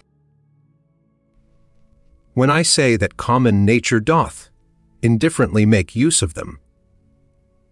My meaning is that they happen indifferently in the ordinary course of things, which by a necessary consequence, whether as principal or accessory, come to pass in the world, according to that first and ancient deliberation of Providence, by which she from some certain beginning did resolve upon the creation of such a world, conceiving then in her womb as it were some certain rational generative seeds and faculties of things future, whether subjects, changes, successions, both such and just so many. It were indeed more happy and comfortable for a man to depart out of this world, having lived all his life long clear from all falsehood, dissimulation, voluptuousness, and pride. But if this cannot be, yet it is some comfort for a man joyfully to depart as weary and out of love with those, rather than to desire to live and to continue long in those wicked courses. Hath not yet experience taught thee to fly from the plague? For a far greater plague is the corruption of the mind than any certain change and distemper of the common air can be. This is a plague of creatures, as they are living creatures, but that of men as they are men or reasonable. Thou must not in matter of death carry thyself scornfully, but as one that is well pleased with it, as being one of those things that nature hath appointed. For what thou dost conceive of these, of a boy to become a young man, to wax old, to grow, to ripen, to get teeth, or a beard, or gray hairs to beget, to bear, or to be delivered, or what other action soever it be, that is natural unto man according to the several seasons of his life, such a thing is it also to be dissolved. It is therefore the part of a wise man, in matter of death, not in any wise to carry himself either violently or proudly, but patiently to wait for it, as one of nature's operations, that with the same mind, as now thou dost expect, when that which yet is but an embryo in thy wife's belly shall come forth, thou mayst expect also, when thy soul shall fall off from that outward coat or skin, wherein, as a child in the belly, it lieth involved and shut up. But thou desirest a more popular, and though not so direct and philosophical, yet a very powerful and penetrative recipe against the fear of death. Nothing can make thee more willing to part with thy life than if thou shalt consider both what the subjects themselves are that thou shalt part with, and what manner of disposition thou shalt no more have to do with. True it is that, offended with them, thou must not be by no means, but take care of them, and meekly bear with them however. This thou mayst remember, that whensoever it happens that thou depart, it shall not be from men that held the same opinions that thou dost. For that indeed, if it were so, is the only thing that might make thee averse from death, and willing to continue here. If it were thy hap to live with men that had obtained the same belief that thou hast. But now, what a toil it is for thee to live with men of different opinions. Thou seest, so that thou hast rather occasion to say, Hasten, I thee pray, O death, lest I also in time forget myself. He that sinneth, sinneth unto himself. He that is unjust hurts himself, in that he makes himself worse than he was before. Not he only that committeth, but he also that omitteth something, is oftentimes unjust. If my present apprehension of the object be right, and my present action charitable, and this, towards whatsoever doth proceed from God, be my present disposition, to be well pleased with it, it sufficeth. To wipe away fancy, to use deliberation, to quench concupiscence, to keep the mind free to herself. Of all unreasonable creatures, there is but one unreasonable soul, and of all that are reasonable, but one reasonable soul, divided betwixt them all. As of all earthly things there is but one earth, and but one light that we see by, and but one air that we breathe in, as many as either breathe or see. Now whatsoever partakes of some common thing, naturally affects and inclines unto that whereof it is part, being of one kind and nature with it. Whatsoever is earthly presseth downwards to the common earth. Whatsoever is liquid would flow together, and whatsoever is airy would be together likewise, so that without some obstacle and some kind of violence, they cannot well be kept asunder. Whatsoever is fiery doth not only by reason of the elementary fire tend upwards, but here also is so ready to join and to burn together, that whatsoever doth want sufficient moisture to make resistance is easily set on fire. Whatsoever, therefore, is partaker of that reasonable common nature, naturally doth as much and more long after his own kind. For by how much in its own nature it excels all other things, by so much more is it desirous to be joined and united unto that which is of its own nature. As for unreasonable creatures then, they had not long been, but presently begun among them swarms, and flocks, and broods of young ones, and a kind of mutual love and affection. For though but unreasonable, yet a kind of soul these had, and therefore was that natural desire of union more strong and intense in them, as in creatures of a more excellent nature than either in plants, or stones, or trees. But among reasonable creatures begun commonwealths, friendships, families, public meetings, and even in their wars, conventions, and truces.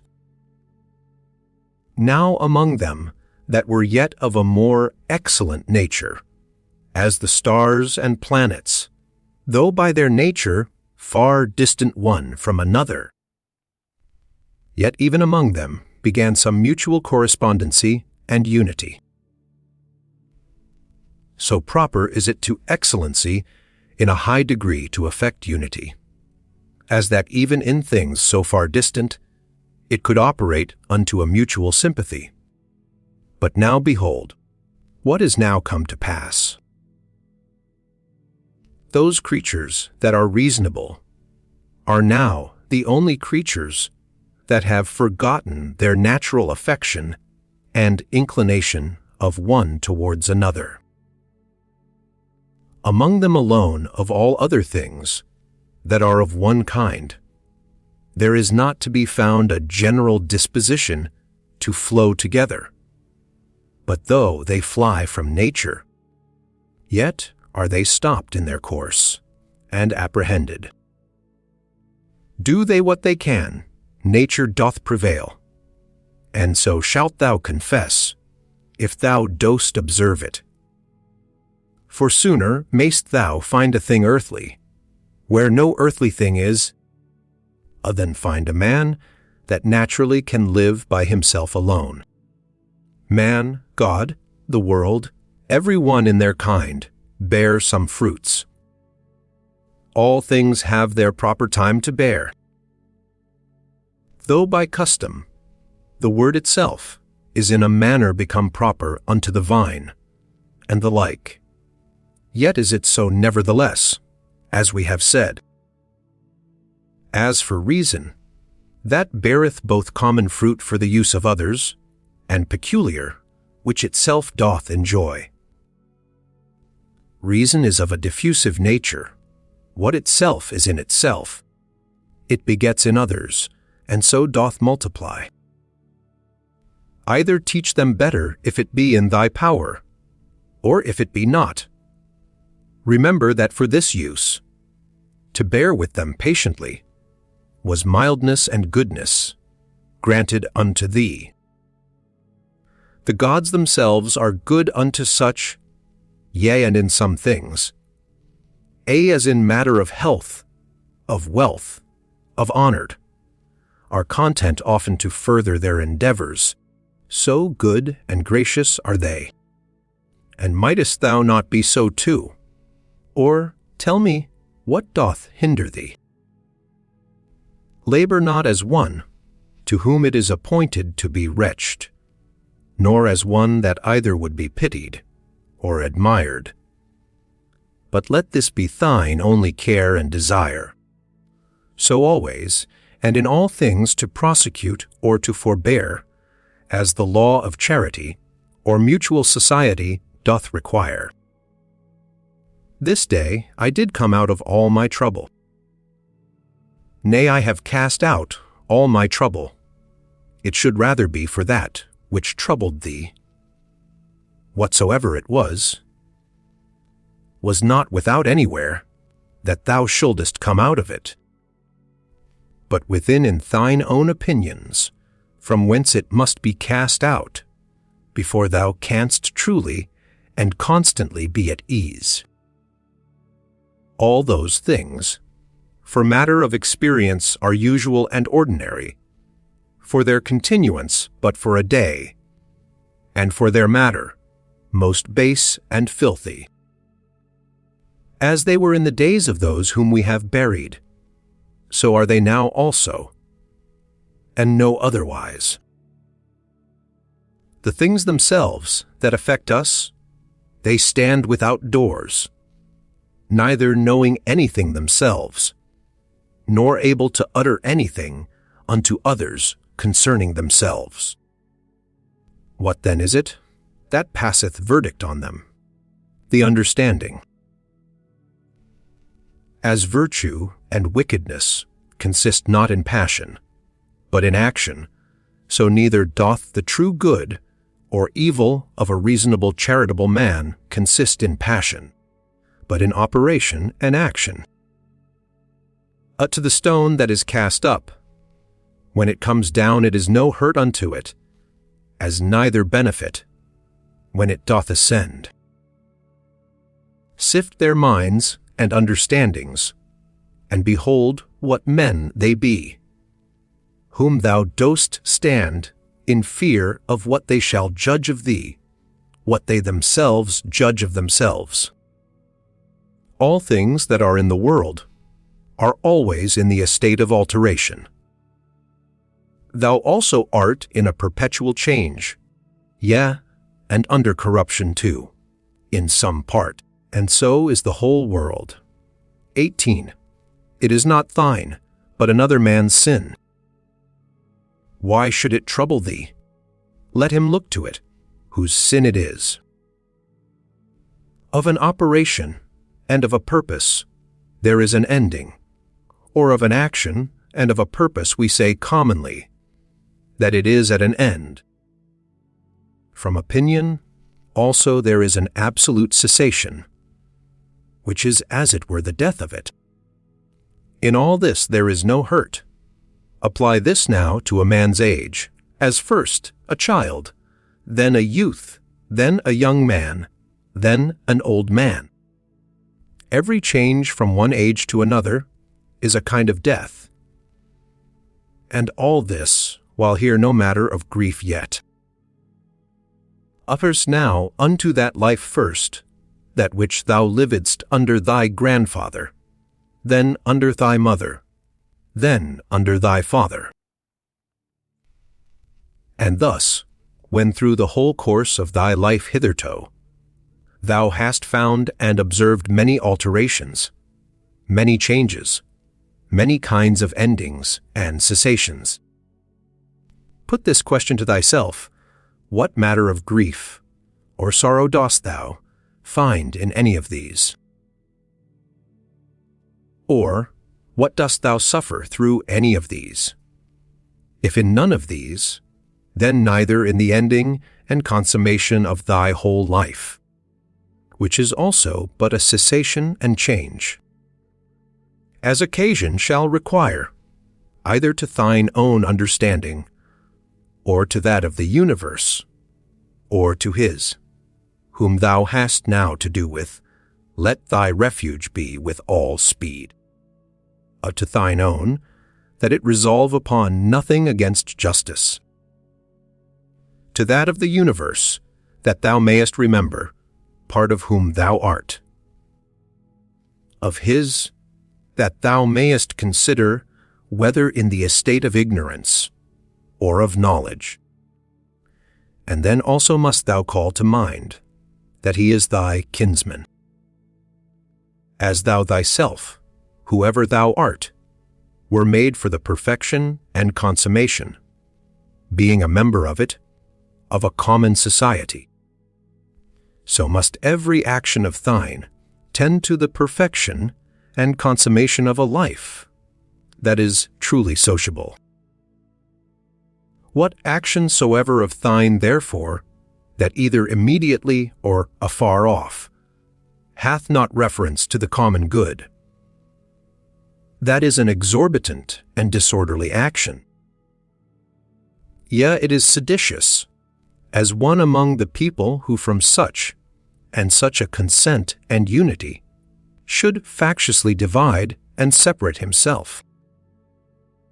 Children's anger, mere babels, wretched souls bearing up dead bodies, that they may not have their fall so soon, even as it is in that common dirge song. Go to the quality of the cause, from which the effect doth proceed. Behold it by itself bare and naked, separated from all that is material. Then consider the utmost bounds of time, that that cause, thus and thus qualified, can subsist and abide.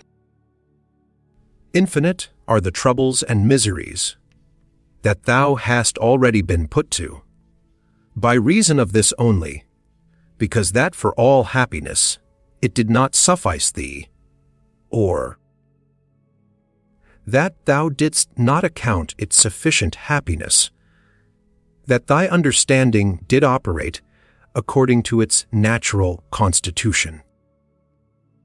When any shall either impeach thee with false accusations, or hatefully reproach thee, or shall use any such carriage towards thee, get thee presently to their minds and understandings, and look in them, and behold what manner of men they be. Thou shalt see that there is no such occasion why it should trouble thee, what such as they are think of thee. Yet must thou love them still, for by nature they are thy friends. And the gods themselves, in those things that they seek from them, as matters of great moment, are well content all manner of ways, as by dreams and oracles, to help them as well as others. Up and down, from one age to another, go the ordinary things of the world, being still the same. And either of everything in particular, before it come to pass, the mind of the universe doth consider with itself and deliberate. And if so, then submit for shame unto the determination of such an excellent understanding, or once, for all it did, resolve upon all things in general.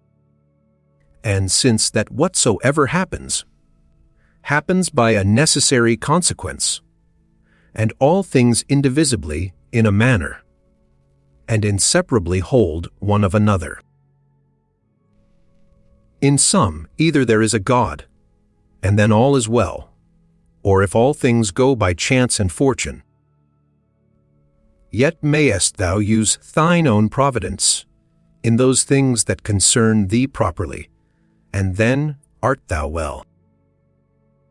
Within a while the earth shall cover us all, and then she herself shall have her change.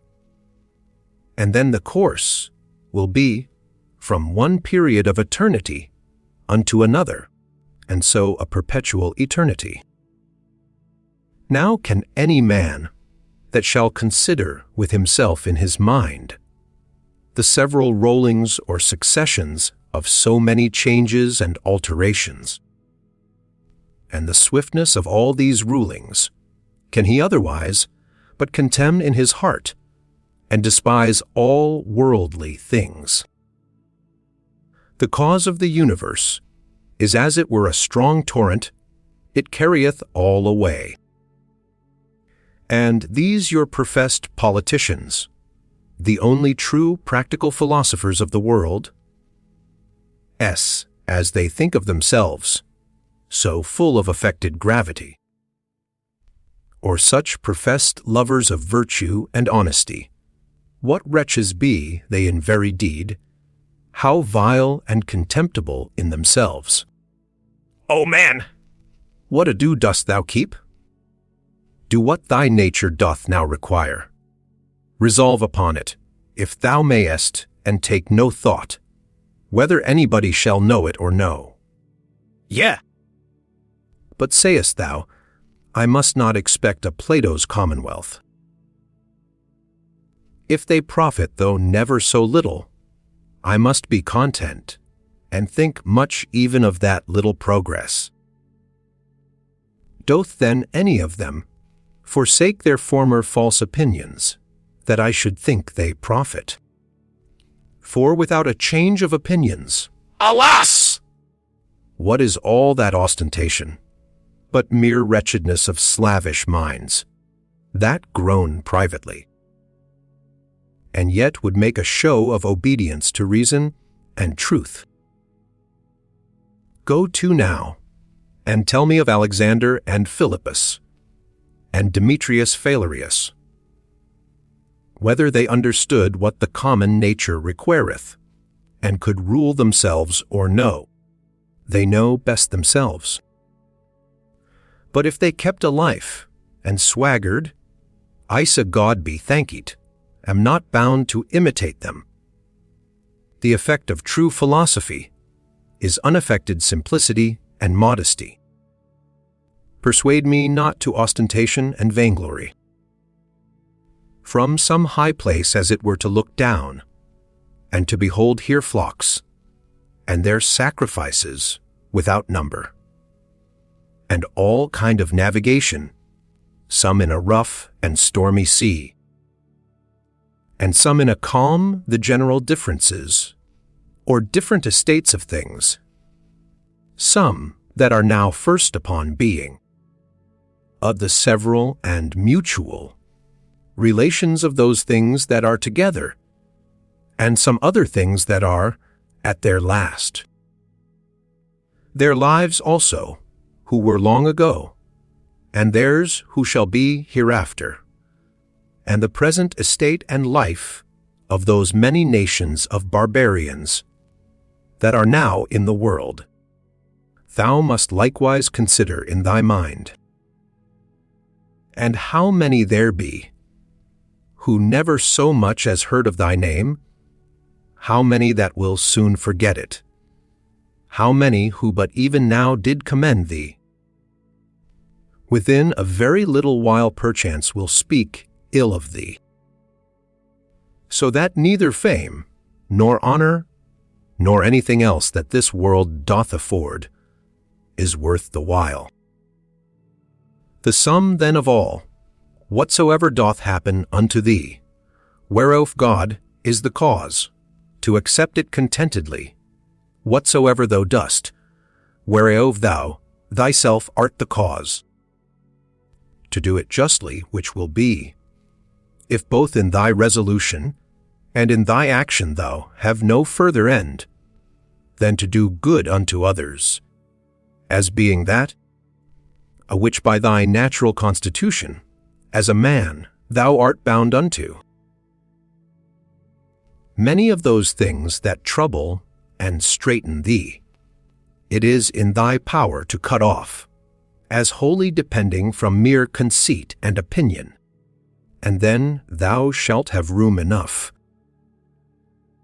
to comprehend the whole world together in thy mind, and the whole course of this present age, to represent it unto thyself, and to fix thy thoughts upon the sudden change of every particular object. How short the time is from the generation of anything unto the dissolution of the same, but how immense and infinite, both that which was before the generation, and that which after the generation of it shall be. All things that thou seest will soon be perished, and they that see their corruptions will soon vanish away themselves. He that dieth 100 years old, and he that dieth young, shall come all to one. What are their minds and understandings? And what the things that they apply themselves unto, what do they love? And what do they hate for? Fancy to thyself the estate of their souls openly to be seen. When they think they hurt them shrewdly, whom they speak ill of, and when they think they do them a very good turn, whom they commend and extol, oh, how full are they then of conceit and opinion! Loss and corruption is in very deed nothing else, but change and alteration, and that is it which the nature of the universe doth most delight in, by which, and according to which, whatsoever is done is well done. For that was the estate of worldly things from the beginning, and so shall it ever be. Or wouldest thou rather say that all things in the world have gone ill from the beginning for so many ages, and shall ever go ill?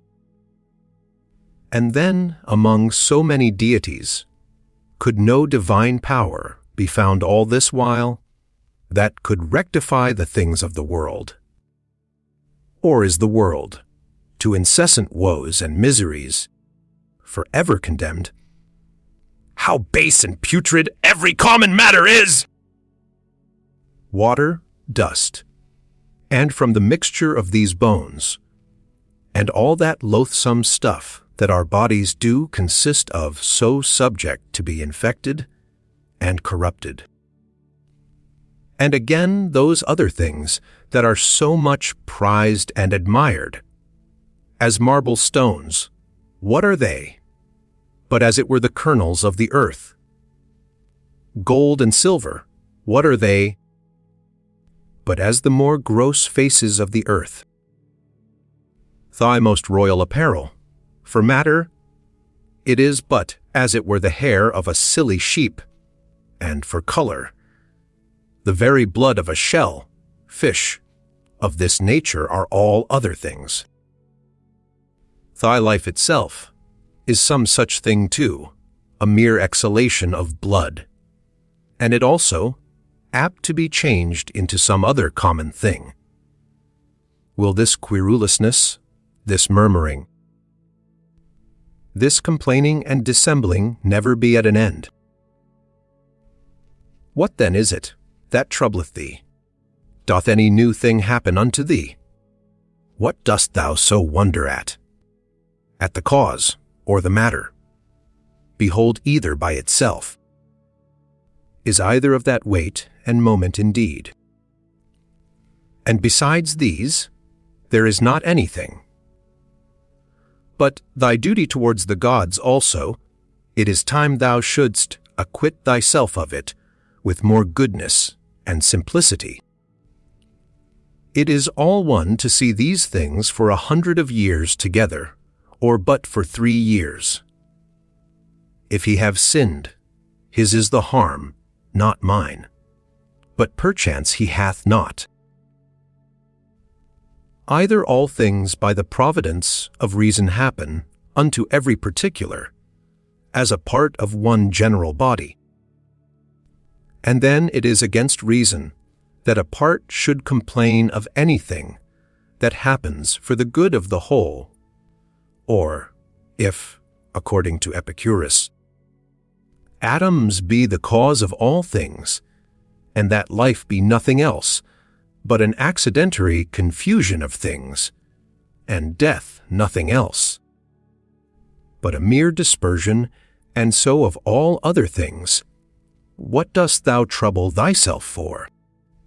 Sayest thou unto that rational part, Thou art dead, corruption hath taken hold on thee. Doth it then also void excrements? Doth it like either oxen or sheep graze or feed, that it also should be mortal, as well as the body? Either the gods can do nothing for us at all, or they can still and allay all the distractions and distempers of thy mind. If they can do nothing, why dost thou pray? If they can, why wouldst not thou rather pray that they will grant unto thee, that thou mayst neither fear, nor lust after any of those worldly things, which cause these distractions and distempers of it? Why not rather, that thou mayst not at either their absence or presence be grieved and discontented, than either that thou mayst obtain them, or that thou mayst avoid them? For certainly it must needs be, that if the gods can help us in anything, they may in this kind also. But thou wilt say perchance, in those things the gods have given me my liberty, and it is in mine own power to do what I will. But if thou mayst use this liberty, rather to set thy mind at true liberty, than wilfully with baseness and servility of mind to affect those things, which either to compass or to avoid is not in thy power, wert not thou better? And as for the gods, who hath told thee that they may not help us up even in those things that they have put in our own power, whether it be so or no, thou shalt soon perceive, if thou wilt but try the self and pray. One prayeth that he may compass his desire to lie with such or such a one. Pray thou that thou mayst not lust to lie with her. Another how he may be rid of such a one. Pray thou that thou mayst so patiently bear with him, as that thou have no such need to be rid of him. Another, that he may not lose his child. Pray thou that thou mayst not fear to lose him. To this end and purpose, let all thy prayer be, and see what will be the event. In my sickness, saith Epicurus of himself, my discourses were not concerning the nature of my disease, neither was that, to them that came to visit me, the subject of my talk, but in the consideration and contemplation of that which was of a special weight and moment, was all my time bestowed and spent, and among others in this very thing, how my mind, by a natural and unavoidable sympathy, partaking in some sort with the present indisposition of my body, might nevertheless keep herself free from trouble and in present possession of her own proper happiness. Neither did I leave the ordering of my body to the physicians altogether to do with me what they would, as though I expected any great matter from them, or as though I thought it a matter of such great consequence, by their means to recover my health, for my present estate, methought, liked me very well, and gave me good content. Whether therefore in sickness cess, if thou chance to sicken, or in what other kind of extremity soever, endeavor thou also to be in thy mind so affected as he doth report of himself, not to depart from thy philosophy for anything that can befall thee, nor to give ear to the discourses of silly people and mere naturalists, others common to all trades and professions, to mind and intend that only, which now they are about, and the instrument whereby they work. When at any time thou art offended with any one's impudency, put presently this question to thyself, what? Is it then possible that there should not be any impudent men in the world? Certainly it is not possible. Desire not, then, that which is impossible. For this one, thou must think, whosoever he be, is one of those impudent ones, that the world cannot be without.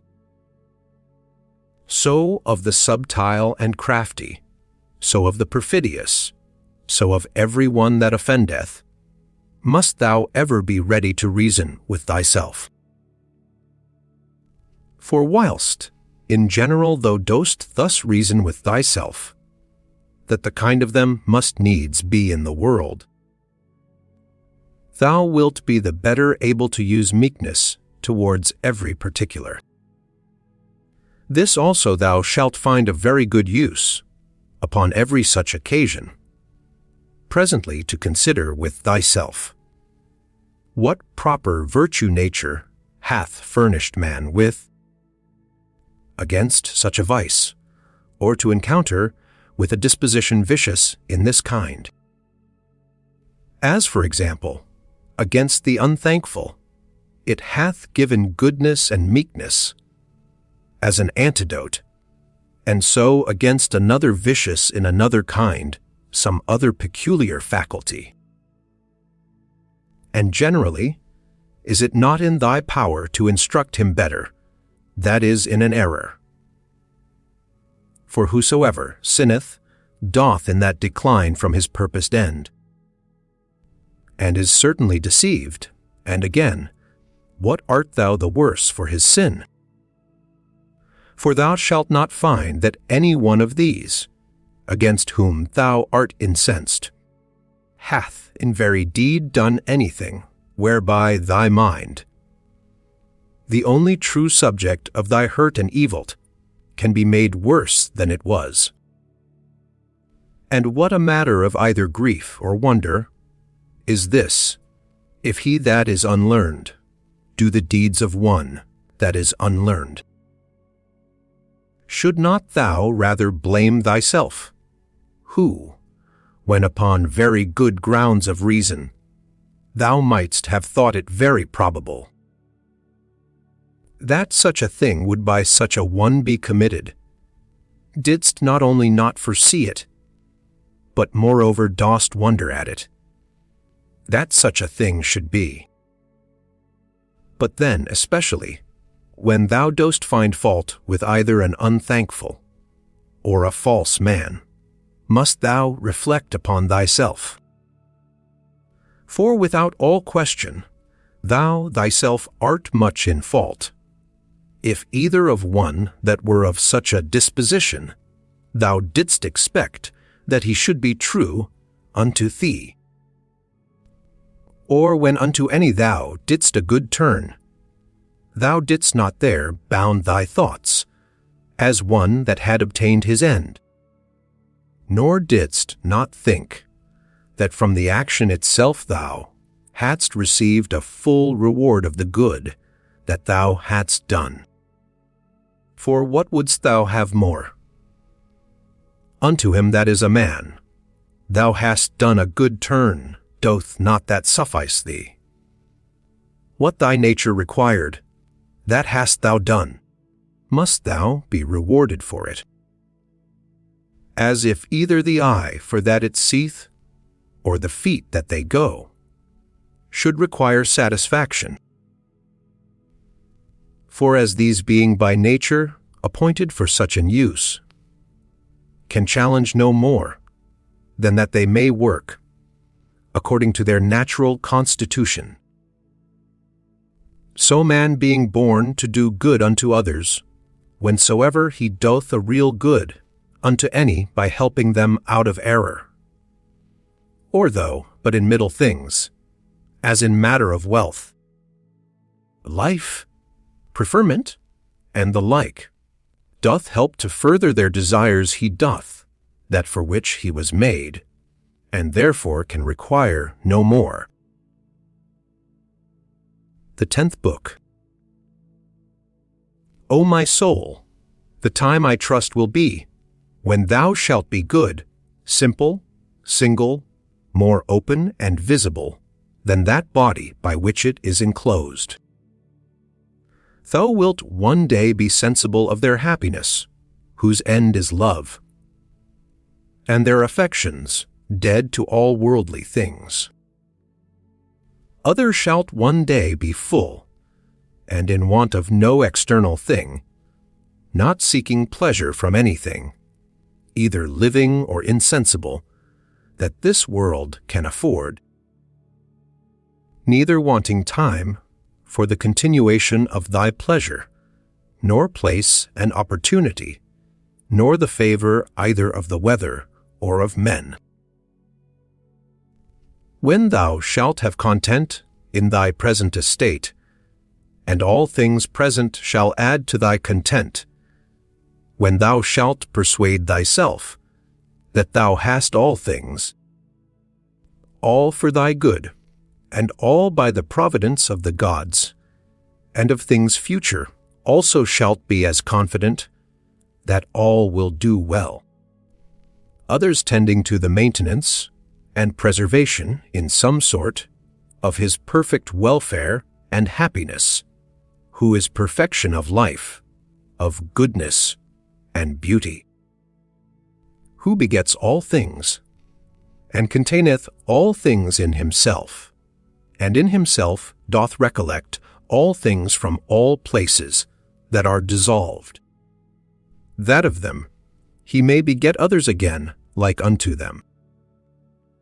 Such one day shall be thy disposition, that thou shalt be able, both in regard of the gods, and in regard of men, so to fit and order thy conversation, as neither to complain of them at any time, for anything that they do, nor to do anything thyself, for which thou mayest justly be condemned. As one who is altogether governed by nature, let it be thy care to observe what it is that thy nature in general doth require. That done, if thou find not that the nature, as thou art a living sensible creature, will be the worse for it, thou mayest proceed. Next then thou must examine what thy nature, as thou art a living sensible creature, doth require. And that, whatsoever it be, thou mayest admit of, and do it, if the nature, as thou art a reasonable living creature, will not be the worse for it. Now whatsoever is reasonable is also sociable. Keep thyself to these rules, and trouble not thyself about idle things. Whatsoever doth happen unto thee, thou art naturally by thy natural constitution either able or not able to bear. If thou beest able, be not offended, but bear it according to thy natural constitution, or as nature hath enabled thee. If thou beest not able, be not offended, for it will soon make an end of thee, and itself, cess, whatsoever it be, at the same time end with thee. But remember, that whatsoever by the strength of opinion, grounded upon a certain apprehension of both true profit and duty, thou canst conceive tolerable, that thou art able to bear that by thy natural constitution, him that offends, to teach with love and meekness, and to show him his error. But if thou canst not, then to blame thyself, or rather not thyself neither, if thy will and endeavors have not been wanting. Whatsoever it be that happens unto thee, it is that which from all time was appointed unto thee. For by the same coherence of causes, by which thy substance from all eternity was appointed to be, was also whatsoever should happen unto it, destinated and appointed. Either with Epicurus, we must fondly imagine the atoms to be the cause of all things, or we must needs grant a nature. Let this then be thy first ground, that thou art part of that universe, which is governed by nature. Then, secondly, that to those parts that are of the same kind and nature as thou art, thou hast relation of kindred.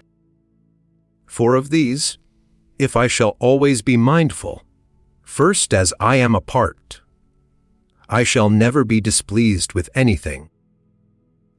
That falls to my particular share of the common chances of the world. For nothing that is behoveful unto the whole can be truly hurtful to that which is part of it. For this being the common privilege of all natures, that they contain nothing in themselves that is hurtful unto them. It cannot be that the nature of the universe, whose privilege beyond other particular natures is that she cannot against her, will by any higher external cause be constrained, should beget anything and cherish it in her bosom that should tend to her own hurt and prejudice. As then I bear in mind that I am a part of such an universe, I shall not be displeased with anything that happens. And as I have relation of kindred to those parts that are of the same kind and nature that I am, so I shall be careful to do nothing that is prejudicial to the community. But in all my deliberations shall they that are of my kind ever be, and the common good, that which all my intentions and resolutions shall drive unto. As that which is contrary unto it, I shall by all means endeavor to prevent and avoid. These things once so fixed and concluded, as thou wouldst think him a happy citizen, whose constant study and practice were for the good and benefit of his fellow citizens, and the carriage of the city such towards him, that he were well pleased with it. So must it needs be with thee, that thou shalt live a happy life.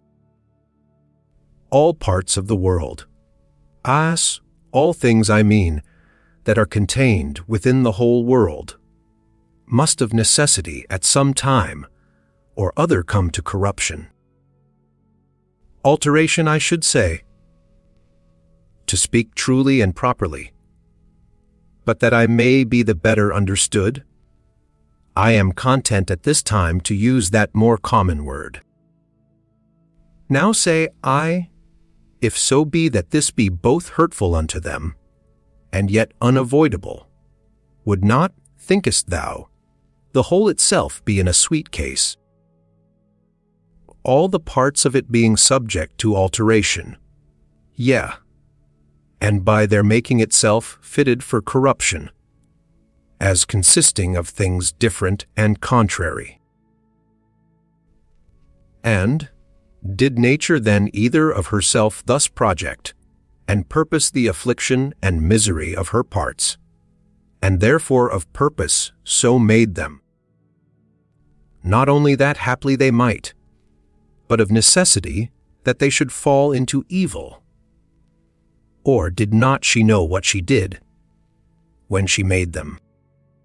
For either of these two to say is equally absurd.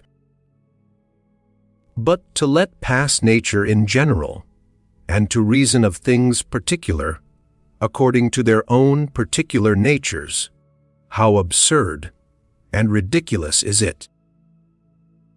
First to say that all parts of the whole are, by their proper natural constitution, subject to alteration, and then, when any such thing doth happen, as when one doth fall sick and dieth, to take on and wonder, as though some strange thing had happened.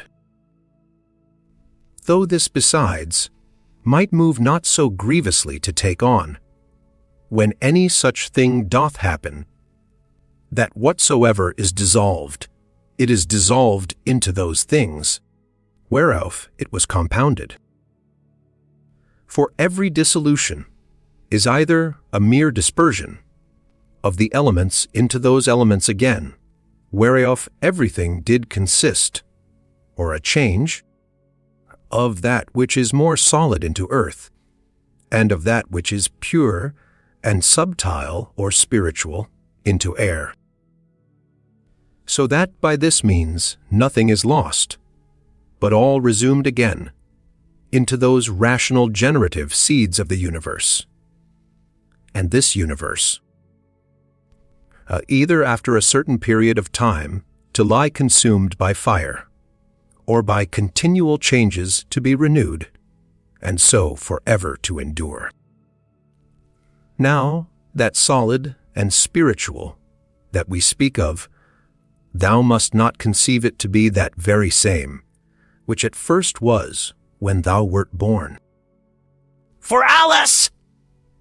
All this that now thou art in either kind, either for matter of substance or of life, hath but 2 or 3 days ago partly from meats eaten, and partly from air breathed in, received all its influx, being the same then in no other respect than a running river, maintained by the perpetual influx and new supply of waters, is the same. That, therefore, which thou hast since received, not that which came from thy mother, is that which comes to change and corruption. But suppose that for the general substance, and more solid part of it, should still cleave unto thee, never so close. Yet what is that to the proper qualities and affections of it, by which persons are distinguished, which certainly are quite different? Now that thou hast taken these names upon thee of good, modest, true, of take heed lest at any times, by doing anything that is contrary, thou be but improperly so called, and lose thy right to these appellations. Or if thou do, return unto them again with all possible speed. And remember that the word notes unto thee an intent and intelligent consideration of every object that presents itself unto thee without distraction. And the word, a ready and contented acceptation of whatsoever by the appointment of the common nature happens unto thee. And the word, a super, extension, or a transcendent and outreaching disposition of thy mind, whereby it passeth by all bodily pains and pleasures, honor and credit, death and whatsoever is of the same nature, as matters of absolute indifferency, and in no wise to be stood upon by a wise man. These then, if inviolably thou shalt observe, and shalt not be ambitious to be so called by others, both thou thyself shalt become a new man, and thou shalt begin a new life. For to continue such as hitherto thou hast been, to undergo those distractions and distempers, as thou must needs for such a life as hitherto thou hast lived, is the part of one that is very foolish, and is overfond of his life, whom a man might compare to one of those half-eaten wretches, matched in the amphitheatre with wild beasts, who as full as they are all the body over with wounds and blood, desire for a great favor, that they may be reserved till the next day. Then also, and in the same estate to be exposed to the same nails and teeth as before. Away therefore, ship thyself, and from the troubles and distractions of thy former life convey thyself, as it were, unto these few names, and if thou canst abide in them, or be constant in the practice and possession of them, continue there as glad and joyful, as one that were translated unto some such place of bliss and happiness, as that which by Hesiod and Plato is called the islands of the blessed, by others called the Elysian fields. And whensoever thou findest thyself, that thou art in danger of a relapse, and that thou art not able to master and overcome those difficulties and temptations that present themselves in thy present station, get thee into any private corner, where thou mayst be better able, or, if that will not serve, forsake even thy life rather, but so that it be not in passion, but in a plain voluntary modest way, this being the only commendable action of thy whole life, that thus thou art departed? Or this having been the main work and business of thy whole life, that thou mightest thus depart? Now for the better remembrance of those names that we have spoken of, thou shalt find it a very good help to remember the gods as often as may be, and that the thing which they require at our hands of as many of us, as are by nature reasonable creation, is not that with fair words and outward show of piety and devotion we should flatter them, but that we should become like unto them, and that as all other natural creatures, the fig tree, for example, the dog, the bee, both do, all of them, and apply themselves unto that which by their natural constitution is proper unto them, so man likewise should do that which by his nature, as he is a man, belongs unto him. Toys and fooleries at home, wars abroad, sometimes terror, sometimes torpor, or stupid sloth, this is thy daily slavery, by little and little. If thou dost not better look to it, those sacred dogmata will be blotted out of thy mind. How many things be there, which when as a mere naturalist, thou hast barely considered of according to their nature, thou dost let pass without any further use, whereas thou shouldst in all things so join action and contemplation, that thou mightest both at the same time attend all present occasions, to perform everything dule and carefully, and yet so intend the contemplative part too, that no part of that delight and pleasure, which the contemplative knowledge of everything, according to its true nature, doth of itself afford, might be lost. Or that the true and contemplative knowledge of everything, according to its own nature, might of itself,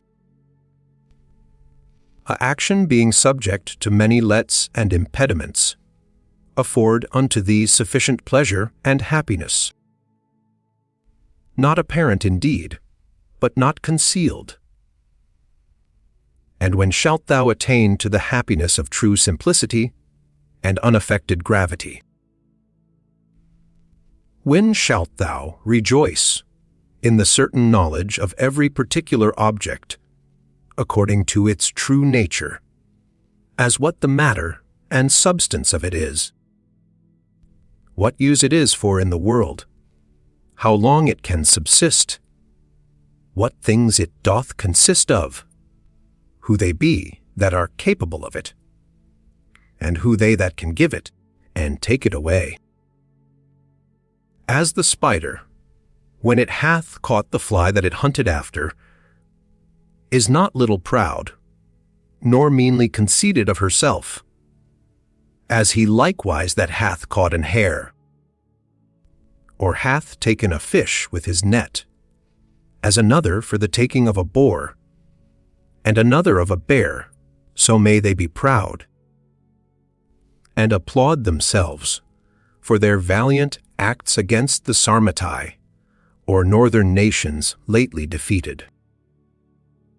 For these also, these famous soldiers and warlike men, if thou dost look into their minds and opinions, what do they for the most part but hunt after prey?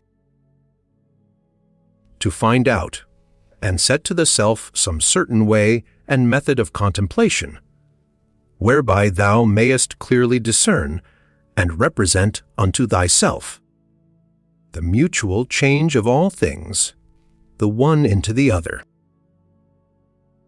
Bear it in thy mind evermore, and see that thou be truly well exercised in this particular. For there is not anything more effectual to beget true magnanimity. He hath got loose from the bonds of his body, and perceiving that within a very little while he must of necessity bid the world farewell, and leave all these things behind him, he wholly applied himself as to righteousness in all his actions, also to the common nature in all things that should happen unto him. And contenting himself with these two things, to do all things justly, and whatsoever God doth send to like well of it, what others shall either say or think of him, or shall do against him, he doth not so much as trouble his thoughts with it. To go on straight, whither right and reason directed him, and by so doing to follow God, was the only thing that he did mind, that his only business and occupation. What use is there of suspicion at all? Or, why should thoughts of mistrust and suspicion concerning that which is future trouble thy mind at all? What now is to be done, if thou mayest search and inquiry into that? What needs thou care for more? And if thou art well able to perceive it alone, let no man divert thee from it. But if alone thou dost not so well perceive it, suspend thine action, and take advice from the best. And if there be anything else that doth hinder thee, go on with prudence and discretion, according to the present occasion and opportunity, still proposing that unto thyself, which thou dost conceive most right and just. For to hit that aright, and to speed in the prosecution of it, must needs be happiness, since it is that only which we can truly and properly be said to miss of or miscarry in. What is that is slow and yet quick, merry and yet grave? He that in all things doth follow reason for his guide.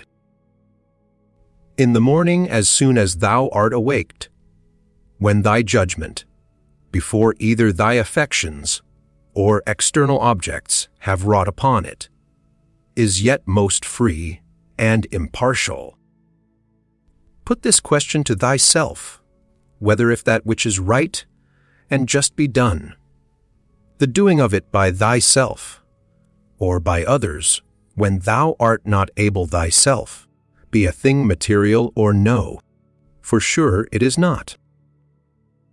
And as for these that keep such a life, and stand so much upon the praises, or dispraises of other men, hast thou forgotten what manner of men they be? That such and such upon their beds, and such at their board, what their ordinary actions are, what they pursue after, and what they fly from, what thefts and rapines they commit, if not with their hands and feet, yet with that more precious part of theirs, their minds, which, would it but admit of them, might enjoy faith, modesty, truth, justice, a good spirit. Give what thou wilt, and take away what thou wilt, saith he that is well taught and truly modest, to him that gives and takes away. And it is not out of a stout and peremptory resolution that he saith it, but in mere love and humble submission. So live as indifferent to the world and all worldly objects, as one who liveth by himself alone upon some desert hill. For, whether here or there, if the whole world be but as one town, it matters not much for the place. Let them behold and see a man, that is a man indeed, living according to the true nature of man. If they cannot bear with me, let them kill me. For better were it to die, than so to live as they would have thee. Make it not any longer a matter of dispute or discourse. What are the signs and proprieties of a good man, but really and actually to be such? Ever to represent unto thyself, and to set before thee, both the general age and time of the world, and the whole substance of it, and how all things particular in respect of these are for their substance, as one of the least seeds that is, and for their duration, as the turning of the pestle in the mortar once about. Then to fix thy mind upon every particular object of the world, and to conceive it, as it is indeed, as already being in the state of dissolution and of change, tending to some kind of either putrefaction or dispersion, or whatsoever else it is, that is the death, as it were, of everything in his own kind. Consider them through all actions and occupations of their lives, as when they eat, and when they sleep, when they are in the act of necessary exoneration, and when in the act of lust. Again, when they either are in their greatest exaltation, and in the middle of all their pomp and glory, or being angry and displeased, in great state and majesty, as from an higher place, they chide and rebuke. How base and slavish, but a little while ago they were fain to be, that they might come to this, and within a very little while what will be their estate, when death hath once seized upon them. That is best for every one, that the common nature of all doth send unto every one. And then is it best, when she doth send it. The earth, saith the poet, doth often long after the rain. So is the glorious sky often, as desirous to fall upon the earth, which argues a mutual kind of love between them. And so, say I, doth the world bear a certain affection of love to whatsoever shall come to pass with thine affections. Shall mine concur, O world? The same S and no other shall the object of my longing be, which is of thine. Now that the world doth love, it is true indeed. So is it as commonly said and acknowledged ledged, when, according to the Greek phrase, imitated by the Latins, of things that used to be, we say commonly that they love to be. Either thou dost continue in this kind of life, and that is it, which so long thou hast been used unto, and therefore tolerable, or thou dost retire, or leave the world, and that of thine own accord, and then thou hast thy mind, or thy life is cut off, and then mayst thou rejoice that thou hast ended thy charge. One of these must needs be. Be therefore of good comfort. 24.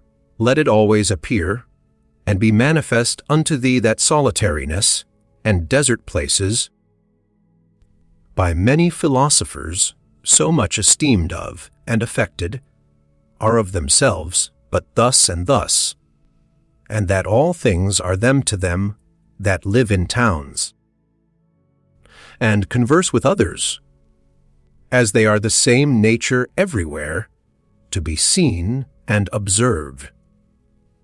To them that have retired themselves to the top of mountains, and to desert havens, or what other desert and inhabited places soever. For anywhere it thou wilt mayest, thou quickly find and apply that to the self, which Plato saith of his philosopher, in a place as private and retired, saith he, as if he were shut up and enclosed about in some shepherd's lodge, on the top of a hill. There by thyself to put these questions to thyself, or to enter in these considerations. What is my chief and principal part, which hath power over the rest? What is now the present estate of it, as I use it? And what is it, that I employ it about? Is it now void of reason ere no? Is it free and separated, or so affixed, so congealed and grown together, as it were with the flesh, that it is swayed by the motions and inclinations of it? He that runs away from his master is a fugitive. But the law is every man's master. He therefore that forsakes the law is a fugitive. So is he, whosoever he be, that is either sorry, angry, or afraid, or for anything that either hath been, is, or shall be by his appointment, who is the Lord and Governor of the universe. For he truly and properly is, or the law, as the only, or distributor, and dispenser of all things that happen unto any one in his lifetime. Whatsoever, then, is either sorry, angry, or afraid, is a fugitive. From man is the seed, that once cast into the womb man hath no more to do with it. Another cause succeedeth, and undertakes the work, and in time brings a child, that wonderful effect from such a beginning, to perfection. Again, man lets food down through his throat, and that once down, he hath no more to do with it. Another cause succeedeth, and distributeth this food into the senses, and the affections into life, and into strength, and doth with it those other many and marvelous things that belong unto man. These things, therefore, that are so secretly and invisibly wrought, and brought to pass, thou must use to behold and contemplate, and not the things themselves only, but the power also by which they are effected, that thou mayst behold it, though not with the eyes of the body, yet as plainly and visibly as thou canst see and discern the outward efficient cause of the depression and elevation of anything. Ever to mind and consider with thyself how all things that now are have been heretofore much after the same sort, and after the same fashion that now they are, and so to think of those things which shall be hereafter also. Moreover, whole dramata and uniform scenes, or scenes that comprehend the lives and actions of men of one calling and profession, as many as either in thine own experience thou hast known, or by reading of ancient histories, sigh as the whole court of Adrianus, the whole court of Antoninus Pius, the whole court of Philippus, that of Alexander, that of Croesus, to set them all before thine eyes. For thou shalt find that they are all but after one sort and fashion, only that the actors were others. As a pig that cries and flings, when his throat is cut, fancy to thyself every one to be. That grieves for any worldly thing, and takes on. Such a one is he also, who upon his bed alone doth bewail the miseries of this our mortal life. And remember this, that unto reasonable creatures only it is granted that they may willingly and freely submit unto providence. But absolutely to submit is a necessity imposed upon all creatures equally. Whatsoever it is that thou goest about, consider of it by thyself, and ask thyself, what? Because I shall do this no more when I am dead. Should therefore death seem grievous unto me? When thou art offended with any man's transgression, presently reflect upon the self, and consider what thou thyself art guilty of in the same kind. As that thou also perchance dost think it a happiness either to be rich, or to live in pleasure, or to be praised and commended, and so of the rest in particular.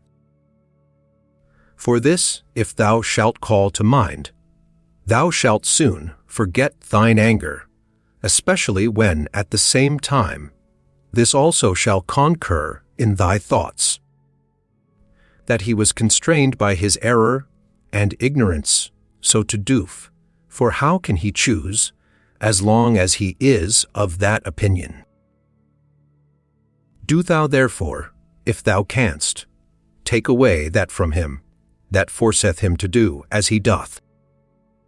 When thou seest Satiro, think of Socraticus and Eutyches, or Hymen, and when Euphrates, think of Eutychio and Silvanus. When Alciphron, of Tropaeophorus, when Xenophon, of Crito or Severus. And when thou dost look upon thyself, fancy unto thyself some one or other of the Caesars, and so for every one. Some one or other that hath been for estate and profession answerable unto him. Then let this come to thy mind at the same time. And where now are they all? Nowhere or anywhere. For so shalt thou at all time be able to perceive how all worldly things are but as the smoke that vanisheth away, or, indeed, mere nothing. Especially when thou shalt call to mind this also, that whatsoever is once changed shall never be again as long as the world endureth. And thou then, how long shalt thou endure? And why doth it not suffice thee, if virtuously, and as becometh thee, thou mayest pass that portion of time, how little soever it be, that is allotted unto thee? What a subject, and what a course of life is it that thou dost so much desire to be rid of? For all these things, what are they but fit objects for an understanding that beholdeth everything according to its true nature to exercise itself upon? Be patient, therefore, until that as a strong stomach that turns all things into his own nature, and as a great fire that turneth in flame and light. Whatsoever thou dost cast into it, thou have made these things also familiar, and as it were natural unto thee. Let it not be in any man's power to say truly of thee that thou art not truly simple, or sincere and open, or not good. Let him be deceived whosoever he be that shall have any such opinion of thee. For all this doth depend of thee. For who is it that should hinder thee from being either truly simple or good? Do thou only resolve rather not to live than not to be such. For indeed neither doth it stand with reason that he should live that is not such. What then is it that may upon this present occasion, according to best reason and discretion, either be said or done? For whatsoever it be, it is in thy power either to do it or to say it, and therefore seek not any pretenses, as though thou wert hindered. Thou wilt never cease groaning and complaining until such time as that what pleasure is unto the voluptuous be unto thee, to do in everything that presents itself, whatsoever may be done conformably and agreeably to the proper constitution of man, or to man as he is a man. For thou must account that pleasure, whatsoever it be, that thou mayest do according to thine own nature. And to do this, every place will fit thee. Unto the cylindrous, or roller, it is not granted to move everywhere according to its own proper motion, as neither unto the water, nor unto the fire, nor unto any other thing, that either is merely natural, or natural and sensitive, but not rational, for many things there be that can hinder their operations. But of the mind and understanding, this is the proper privilege, that according to its own nature, and as it will itself, it can pass through every obstacle that it finds, and keep straight on forwards. Setting therefore before thine eyes this happiness and felicity of thy mind, whereby it is able to pass through all things, and is capable of all motions, whether as the fire upwards, or as the stone downwards, or as the cylindrous through that which is sloping content the self with it, and seek not after any other thing. For all other kind of hindrances that are not hindrances of thy mind, Either they are proper to the body, or merely proceed from the opinion. Reason not making that resistance that it should, but basely, and cowardly suffering itself to be foiled, and of themselves can neither wound, nor do any hurt at all. Else must he of necessity, whosoever he be that meets with any of them, become worse than he was before. For so is it in all other subjects, that is thought hurtful unto them, whereby they are made worse.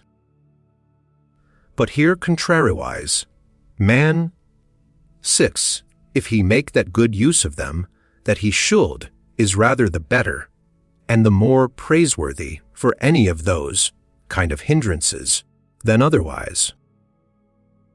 But generally remember that nothing can hurt a natural citizen that is not hurtful unto the city itself, nor anything hurt the city that is not hurtful unto the law itself. But none of these casualties or external hindrances do hurt the law itself, or are contrary to that course of justice and equity by which public societies are maintained. Neither therefore do they hurt either city or citizen. As he that is bitten by a mad dog is afraid of everything almost that he seeth so unto him, whom the dogmata have once bitten, or in whom true knowledge hath made an impression, everything almost that he sees or reads be, it never so short or ordinary, doth afford a good memento, utter to put him out of all grief and fear, as that of the poet, the winds blow upon the trees, and their leaves fall upon the ground. Then do the trees begin to bud again, and by the spring time they put forth new branches. So is the generation of men. Some come into the world, and others go out of it. Of these leaves then thy children are, and they also that applaud thee so gravely, or that applaud thy speeches, with that their usual acclamation, O wisely spoken I, and speak well of thee. As on the other side, they that stick not to curse thee, they that privately and secretly dispraise and deride thee, they also are but leaves. And they also that shall follow, in whose memories the names of men famous after death is preserved, they are but leaves neither. For even so is it of all these worldly things. Their spring comes, and they are put forth. Then blows the wind, and they go down, and then in lieu of them grow others out of the wood or common matter of all things, like unto them. But to endure but for a while is common unto all. Why then shouldest thou so earnestly either seek after these things or fly from them, as though they should endure forever? Yet a little while, and thine eyes will be closed up, and for him that carries thee to the grave shall another mourn within a while after. A good eye must be good to see whatsoever is to be seen, and not green things only, for that is proper to sore eyes. So must a good ear and a good smell be ready for whatsoever is either to be heard or smelt, and a good stomach as indifferent to all kinds of food as a millstone is to whatsoever she was made for to grind. As ready therefore must a sound understanding be for whatsoever shall happen. But he that saith, Oh, that my children might live! and Oh, that all men might commend me for whatsoever I do, is an eye that seeks after green things, or as teeth after that which is tender. There is not any man that is so happy in his death, but that some of those that are by him when he dies will be ready to rejoice at his supposed calamity. Is it one that was virtuous and wise indeed? Will there not some one or other be found, who thus will say to himself, "Well, now at last shall I be at rest from this pedagogue. He did not indeed otherwise trouble us much, but I know well enough that in his heart he did much condemn us." Thus will they speak of the virtuous. But as for us, Alice, I how many things be there, for which there be many that glad would be to be rid of us. This therefore, if thou shalt think of whensoever thou diest, thou shalt die the more willingly, when thou shalt think with thyself, I am now to depart from that world, wherein those that have been my nearest friends and acquaintances, they whom I have so much suffered for, so often prayed for, and for whom I have taken such care, even they would have me die, hoping that after my death they shall live happier than they did before. What then should any man desire to continue here any longer? Nevertheless, whensoever thou diest, thou must not be less kind and loving unto them for it, but as before, see them, continue to be their friend, to wish them well, and meekly and gently to carry the self towards them, but yet so that on the other side it make thee not the more unwilling to die. But as it fareth with them that die, an easy quick death, whose soul is soon separated from their bodies, so must thy separation from them be. To these had nature joined and annexed me. Now she parts us. I am ready to depart, as from friends and kinsmen, but yet without either reluctancy or compulsion. For this also is according to nature. Use thyself as often as thou seest any man do anything, presently, if it be possible, to say unto thyself, what is this man's end in this his action? But begin this course with thyself first of all, and diligently examine thyself concerning whatsoever thou dost. Remember that that which sets a man at work, and hath power over the affections to draw them either one way or the other way, is not any external thing properly, but that which is hidden within every man's dogmata and opinions, that is rhetoric, that is life, that seps, to speak truth, is man himself.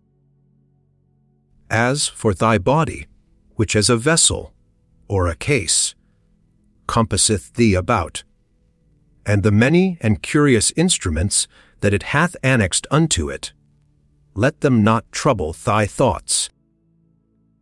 For of themselves they are but as a carpenter's axe, but that they are born with us, and naturally sticking unto us. But otherwise, without the inward cause that hath power to move them, and to restrain them, those parts are of themselves of no more use unto us than the shuttle is of itself to the weaver, or the pen to the writer, or the whip to the coachman. The 11th Book. The natural properties and privileges of a reasonable soul are that she seeth herself, that she can order and compose herself, that she makes herself as she will herself, that she reaps her own fruits whatsoever, whereas plants, trees, unreasonable creatures, what fruit soever, be it either fruit properly, or analogically only they bear them unto others, and not to themselves. Again, whensoever, and wheresoever, sooner or later, her life doth end, she hath her own end nevertheless. For it is not with her, as with dancers and players, who if they be interrupted in any part of their action, the whole action must needs be imperfect. But she in what part of time or action soever she be surprised, can make that which she hath in her hand, whatsoever it be, complete and full, so that she may depart with that comfort. I have lived, neither want I anything of that, which properly did belong unto me. Again, she compasseth the whole world, and penetrateth into the vanity and mere outside, wanting substance and solidity of it, and stretcheth herself unto the infiniteness of eternity. And the revolution or restoration of all things after a certain period of time, to the same state and place as before, she fetcheth about, and doth comprehend in herself, and considers withal, and sees clearly this, that neither they that shall follow us shall see any new thing, that we have not seen, nor they that went before, anything more than we, but that he that is once come to 40, if he have any wit at all, can in a manner, for that they are all of one kind, see all things, both past and future. As proper is it, and natural to the soul of man to love her neighbor, to be true and modest, and to regard nothing so much as herself, which is also the property of the law, whereby, by the way it appears, that sound reason and justice comes all to one, and therefore that justice is the chief thing, that reasonable creatures ought to propose unto themselves as their end.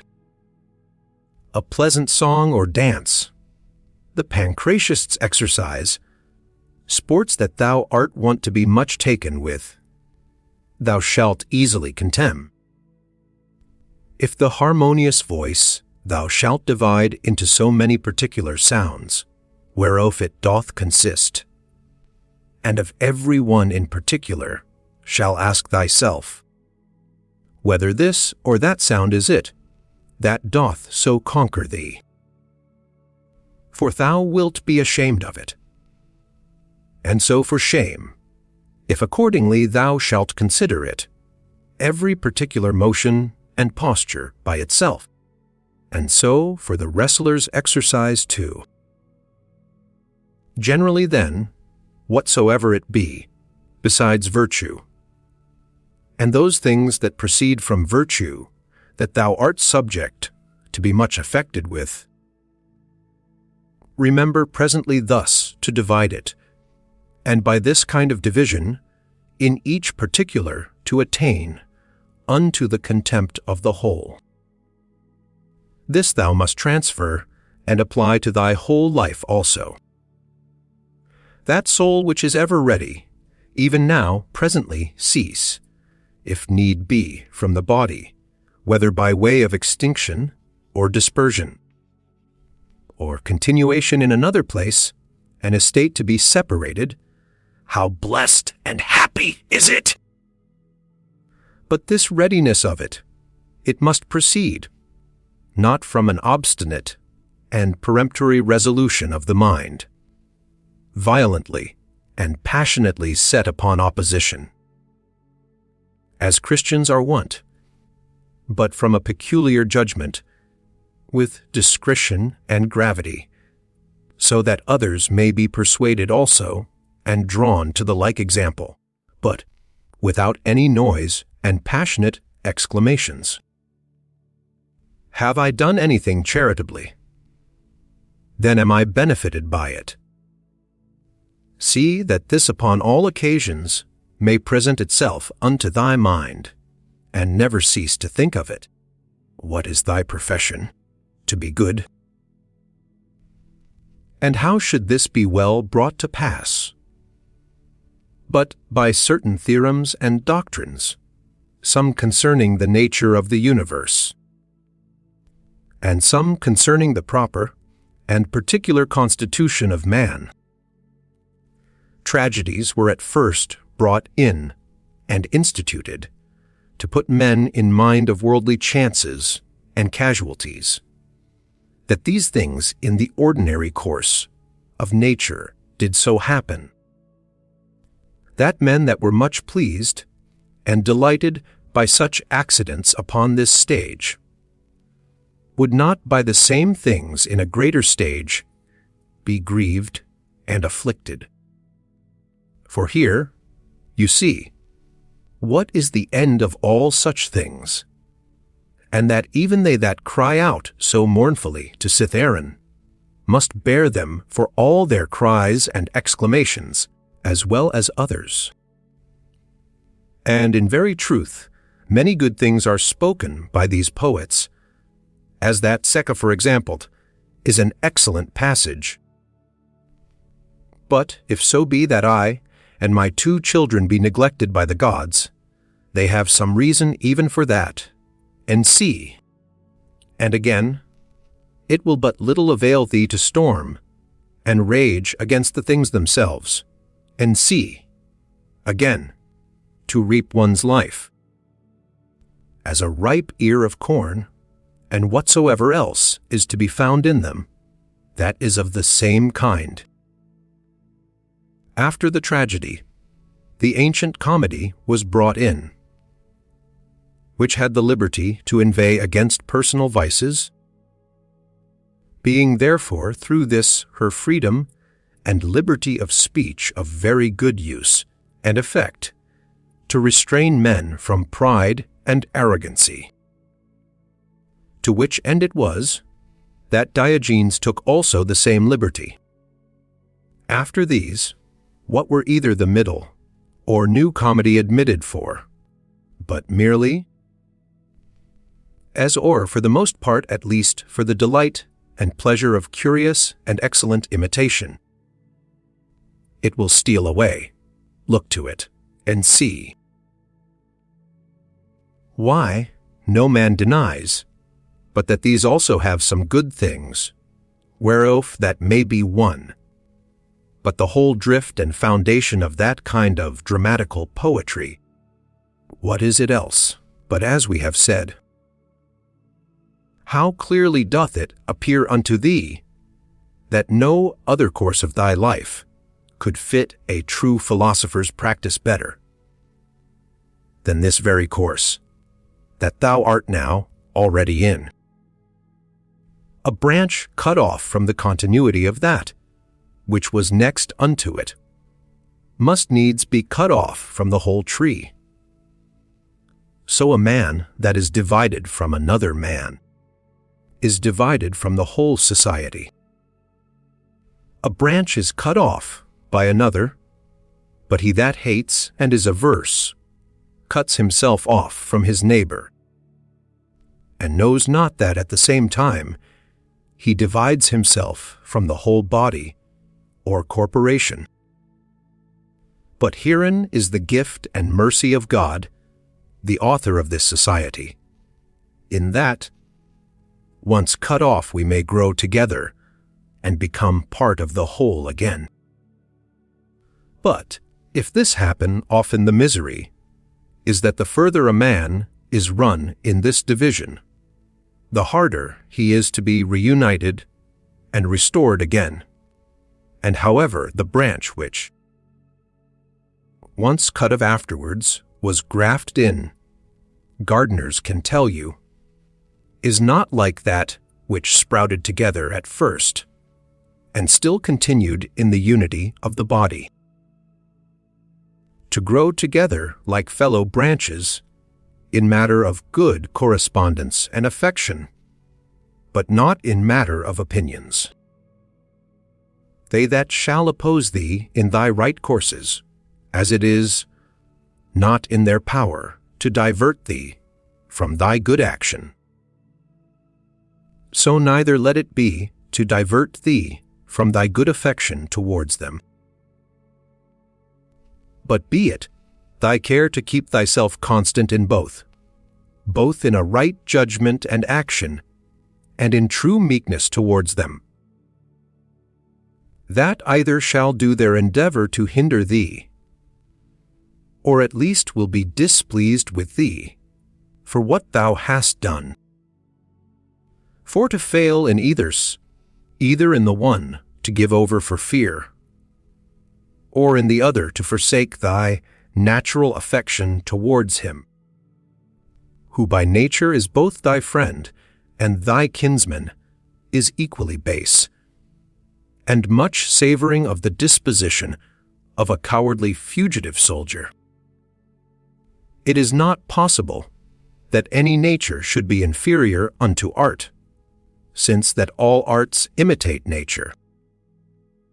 If this be so, that the most perfect and general nature of all natures should in her operation come short of the skill of arts, is most improbable. Now common is it to all arts, to make that which is worse for the better's sake. Much more then doth the common nature do the same. Hence is the first ground of justice. From justice all other virtues have their existence. For justice cannot be preserved, if either we settle our minds and affections upon worldly things, or be apt to be deceived, or rash, and inconstant. The things themselves, which either to get or to avoid thou art, put to so much trouble, come not unto thee themselves, but thou in a manner goest unto them. Let then thine own judgment and opinion concerning those things be at rest, and as for the things themselves, they stand still and quiet, without any noise or stir at all, and so shall all pursuing and flying cease. Then is the soul, as Empedocles doth liken it, like unto a sphere or globe, when she is all of one form and figure. When she neither greedily stretcheth out herself unto anything, nor basely contracts herself, or lies flat and dejected, but shineth all with light, whereby she does see and behold the true nature, both that of the universe and her own in particular. Will any contemn me? Let him look to that, upon what grounds he does it. My care shall be that I may never be found either doing or speaking anything that doth truly deserve contempt. Will any hate me? Let him look to that. I for my part will be kind and loving unto all, and even unto him that hates me, whomsoever he be, will I be ready to show his error, not by way of exprobation or ostentation of my patience, but ingenuously and meekly, such as was that famous Phocion, if so be that he did not dissemble. For it is inwardly that these things must be, that the gods who look inwardly, and not upon the outward appearance, may behold a man truly free from all indignation and grief. For what hurt can it be unto thee, whatsoever any man else doth, as long as thou mayest do that, which is proper and suitable to thine own nature? Wilt not thou, a man wholly appointed to be both what, and as the common good shall require it, accept of that, which is now seasonable to the nature of the universe? They contemn one another, and yet they seek to please one another. And whilst they seek to surpass one another in worldly pomp and greatness, they most debase and prostitute themselves in their better part one to another. How rotten and insincere is he that saith, I am resolved to carry myself hereafter towards you with all ingenuity and simplicity. O man, what dost thou mean? What needs this profession of thine? The thing itself will show it. It ought to be written upon thy forehead. No sooner thy voice is heard, than thy countenance must be able to show what is in thy mind. Even as he that is loved knows presently, by the looks of his sweetheart, what is in her mind. Such must he be for all the world, that is truly simple and good, as he whose arm holes are offensive, that whosoever stands by, as soon as ever he comes near him, may as it were smell him whether he will or no. But the affectation of simplicity is nowise laudable. There is nothing more shameful than perfidious friendship. Above all things, that must be avoided. However, true goodness, simplicity, and kindness cannot so be hidden, but that, as we have already said, in the very eyes and countenance they will show themselves.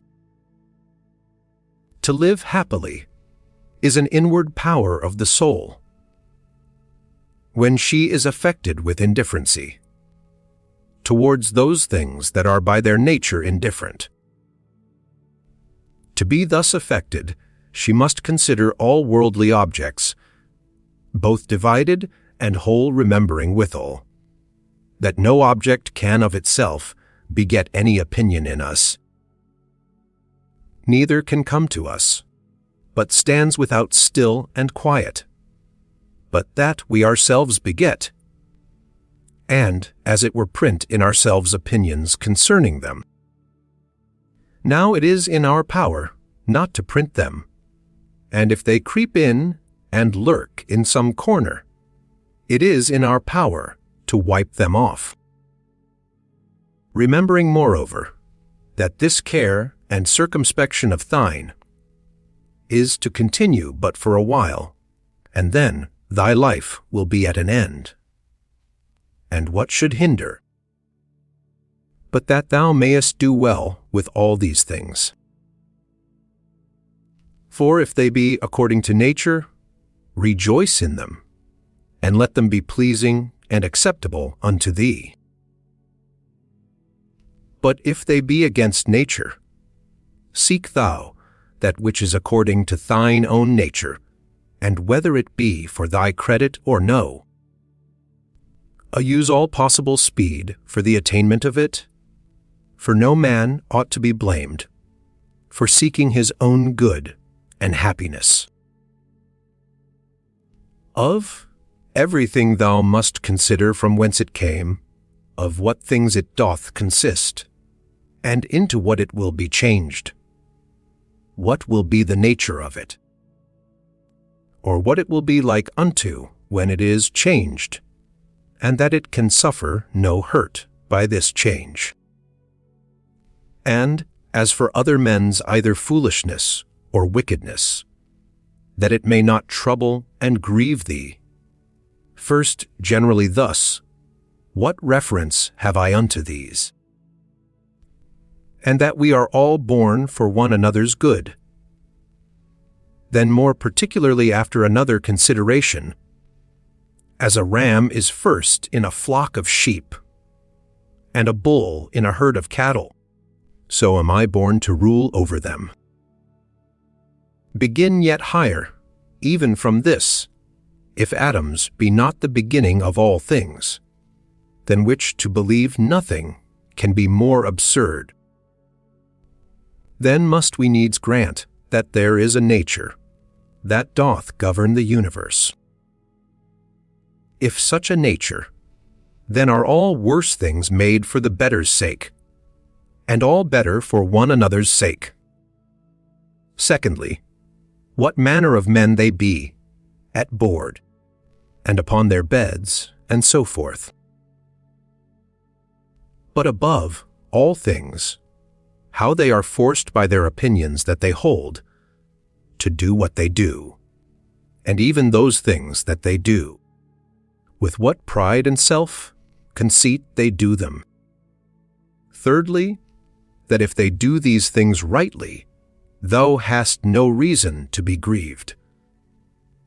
But if not rightly, it must needs be that they do them against their wills and through mere ignorance. For as, according to Plato's opinion, no soul doth willingly err, so by consequent neither doth it anything otherwise than it ought, but against her will. Therefore are they grieved, whensoever they hear themselves charged, either of injustice, or unconscionableness, or covetousness, or in general, of any injurious kind of dealing towards their neighbors. Fourthly, that thou thyself dost transgress in many things, and art even such another as they are. And though perchance thou dost forbear the very act of some sins, yet hast thou in thyself an habitual disposition to them, but that either through fear, or vainglory, or some such other ambitious foolish respect, thou art restrained. Fifthly, that whether they have sinned or no, thou dost not understand perfectly. For many things are done by way of discreet policy, and generally a man must know many things first, before he be able truly and judiciously to judge of another man's action. Sixthly, that whensoever thou dost take on grievously, or makest great woe, little dost thou remember then that a man's life is but for a moment of time, and that within a while we shall all be in our graves. Seventhly, that it is not the sins and transgressions themselves that trouble us properly, for they have their existence in their minds and understandings only, that commit them, but our own opinions concerning those sins. Remove then, and be content to part with that conceit of thine, that it is a grievous thing, and thou hast removed thine anger. But how should I remove it? How? Reasoning with thyself that it is not shameful. For if that which is shameful be not the only true evil, that is, thou also wilt be driven, whilst thou dost follow the common instinct of nature, to avoid that which is evil, to commit many unjust things, and to become a thief, and anything that will make to the attainment of thy intended worldly ends. Eighthly, how many things may and do oftentimes follow upon such fits of anger and grief, far more grievous in themselves than those very things which we are so grieved or angry for. Ninthly, that meekness is a thing unconquerable, if it be true and natural, and not affected or hypocritical.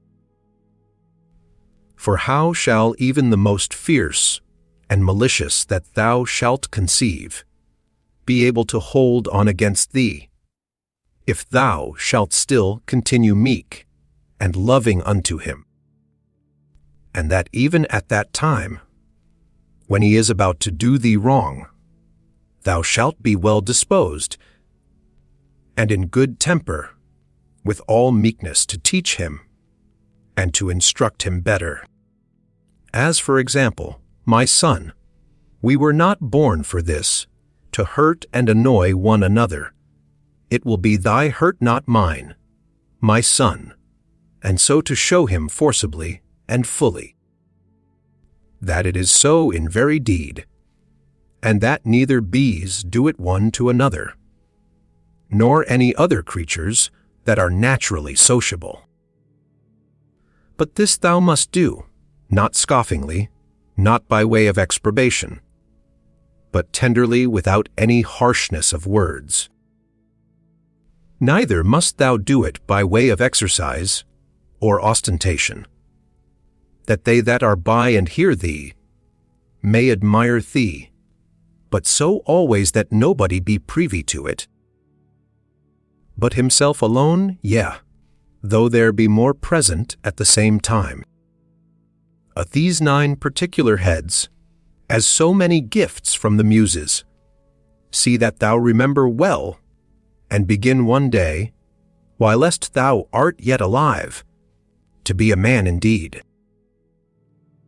But on the other side thou must take heed, as much to flatter them, as to be angry with them, for both are equally uncharitable, and equally hurtful. And in thy passions, take it presently to thy consideration, that to be angry is not the part of a man, but that to be meek and gentle, as it savors of more humanity, so of more manhood. That in this there is strength and nerves, or vigor and fortitude, whereof anger and indignation is altogether void. For the nearer everything is unto unpassionateness, the nearer it is unto power. And as grief doth proceed from weakness, so doth anger. For both he that is angry and that grieveth, have received a wound, and cowardly have, as it were, yielded themselves unto their affections. If thou wilt have a 10th also, receive this 10th gift from Hercules the guide and leader of the Muses. That is a madman's part, to look that there should be no wicked men in the world, because it is impossible. Now for a man to brook well enough that there should be wicked men in the world, but not to endure that any should transgress against himself, is against all equity, and indeed tyrannical. For several dispositions or inclinations there be of the mind and understanding, which to be aware of, thou must carefully observe. And whensoever thou dost discover them, thou must rectify them, saying to thyself concerning every one of them, this imagination is not necessary, this is uncharitable. This thou shalt speak, as another man's slave or instrument, than which nothing can be more senseless and absurd for the 4th. Thou shalt sharply check and upbraid thyself, for that thou dost suffer that more divine part in thee to become subject and obnoxious to that more ignoble part of thy body, and the gross lusts and concupiscences thereof. What portion soever, either of air or fire there be in thee, although by nature it tend upwards, submitting nevertheless to the ordinance of the universe, it abides here below in this mixed body. So whatsoever is in thee, either earthy or humid, although by nature it tend downwards, yet is it against its nature both raised upwards and standing or consistent. So obedient are even the elements themselves to the universe, abiding patiently wheresoever, though against their nature they are placed, until the sound, as it were, of their retreat and separation. Is it not a grievous thing, then, that thy reasonable part only should be disobedient, and should not endure to keep its place.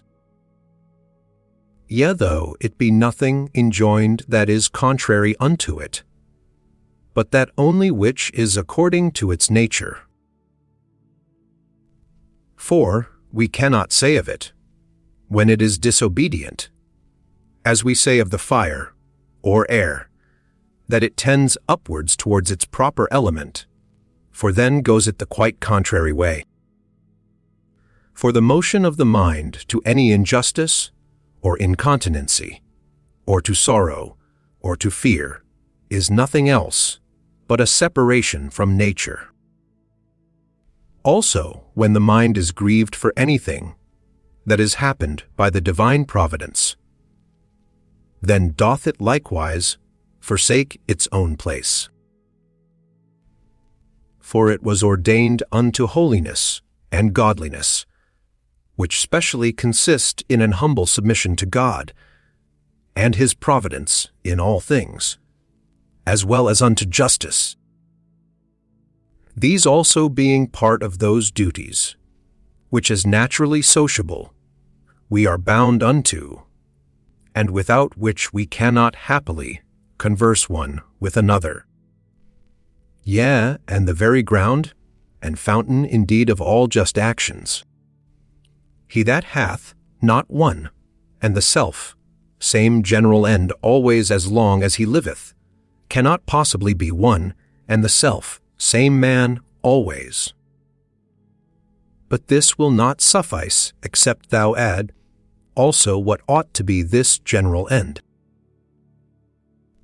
For as the general conceit and apprehension of all those things which upon no certain ground are by the greater part of men deemed good, cannot be uniform and agreeable, but that only which is limited and restrained by some certain proprieties and conditions, as of community, that nothing be conceived good, which is not commonly and publicly good, so must the end also that we propose unto ourselves be common and sociable. For he that doth direct all his own private motions and purposes to that end, all his actions will be agreeable and uniform, and by that means will be still the same man. Remember the fable of the country mouse and the city mouse, and the great fright and terror that this was put into. Socrates was wont to call the common conceits and opinions of men, the common bugbears of the world, the proper terror of silly children. The Lacedaemonians, at their public spectacles, were wont to appoint seats and forms for their strangers in the shadow. They themselves were content to sit anywhere. What Socrates answered unto Perdiccas, why he did not come unto him? Lest of all deaths I should die the worst kind of death, said he, that is, not able to requite the good that hath been done unto me. In the ancient mystical letters of the Ephesians, there was an item that a man should always have in his mind some one or other of the ancient worthies. The Pythagoreans were wont betimes, in the morning the first thing they did, to look up unto the heavens, to put themselves in mind of them who constantly and invariably did perform their task, as also to put themselves in mind of orderliness, or good order, and of purity, and of naked simplicity. For no star or planet hath any cover before it. How Socrates looked, when he was fain to gird himself with a skin, Xanthip his wife, having taken away his clothes, and carried them abroad with her. And what he said to his fellows and friends, who were ashamed, and out of respect to him, did retire themselves when they saw him thus decked. In matter of writing or reading thou must needs be taught, before thou can do either much more in matter of life. For thou art born a mere slave to thy senses and brutish affections, destitute without teaching of all true knowledge and sound reason. My heart smiled within me. They will accuse even virtue herself with highness and opprobrious words. 29. As they that long after figs in winter, when they cannot be had, so are they that long after children, before they be granted them. As often as a father kisseth his child, he should say secretly with himself, said Epictetus, tomorrow perchance shall he die, but these words be ominous. No words ominous, said Hede, that signify anything that is natural in very truth, indeed not more ominous than this, to cut down grapes when they are ripe, green grapes, ripe grapes, dried grapes, or raisins, so many changes and mutations of one thing, not into that which was not absolutely, but rather so many several changes and mutations, not into that which hath no being at all, but into that which is not yet in being. Of the free will there is no thief or robber, out of Epictetus. Whose is this also, that we should find a certain art and method of assenting, and that we should always observe with great care, and heed the inclinations of our minds, that they may always be, with their due restraint and reservation, always charitable, and according to the true worth of every present object. And as for earnest longing, that we should altogether avoid it, and to use averseness in those things only, that wholly depend of our own wills. It is not about ordinary petty matters, believe it, that all our strife and contention is, but whether, with the vulgar, we should be mad, or by the help of philosophy wise and sober, said he. Socrates said, what will you have? The souls of reasonable or unreasonable creatures? Of reasonable.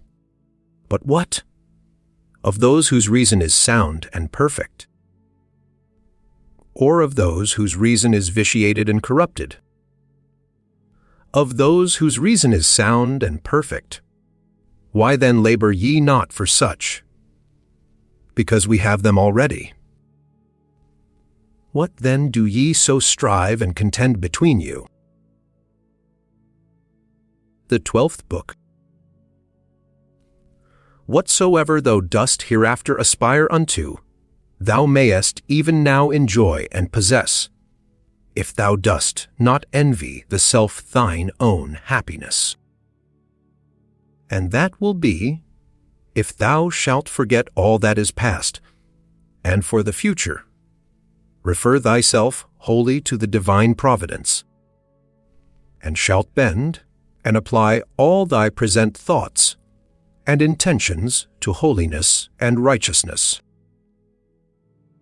To holiness, in accepting willingly whatsoever, is sent by the divine providence, as being that which the nature of the universe hath appointed unto thee, which also hath appointed thee for that, whatsoever it be. To righteousness, in speaking the truth freely, and without ambiguity, and in doing all things justly and discreetly. Now in this good course, let not other men's either wickedness, or opinion, or voice hinder thee, no, nor the sense of this thy pampered mass of flesh. For let that which suffers look to itself. If therefore, whensoever the time of thy departing shall come, thou shalt readily leave all things, and shalt respect thy mind only, and that divine part of thine. And this shall be thine only fear, not that some time or other thou shalt cease to live, but thou shalt never begin to live, according to nature. Then shalt thou be a man indeed, worthy of that world, from which thou hadst thy beginning. Then shalt thou cease to be a stranger in thy country, and to wonder at those things that happen daily, as things strange and unexpected, and anxiously to depend of divers things that are not in thy power. God beholds our minds and understandings, bare and naked from these material vessels, and outsides, and all earthly dross. For with his simple and pure understanding, he pierceth into our inmost and purest parts, which from his, as it were by a water pipe and channel, first flowed and issued.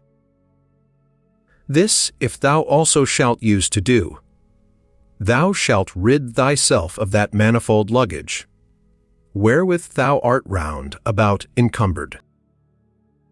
For he that does regard neither his body, nor his clothing, nor his dwelling, nor any such external furniture, must needs gain unto himself great rest and ease.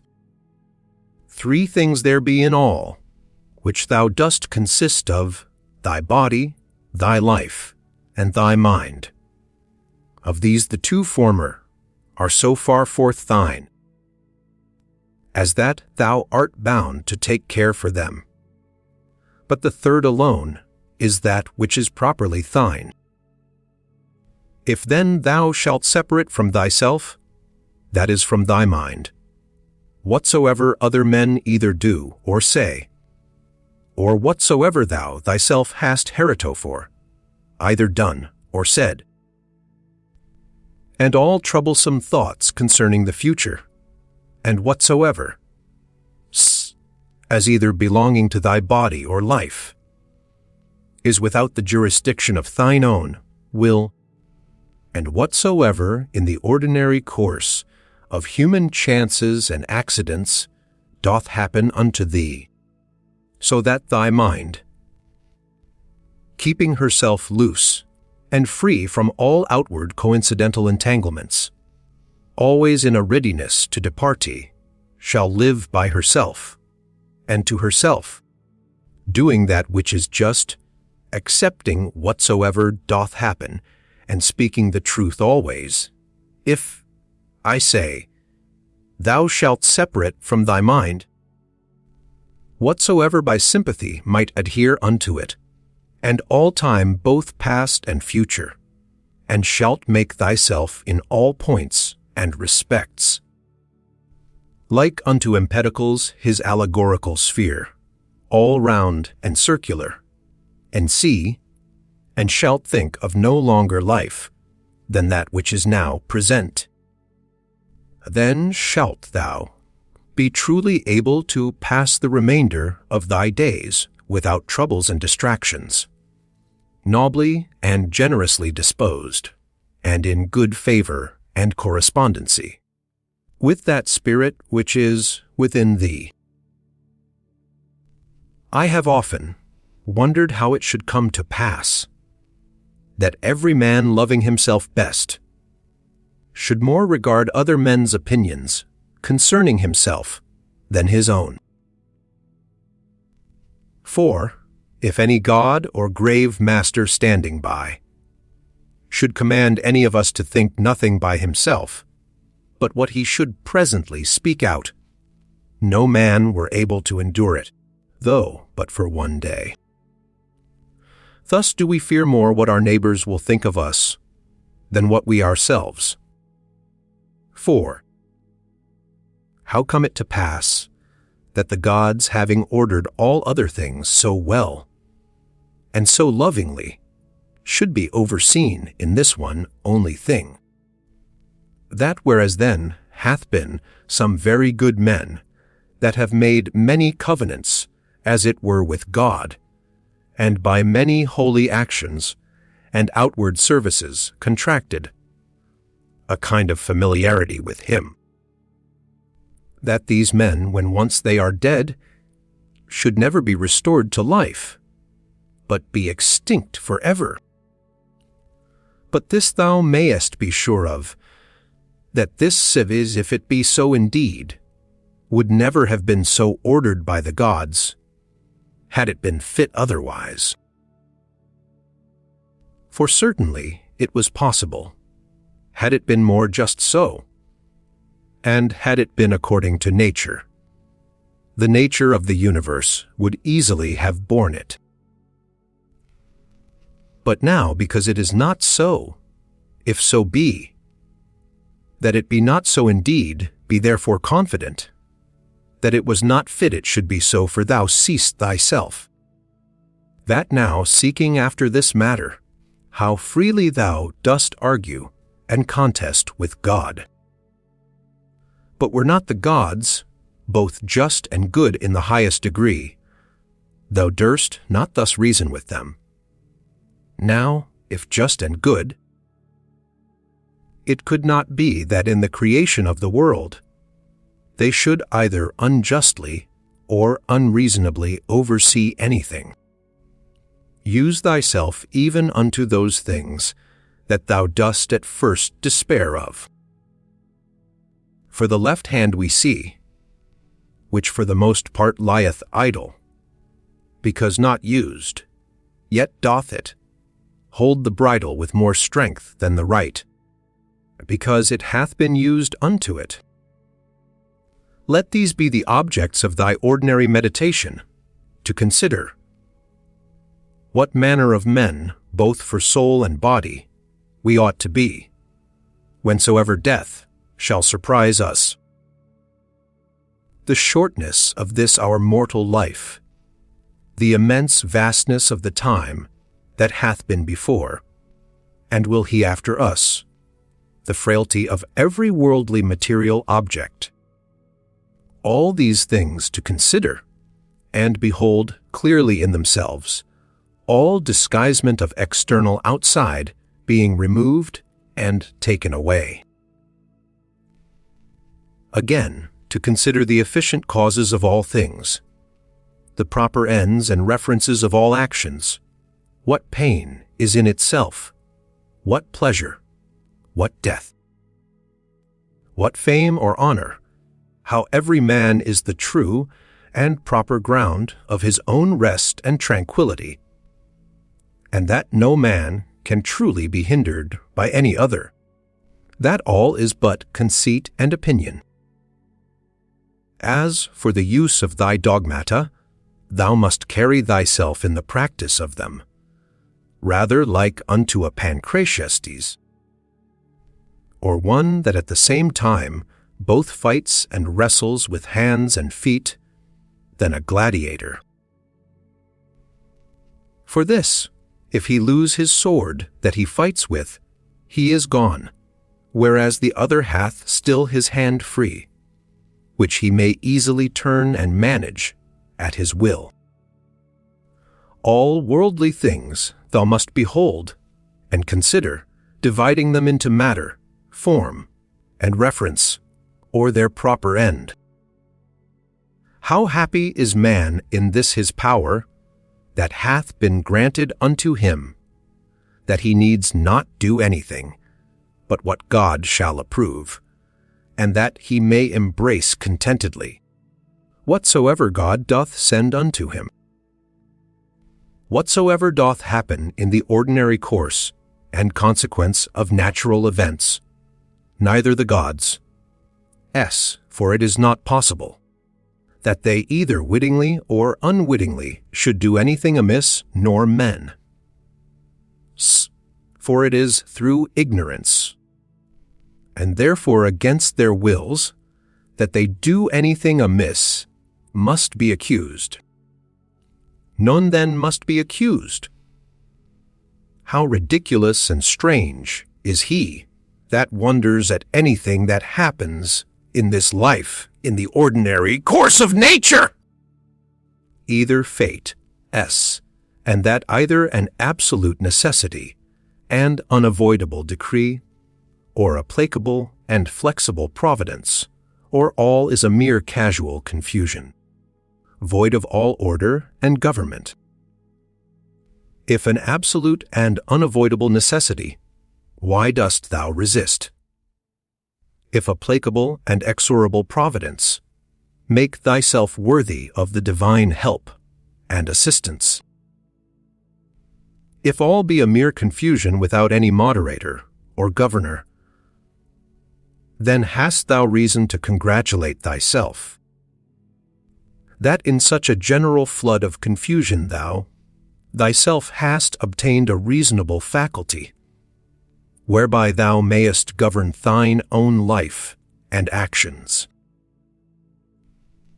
But if thou beest carried away with the flood, it must be thy body perchance, or thy life, or some other thing that belongs unto them that is carried away. Thy mind and understanding cannot.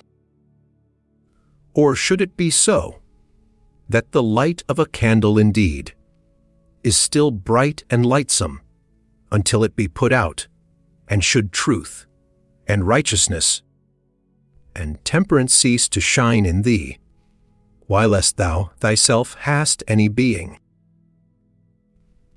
At the conceit and apprehension that such and such a one hath sinned, thus reason with thyself.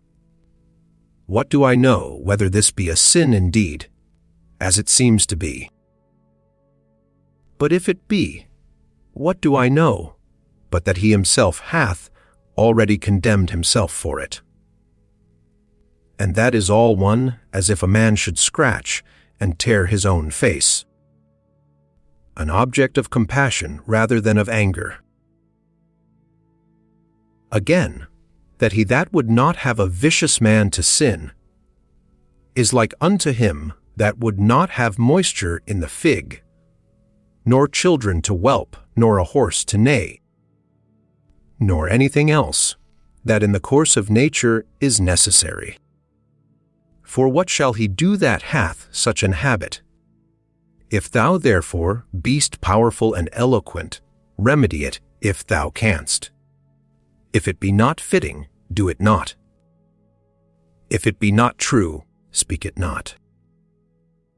Ever maintain thine own purpose and resolution free from all compulsion and necessity.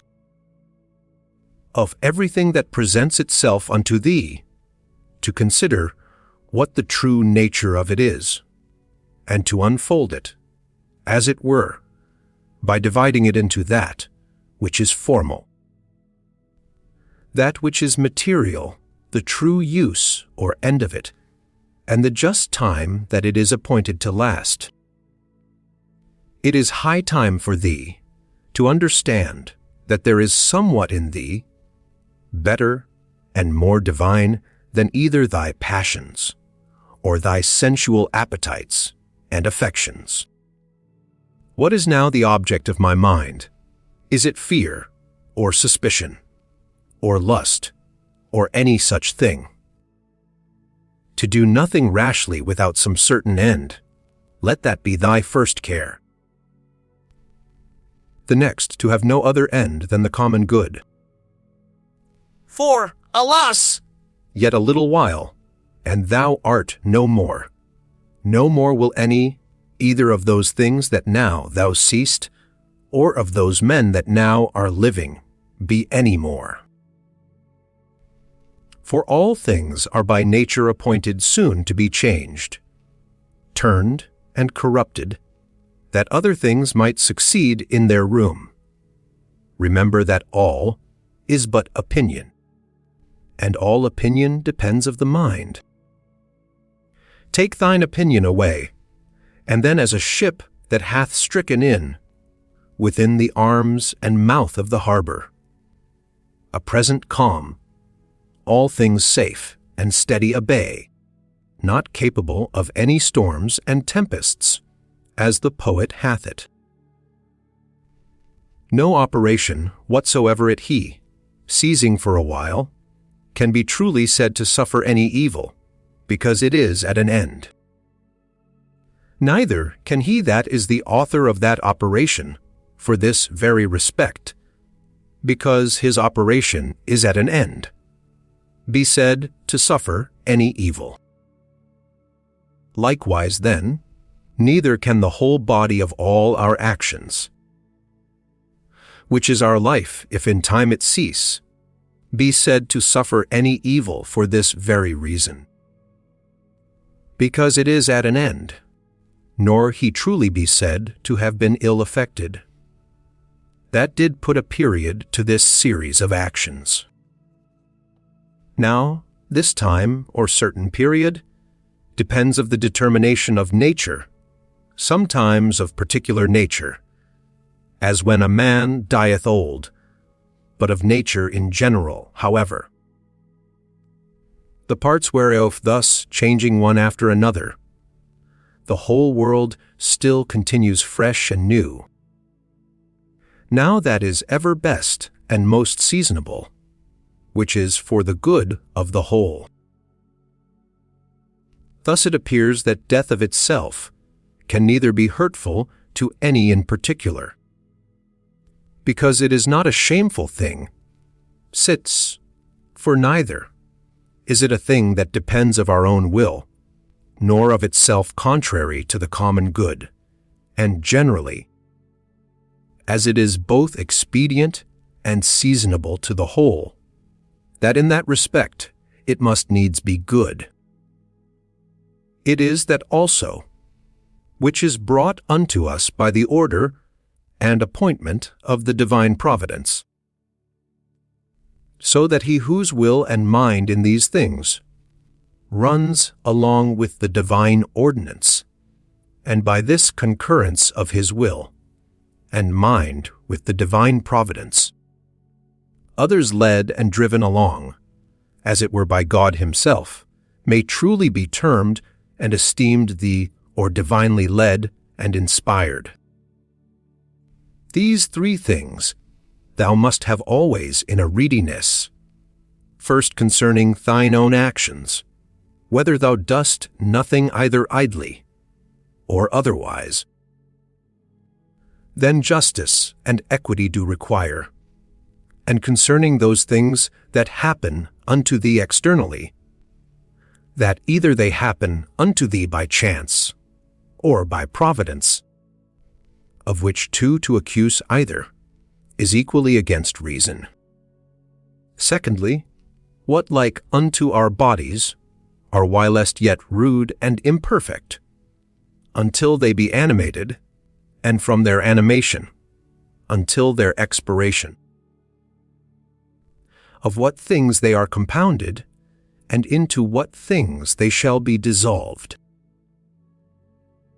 Thirdly, how vain all things will appear unto thee, when, from on high as it were, looking down thou shalt contemplate all things upon earth, and the wonderful mutability that they are subject unto, considering withal the infinite both greatness and variety of things aerial and things celestial that are round about it. And that as often as thou shalt behold them, thou shalt still see the same as the same things. So the same shortness of continuance of all those things. And, behold, these be the things that we are so proud and puffed up for.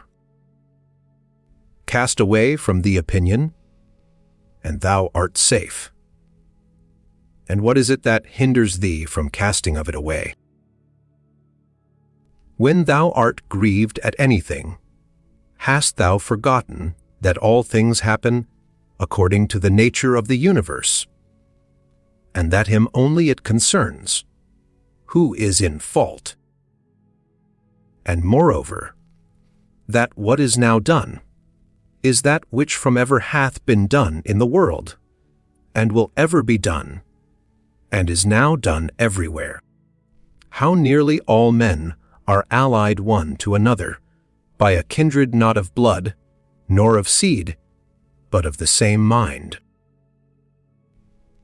Thou hast also forgotten that every man's mind partakes of the deity, and issueth from thence, and that no man can properly call anything his own, no, not his son, nor his body, nor his life, for that they all proceed from that one, who is the giver of all things, that all things are but opinion, that no man lives properly, but that very instant of time, which is now present. And therefore that no man, whensoever he dieth, can properly be said to lose any more than an instant of time. Let thy thoughts ever run upon them, who once for some one thing or other were moved with extraordinary indignation, who were once in the highest pitch of either honor, or calamity, or mutual hatred and enmity, or of any other fortune or condition whatsoever. Then consider what's now become of all those things. All is turned to smoke, all to ashes, and a mere fable, and perchance not so much as a fable. As also whatsoever is of this nature, as Fabius Catulinus in the field, Lucius Lupus, and Stertinius, at Baia Tiberius at Capri, and Vilius Rufus. And all such examples of vehement prosecution in worldly matters. Let these also run in thy mind at the same time. And how vile every object of such earnest and vehement prosecution is, and how much more agreeable to true philosophy it is, for a man to carry himself in every matter that offers itself justly and moderately, as one that followeth the gods with all simplicity. For a man to be proud and high-conceited, that he is not proud and high-conceited, is of all kind of pride and presumption the most intolerable. To them that ask thee, where hast thou seen the gods?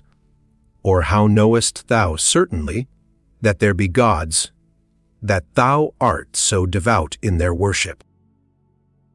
I answer first of all, that even to the very eye, they are in some manner visible and apparent.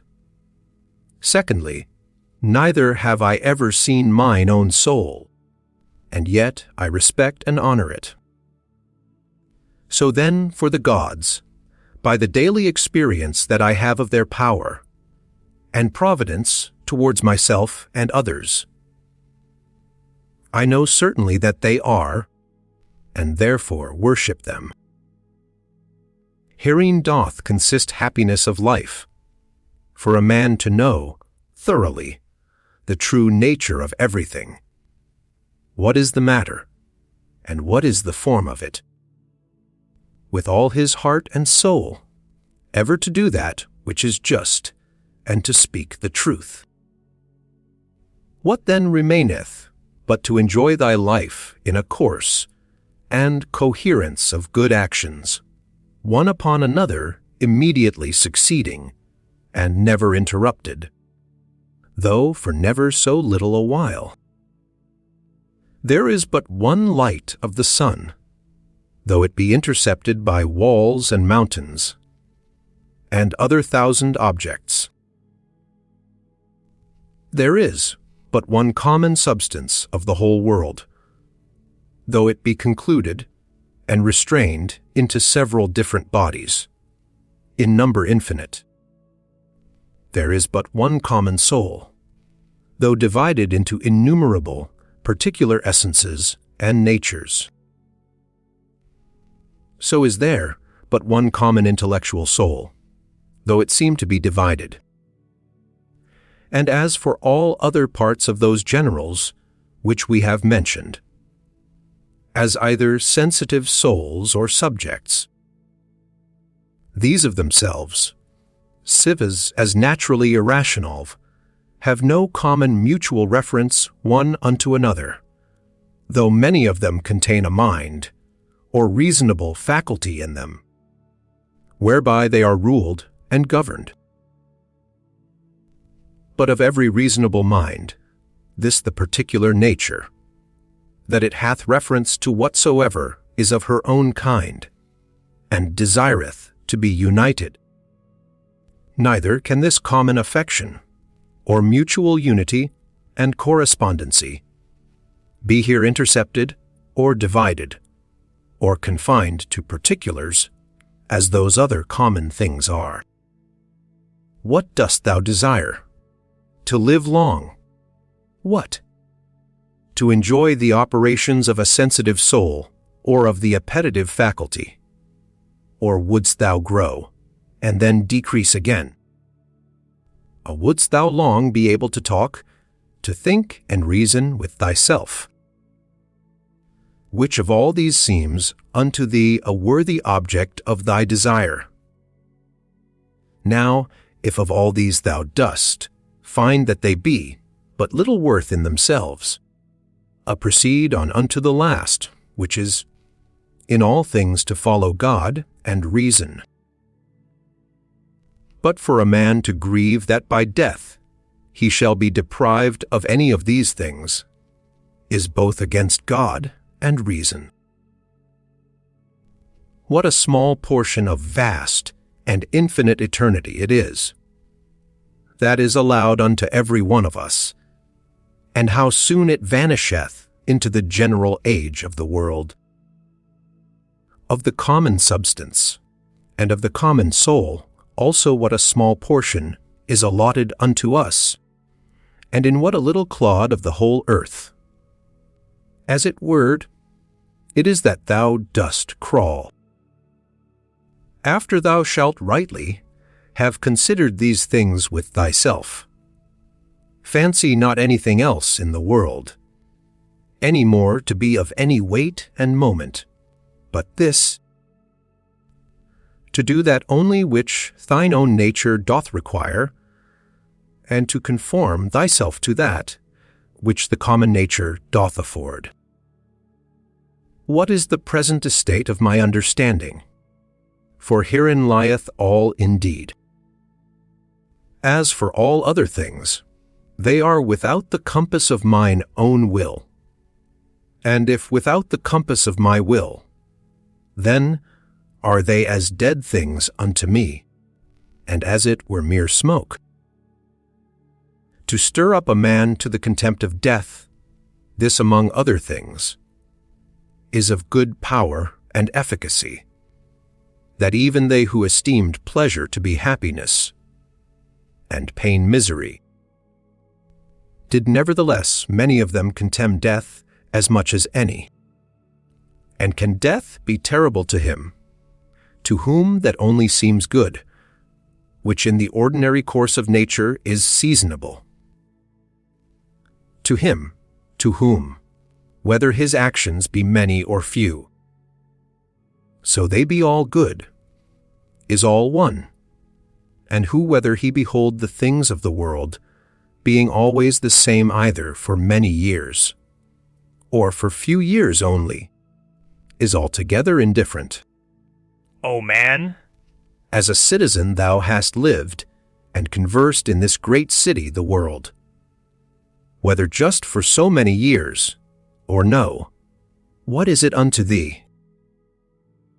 Thou hast lived, thou mayest be sured, as long as the laws and orders of the city required, which may be the common comfort of all.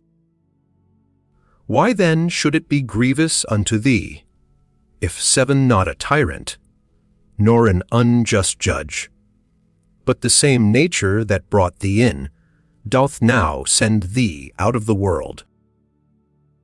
As if the praetor should fairly dismiss him from the stage, whom he had taken in to act a while. Oh, but the play is not yet at an end. There are but 3 acts yet acted of it. Thou hast well said For in matter of life, 3 acts is the whole play. Now to set a certain time to every man's acting belongs unto him only. Who as first he was of thy composition, so is now the cause of thy dissolution. As for thyself, thou hast to do with neither. Go thy ways then well pleased and contented, for so is he that dismisseth thee.